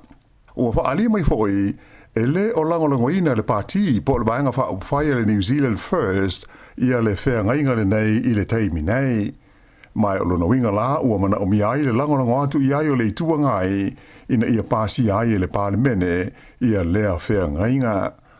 Whailo mai le minsta o whaatau inga ia Todd McLay o se teimi o le tausanga fau o le adu tau o na saini ai alo ia le nei whea ngainga i le wā o mā lo e lua. Ta ua le minsta e tusa maleivas 5% o loa a New Zealand o lo whaatau atu i intia o le a whaititi ai le fua o le lātou tiute. Mai se lama mō fuala au aina e au fia ai le apu whapea ma le kiwi fruit. Mai se foi le ano o manufasi whapea ia le koale o meo fulufulu mā moe po le wool. Mai se foi o loa ngausi mai la au o le wao matua mai si tau mafa whapea nā. Tusa ma le 5% o loa uma New Zealand e whaatau atu i maketi o initia. O le ale aise tiute i le taimi e whaamamalu nai i a lea whea ngainga. Ai o le asi itia i a lea whainga i le 2% i le taimi e a toatohai le whaatinoina o tuutuunga mai e inga o le whea ngainga. Pei tai o le susu matau mawha uma e ngau sia mai i le susu e le o mawhai o na pa u a toatoa i lalo le tiute i le tele o vaenga. Whailo mai fo e whapea o le nei whenga inga, o le ama whai o na tue lau li liwina, i le wāo mā loi lua, pe a uma ia le tausanga tasi talu o na wha malu. Pe ta ila o leo wha ilo mai le tai o le New Zealand First, wa vasa mana ia Winston Peters, e manatu le lato parti, e le o se whengainga sa o loto, ia le whengainga le nei, i le tūlanga e pei o na tūlai mai ai le teimi nei. Ta ua e wawasa, e le mo New Zealand le malienga o taunu iai i e tū e lua, o na ua tele na ua me le lei ua mawai le malo e tia, ai mai se lava i le tūtau whe malanga inga po le immigration, ai e le o lava ni whaamonianga o mawai e New Zealand, ai mai se o lati na e o le susu, ma o loa e ngā sia mai ai, po o le vaenga le ta ua o le dairy industry. O initia e pe o le silfia, o le tamau a inga lona tonu lea i le whaasalonga o tamau a inga te tele o le lalolangi a toa. Pei taila, i le teimine i leo manino mai pe e lango ina e le partia le Labour i le whengainga lea tau e whaatawa inga i le wā o tunuune i lua New Zealand mo initia. Whailo mai i le suiso upo le Labour mo mata upu tau e whaatawa inga le lihoi pule a Damien O'Connor. E whapea, e wholinga mai o se la asanga le lei ua o iai mo le anga i luma o he whaatawa inga i le wā o tunu e lua. O se mea te tau no ma whai o na langolangoina e le lātou pāti o le Labour. Ta ua e O'Connor e te tau a o na tuli ma ta ofi mau i ni awanoa le lei maua mai ai mai se i ma ta opu whapenei i le wā whenga iai maisi a tunu o le laulangi. Ta ua fo i e O'Connor e whainga tā tele o na talia uma e se mā loi whāfo i le vaenga tele o loa ngaosi mai le susua New Zealand i le taimi e tāsi. Nei ta ua o le mea lau fo i lea sa o lātou whenga iai a o tūla i mai i lātou i le teite inga o le whainga mā lo. Mai sa le ina tia lava ai sa whailo mai e le o se whainga po o se mea whaingo fie. O le song fuan nafi le sa whailo ai e le whainga mā lo e whapea ua uma i e tala noanga na whaia e tūsa o se whenga inga tau whaatau inga i le vāma i tia. Ma wa yele wha moe le tau na seinia, ma amata wha mamaluina i le amatanga o le tau sanga whau. Pei tai e mo mia le malo le langolongo atu i ai o le Labour i lea wha moe ona o lea ua le langolongoina i le New Zealand First o se tasi o pāti o loo i te tonu o le whainga malo so wha tasi o loo tū nei le foe.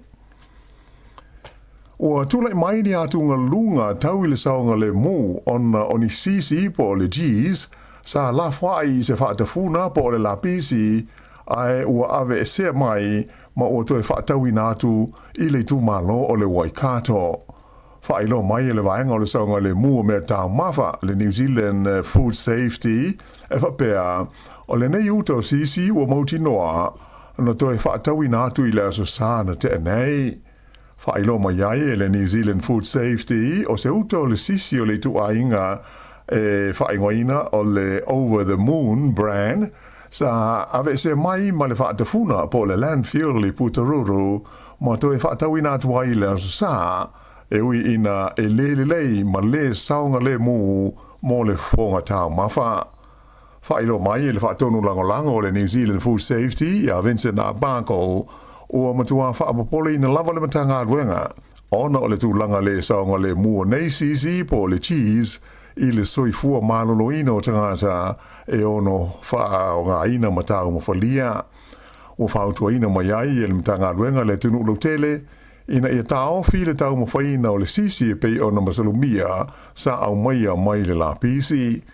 O le numela e le tau na wha tai mo nisi wha amtalanga o ili o le o, valu o, valu tolu. E pe o le sila ne fo i le pengo sto inga a le New Zealand Food Safety i le lisi manu melo sisi nei ua la fwai a o le ua toi au mai ma ua wha tawina atu i tua i le atunu u lau tele. Ua whautua ina mai te ngata o le a malangatu i isi vaenga o New Zealand e whai malolonga ai ina ia siaki le lei ia mautinoa e saonga le mūre swa mai tau mawhai nuu ma vaenga o le atunu u o le anga i atu e api ma tāwhawhao i ai. O le neila puteinga mai le pūlenga o le sua vai o New Zealand, le ora New Zealand, nā tāwai o nisi o nui tua e le tutusa e le lei o le pui puinga o la lātou swawai ma ai te tele o le tu no whaelo mai e le tamai te pule le Water New Zealand o Gillian Blythe ua tele pulenga o nuu mai tu malo i tua ua whaale leia i le tūlanga o le pui puinga o la lātou swawai tau mawha peitai e tusa ma le whase lau afe la whae tangata e mauti noa e leo ato o toa i a pui puinga o lo lātou swawai na ieta ua foi o le tele o isi nuu i tua e whaalangolango i tāne vai mo lo lātou swawai tau mawha ma e whautua i nai i e whaapuna mua le swawai awa le tausinga o le soifua malo loina ma le saonga le mu. O se ripoti mai lo wale sfasa le lawa New Zealand ua taua ai le langolangoina le stasi sa avema min star le malo sa moa.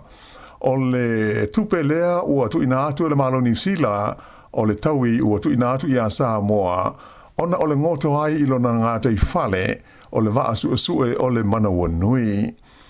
O le nei wha lave pe ona silifia i la sohono o ke topa i le tausanga taluai na tu ia ai le au i ngā tai o ta fitoala i le vaa le nei o le manawa nui a New Zealand ma mua ai se ia o ina ngoto mai o loo ta oto ai nei i le aliti tai.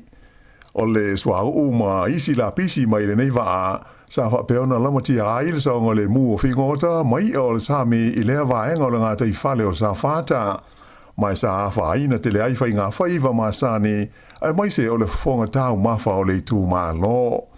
Se 4 miliona ta la sa moa le a whai o le se leni ua uma o na tu inatu le malo New Zealand i a sa moa e tu sai ma le 1 miliona ta la New Zealand e tau ia i mea ia na whaalenga ina ai mai se o a whaina o tangata o nuu ma le tū ma lo o lo ngoto ai lea vaa. I se talanoanga le Radio New Zealand ma le fionga ia toil Susulu Cedric Schuster o le sa avema min stau de susi o manga i le teimi o le whalawe lave na ia ta uai o lo o tala whea ngai le lei le taui ua tu inatu e le malo New Zealand i le malo o Samoa. Ta ua le sa avema min sta o le nei taui o lo o tala whea ngai ma fautuanga mai le lipoti e 5 se lawi tu lau lea sa ta pena ina e tusa o le whalawe lave e le komiti fautua le malo Samoa mo mata ubu tau i le whaalenga ina o le ngātai whale lea e ta ua o le AMPAC. O le nei talanoanga ma le na vema min sta sa whea ngai ma le taliatu o le malo Samoa i le nā whalawe lave na whaia i le taimi ua whesilingi ai nisi o le awatu mo mai pe o whetaui i le awha inga o le taui ua tu inatu e New Zealand i a Samoa ona o lea whaalawe lave.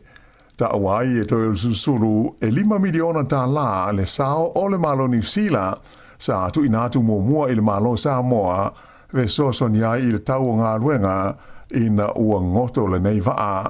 Mai o le seleni e le o fia i le 10 miliona ta la o le taui e pei o lea ua tu inatu i le malo Samoa ma ua ioe ma ua mali nia iai i a whainga malo e lua.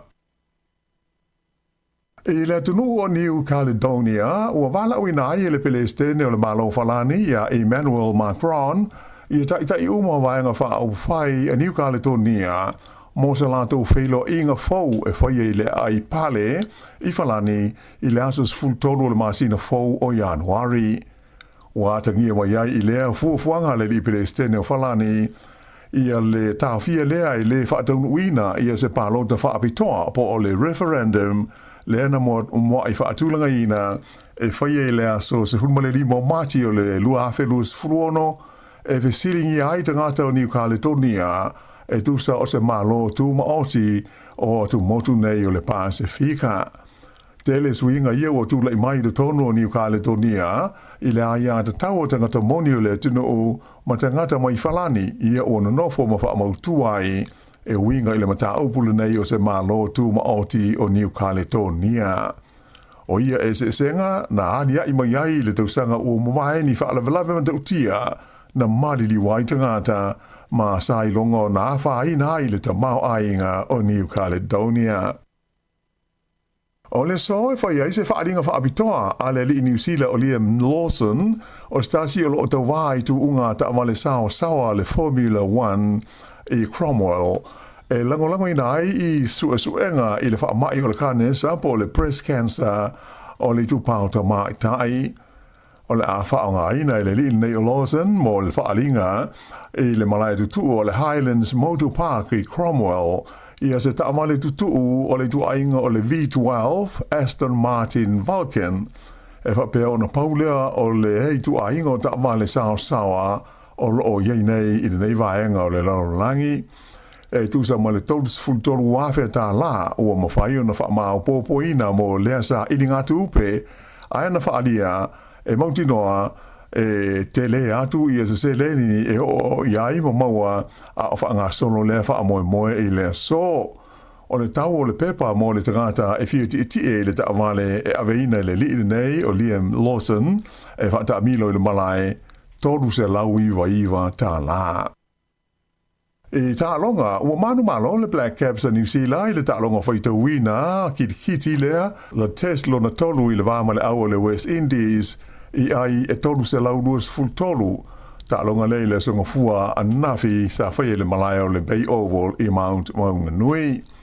Wha se lau ono lua ai o New Zealand na tuli le West Indies, pei ta aina pepe uma, aina o le se lau tolu sfuru waru aina maua.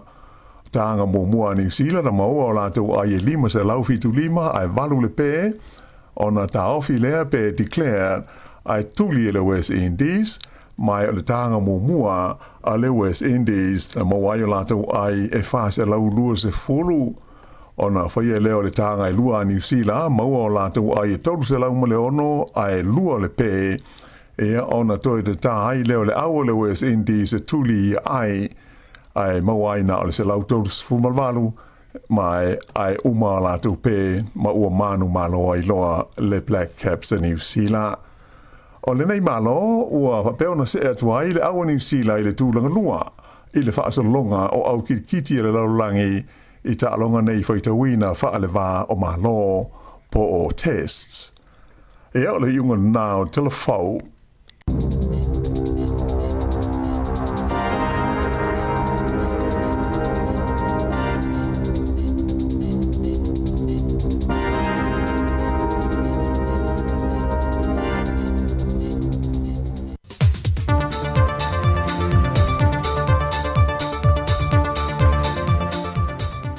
O te tue whātala whātu le tātua te rumau whāwhonga le whaopopongo talafou mai Samoa moni fwea solua o se mai le whāwhonga.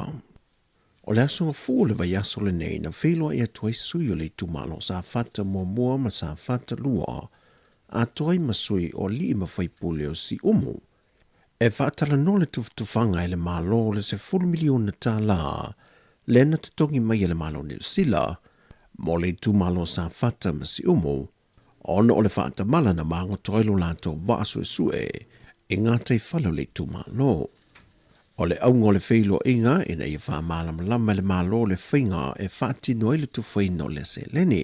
E le feilo inga na whae loa e le fionga le li pandemia, le fionga le lau le mali e topola te wa fose schment, e le feilo inga malau tu stala le whae unga le vaiaso. Wa mai o na pāsia le kāpeneta le tūwhaino le seleni, ma o le a tūwhai tangata teito tasi, o se whinga wa manatu e le kāpeneta, o le a tūwhasia ma te tūso mai tangata uma le whaasoa soina o le seleni. Na whasiringia le tofi le tūmalo, e atu ia pu o le toa, wa maali li fo iei li tūmalo I le fuawhanga wa tūwhaatasi le komiti, sau no tu ia, o lona foita le tanunga, e na o sa fata lava e te tau o na maua le lato se leni, o na o sa fata wa mae ana wha maho ni e su enga, ia a fianga o le siu manga, e mafo mai I le mangoto o lewa su e New Zealand.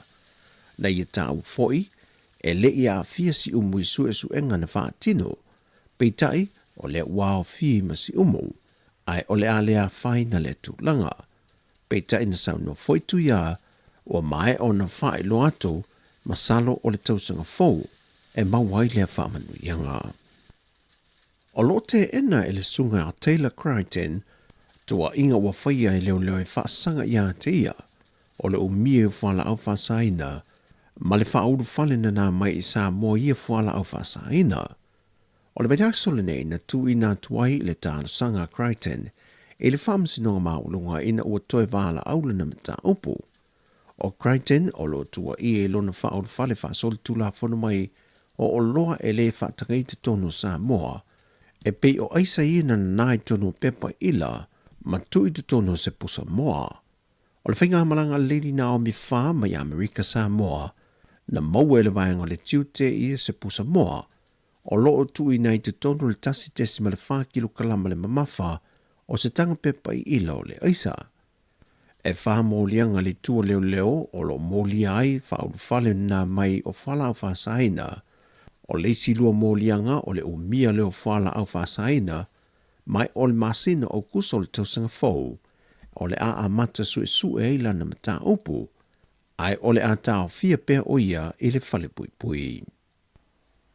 O polo ia le whaamsina sili ia sa tiusi Mativa Perese, le tu inato tusi tau fie i mōli mau i tō lua, mai le tu ua o le atanu, ona o loo mo mie le whaamsinonga e te tau o na mōli mau i le mata upu, ali tu malo whaleali li numero mo mua.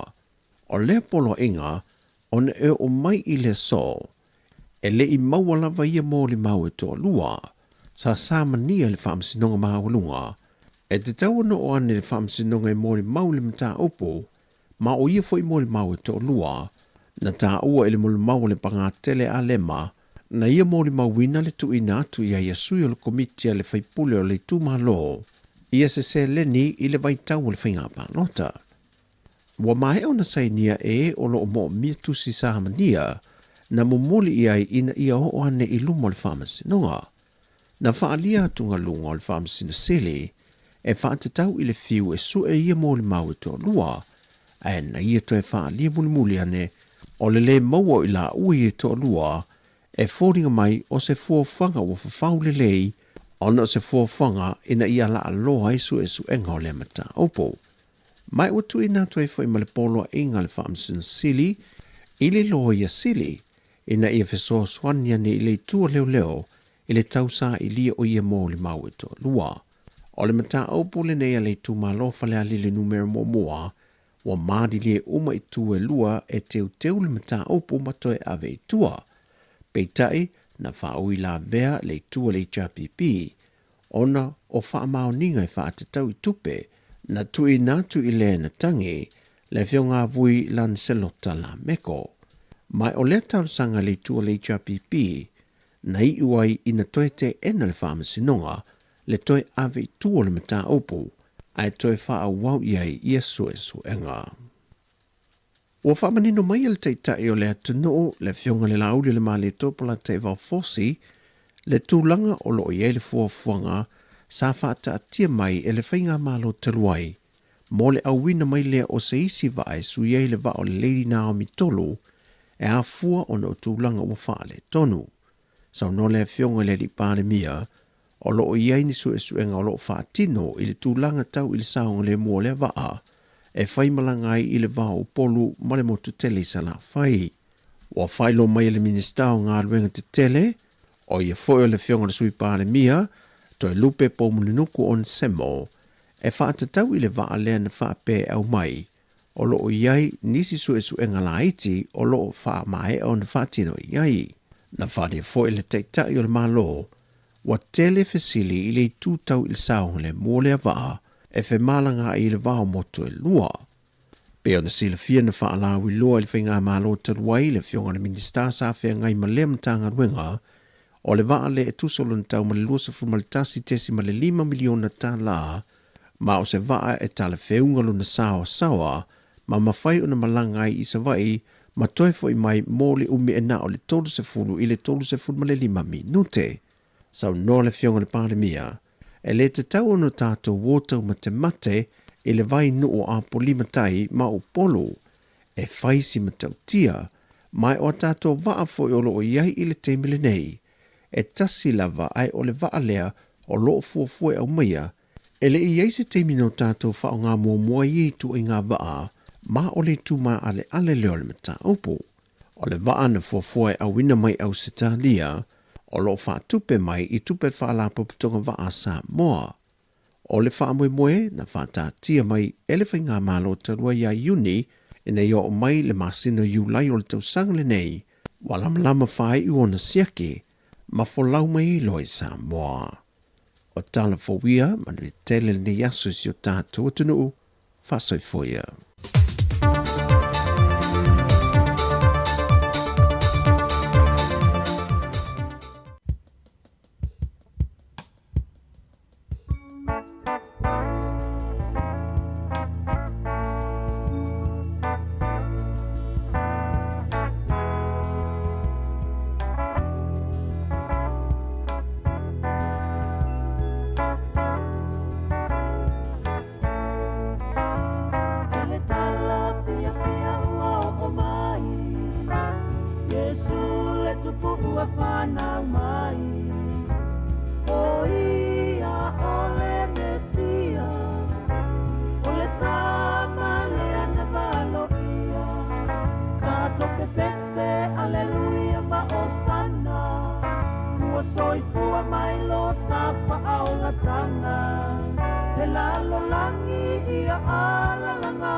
jingle all the way. Oh, what fun it is to ride in a one-horse open sleigh.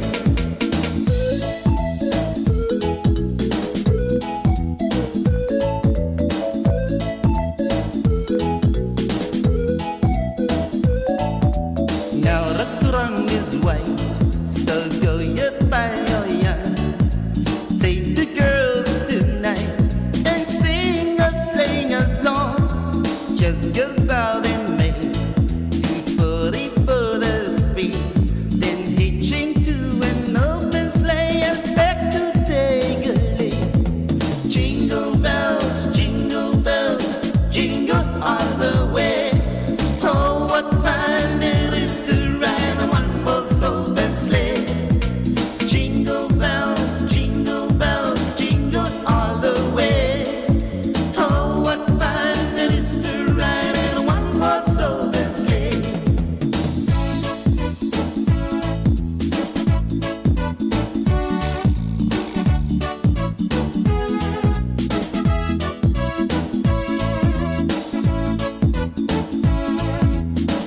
bells, jingle all the way.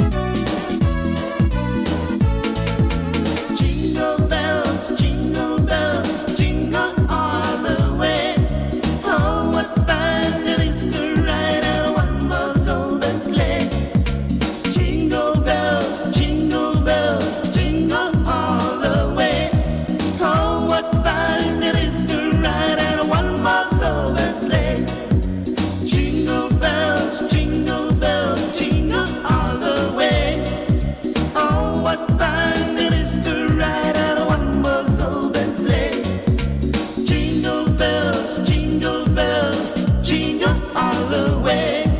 Oh, what fun it is to ride in a one-horse open sleigh.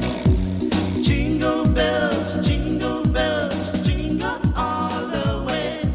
Oh, what fun it is to ride in a one-horse open sleigh. Jingle bells. A long time ago in Bethlehem, so the Holy Bible say, Mary's boy child, Jesus Christ, was born on Christmas Day. Hark now, hear the angels sing, new kings born today, and man will live forevermore because of Christmas Day. Trumpets sound and angels sing, listen what they say, that man will live forevermore because of Christmas Day. While shepherds watch their flock by night, they see a bright new star, then hear a choir of angels sing, music seems to come from afar. Now Joseph and his wife Mary come to Bethlehem that night. They find no place to lay the child, not a single room was in sight. Hark now, hear the angels sing, new kings born today, and man will live forevermore because of Christmas Day. Trumpets sound and angels sing, listen what they say, that man will live forevermore because of Christmas Day. By and by they find a little nook in a stable so forlorn, in a manger there so cold and dark, Mary's little boy was born. Hark now, hear the angels sing, new kings born today, and man will live forevermore because of Christmas Day. Trumpets sound and angels sing. Listen what they say, that man will live forevermore because of Christmas Day.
Mo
Anga awa lava me I whanu se tasi.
osana Yanu Babana Wa Fio mai le tanga Fa alomo i le tanga Le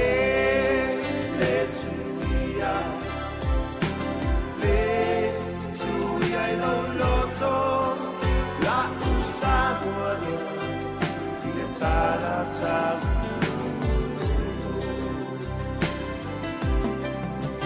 La usavore Tala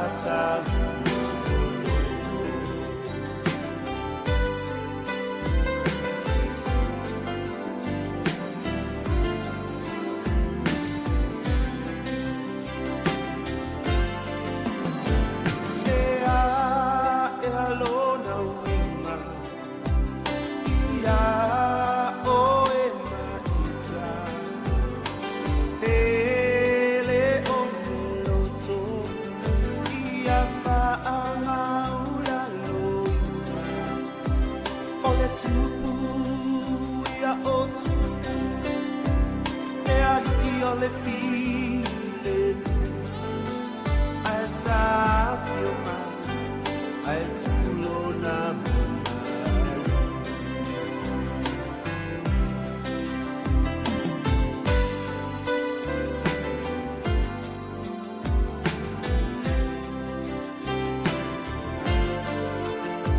se a e alona winga ia o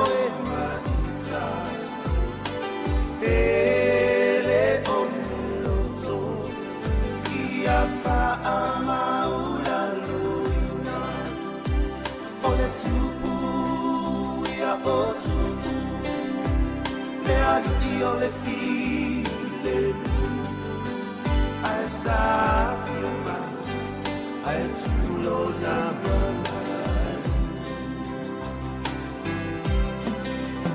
al safio ma al tulo na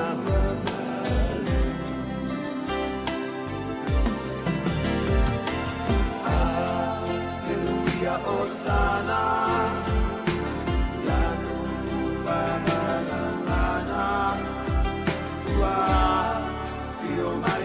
Tala, fa alomo ile tala, le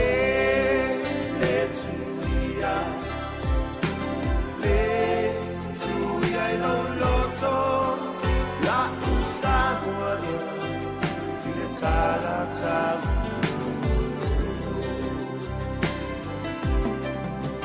La usavore, ile tala tala.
Ua pepe se ma age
tata Lucia Samoana Samoana la mai si le fua fatu le tanga vai ule matumbua sila ile afautua ole au ole malo loto mau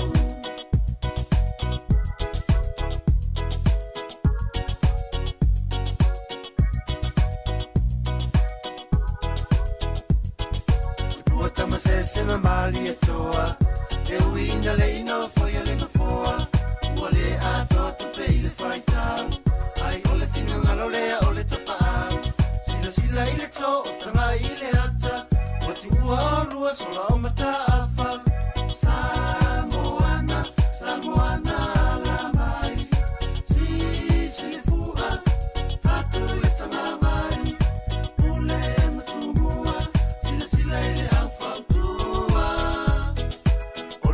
ole malo loto mau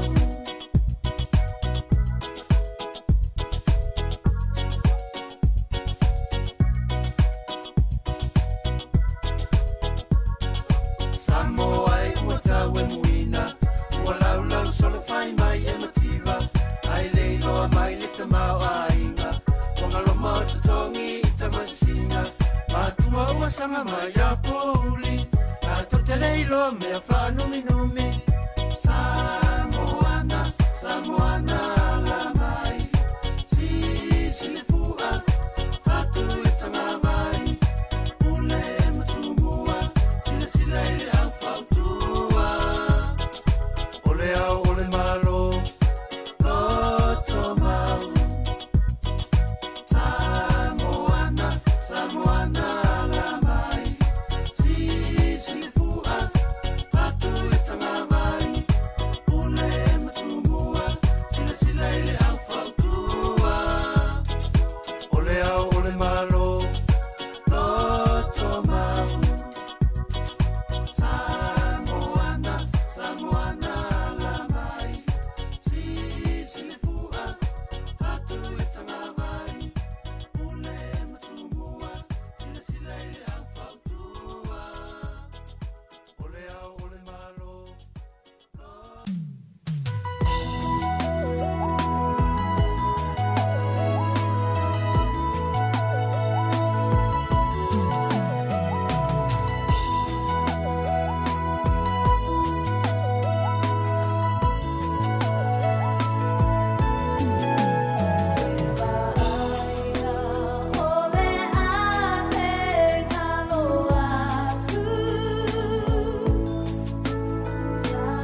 manaya le kisi masi manaya na fainga e se pai o matum songi tu isi au maa Patalo fatu solo ile au lawa sama le au te volo muli muli ane wa pai pele so kumam kumoro O umo omo oma la la la te ia va la la la te o tu la la la o e uma le ma la la si si ale fu la la la o le fia fia ma i tatu sauni ni me alofa o le mesia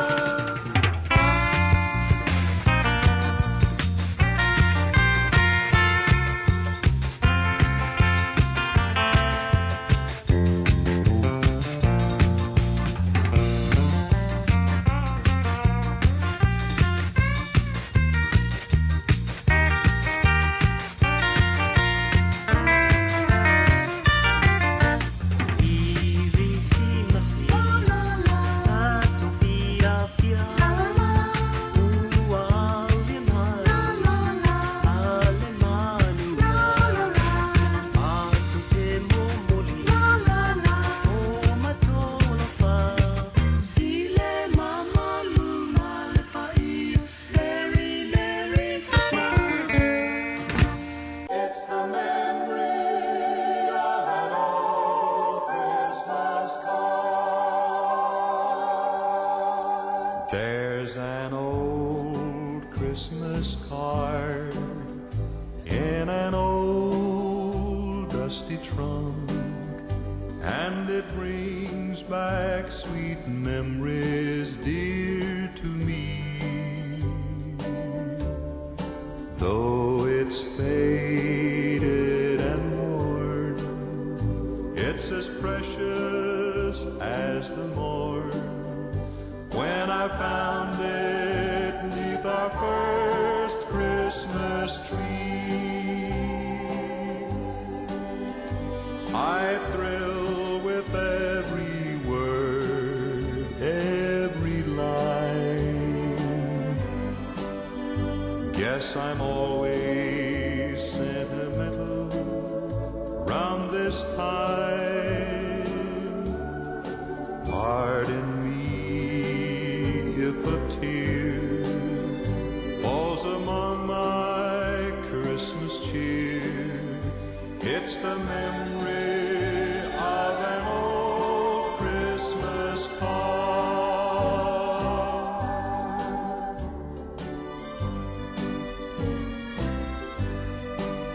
You know, I don't know why I get to feeling sentimental about this time every year. But every time I see a Christmas card, I somehow can't help reminiscing about the very first Christmas that you and I spent together. What a beautiful Christmas card you gave me that year.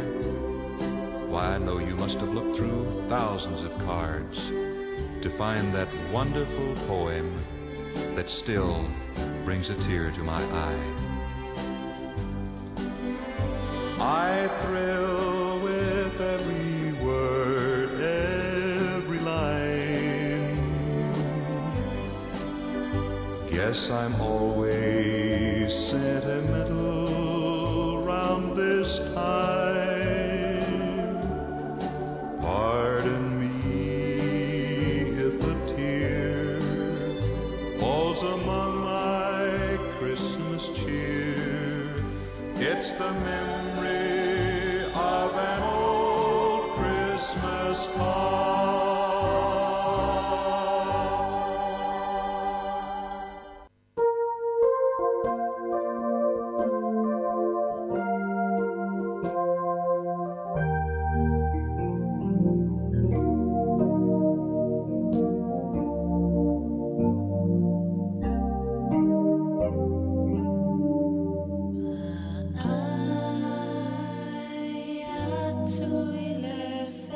To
Long time ago in Bethlehem, so the Holy Bible say, Mary's boy child, Jesus Christ, was born on Christmas Day. Hark now, hear the angels sing, new kings born today, and man will live forevermore because of Christmas Day. Trumpets sound and angels sing, listen what they say, that man will live forevermore because of Christmas Day. While shepherds watch their flock by night, they see a bright new star, then hear a choir of angels sing, music seems to come from afar. Now Joseph and his wife Mary come to Bethlehem that night. They find no place to lay the child, not a single room was in sight. Hark now, hear the angels sing, new kings born today, and man will live forevermore because of Christmas Day.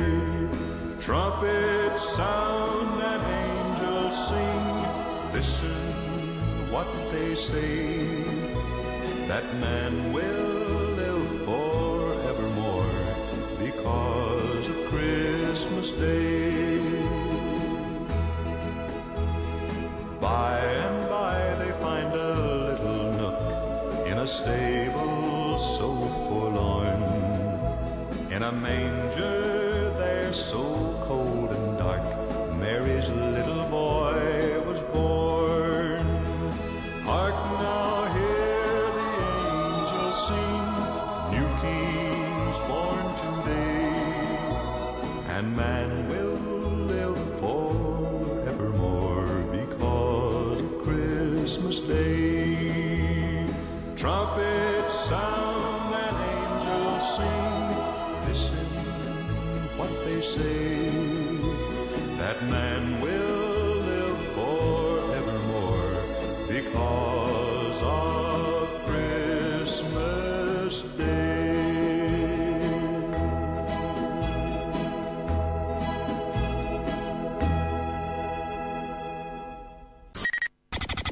O le tautua le si ufonga o le laumua o lo iai fo i le langolango a le New Zealand On Air. Ta alofa wa o le tiongi e fafo au lalo o le tia maa fafonga mai pea i le si ufonga o le laumua i Wellington.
ia pati mai.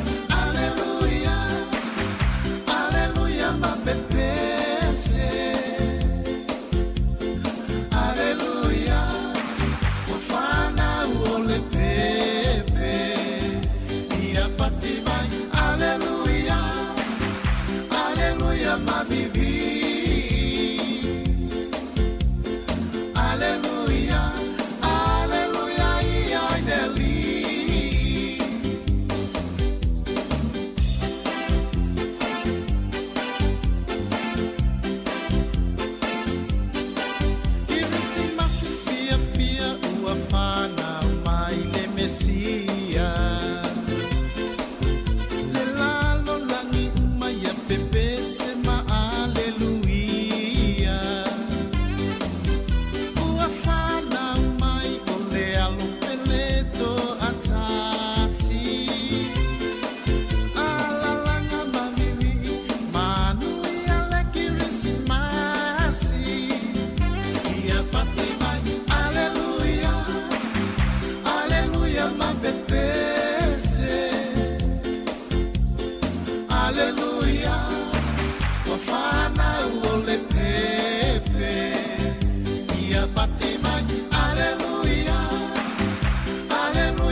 And happy new year.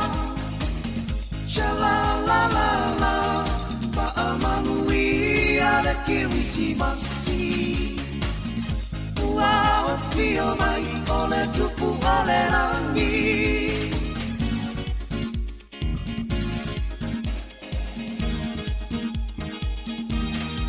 Me auma koi nasa ieti o fia na waire ariki.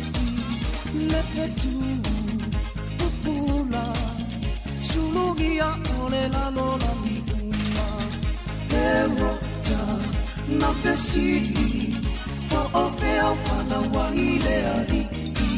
E al eifo ia teia pepelo fia fasio tile mesia. Sha la la la la Pa'amanuia le kirisimasi. Ua fio mai o le tupu o le rangi.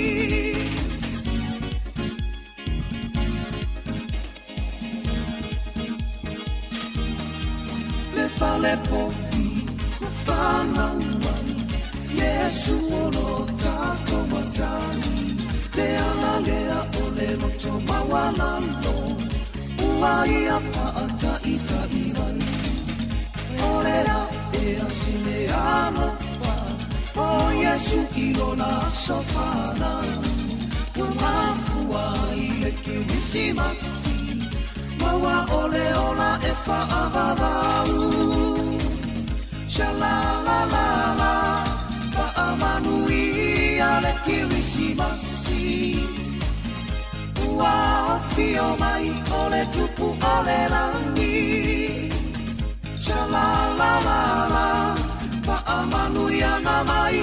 la loto Paapea le vision te uane long loto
Samoa lo ua tulu ue, o la ua sa te upea yo i fatu.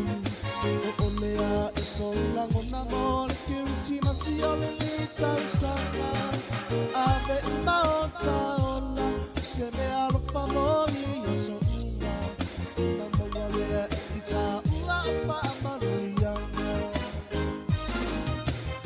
Se la ia mafa afeta ia lona lofa. Ua tato au lia le li tau sanga. Alu ia le kiusi nasi Samoa uma ole lalo langi. Fia fia, e pessima alleluia.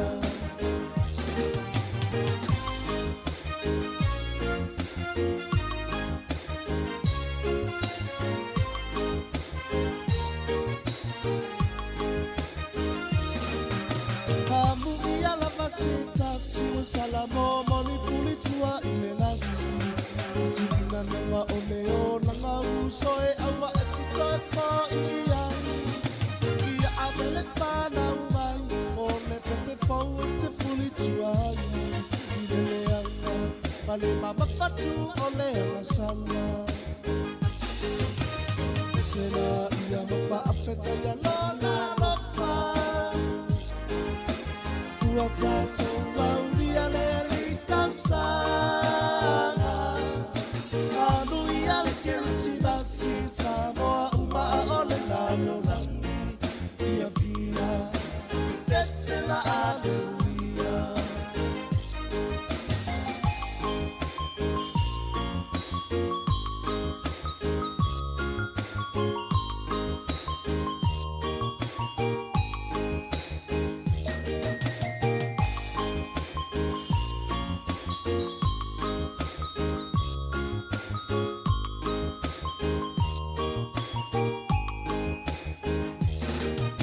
Hambu ia la vasita, siu salamo, moni fuli tua ile nasi.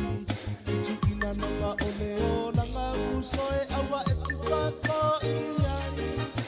Ia avele pana umai, ole pepe fau e te fuli tua ile leanga, ale mama fatu ole masana. Sema ia mafa afeta ia lona lofa.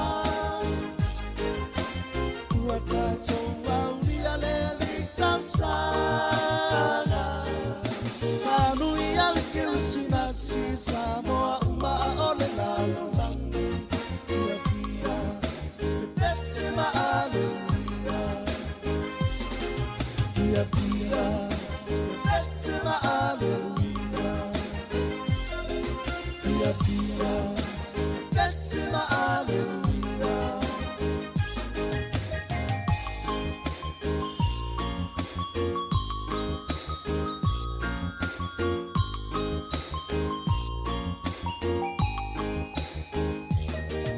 Whatever the fuck with chance of name, you might be too soon. They used to free the one to call you so like E. Or you can see my see my toes on the phone, Mr. Funny, I don't know.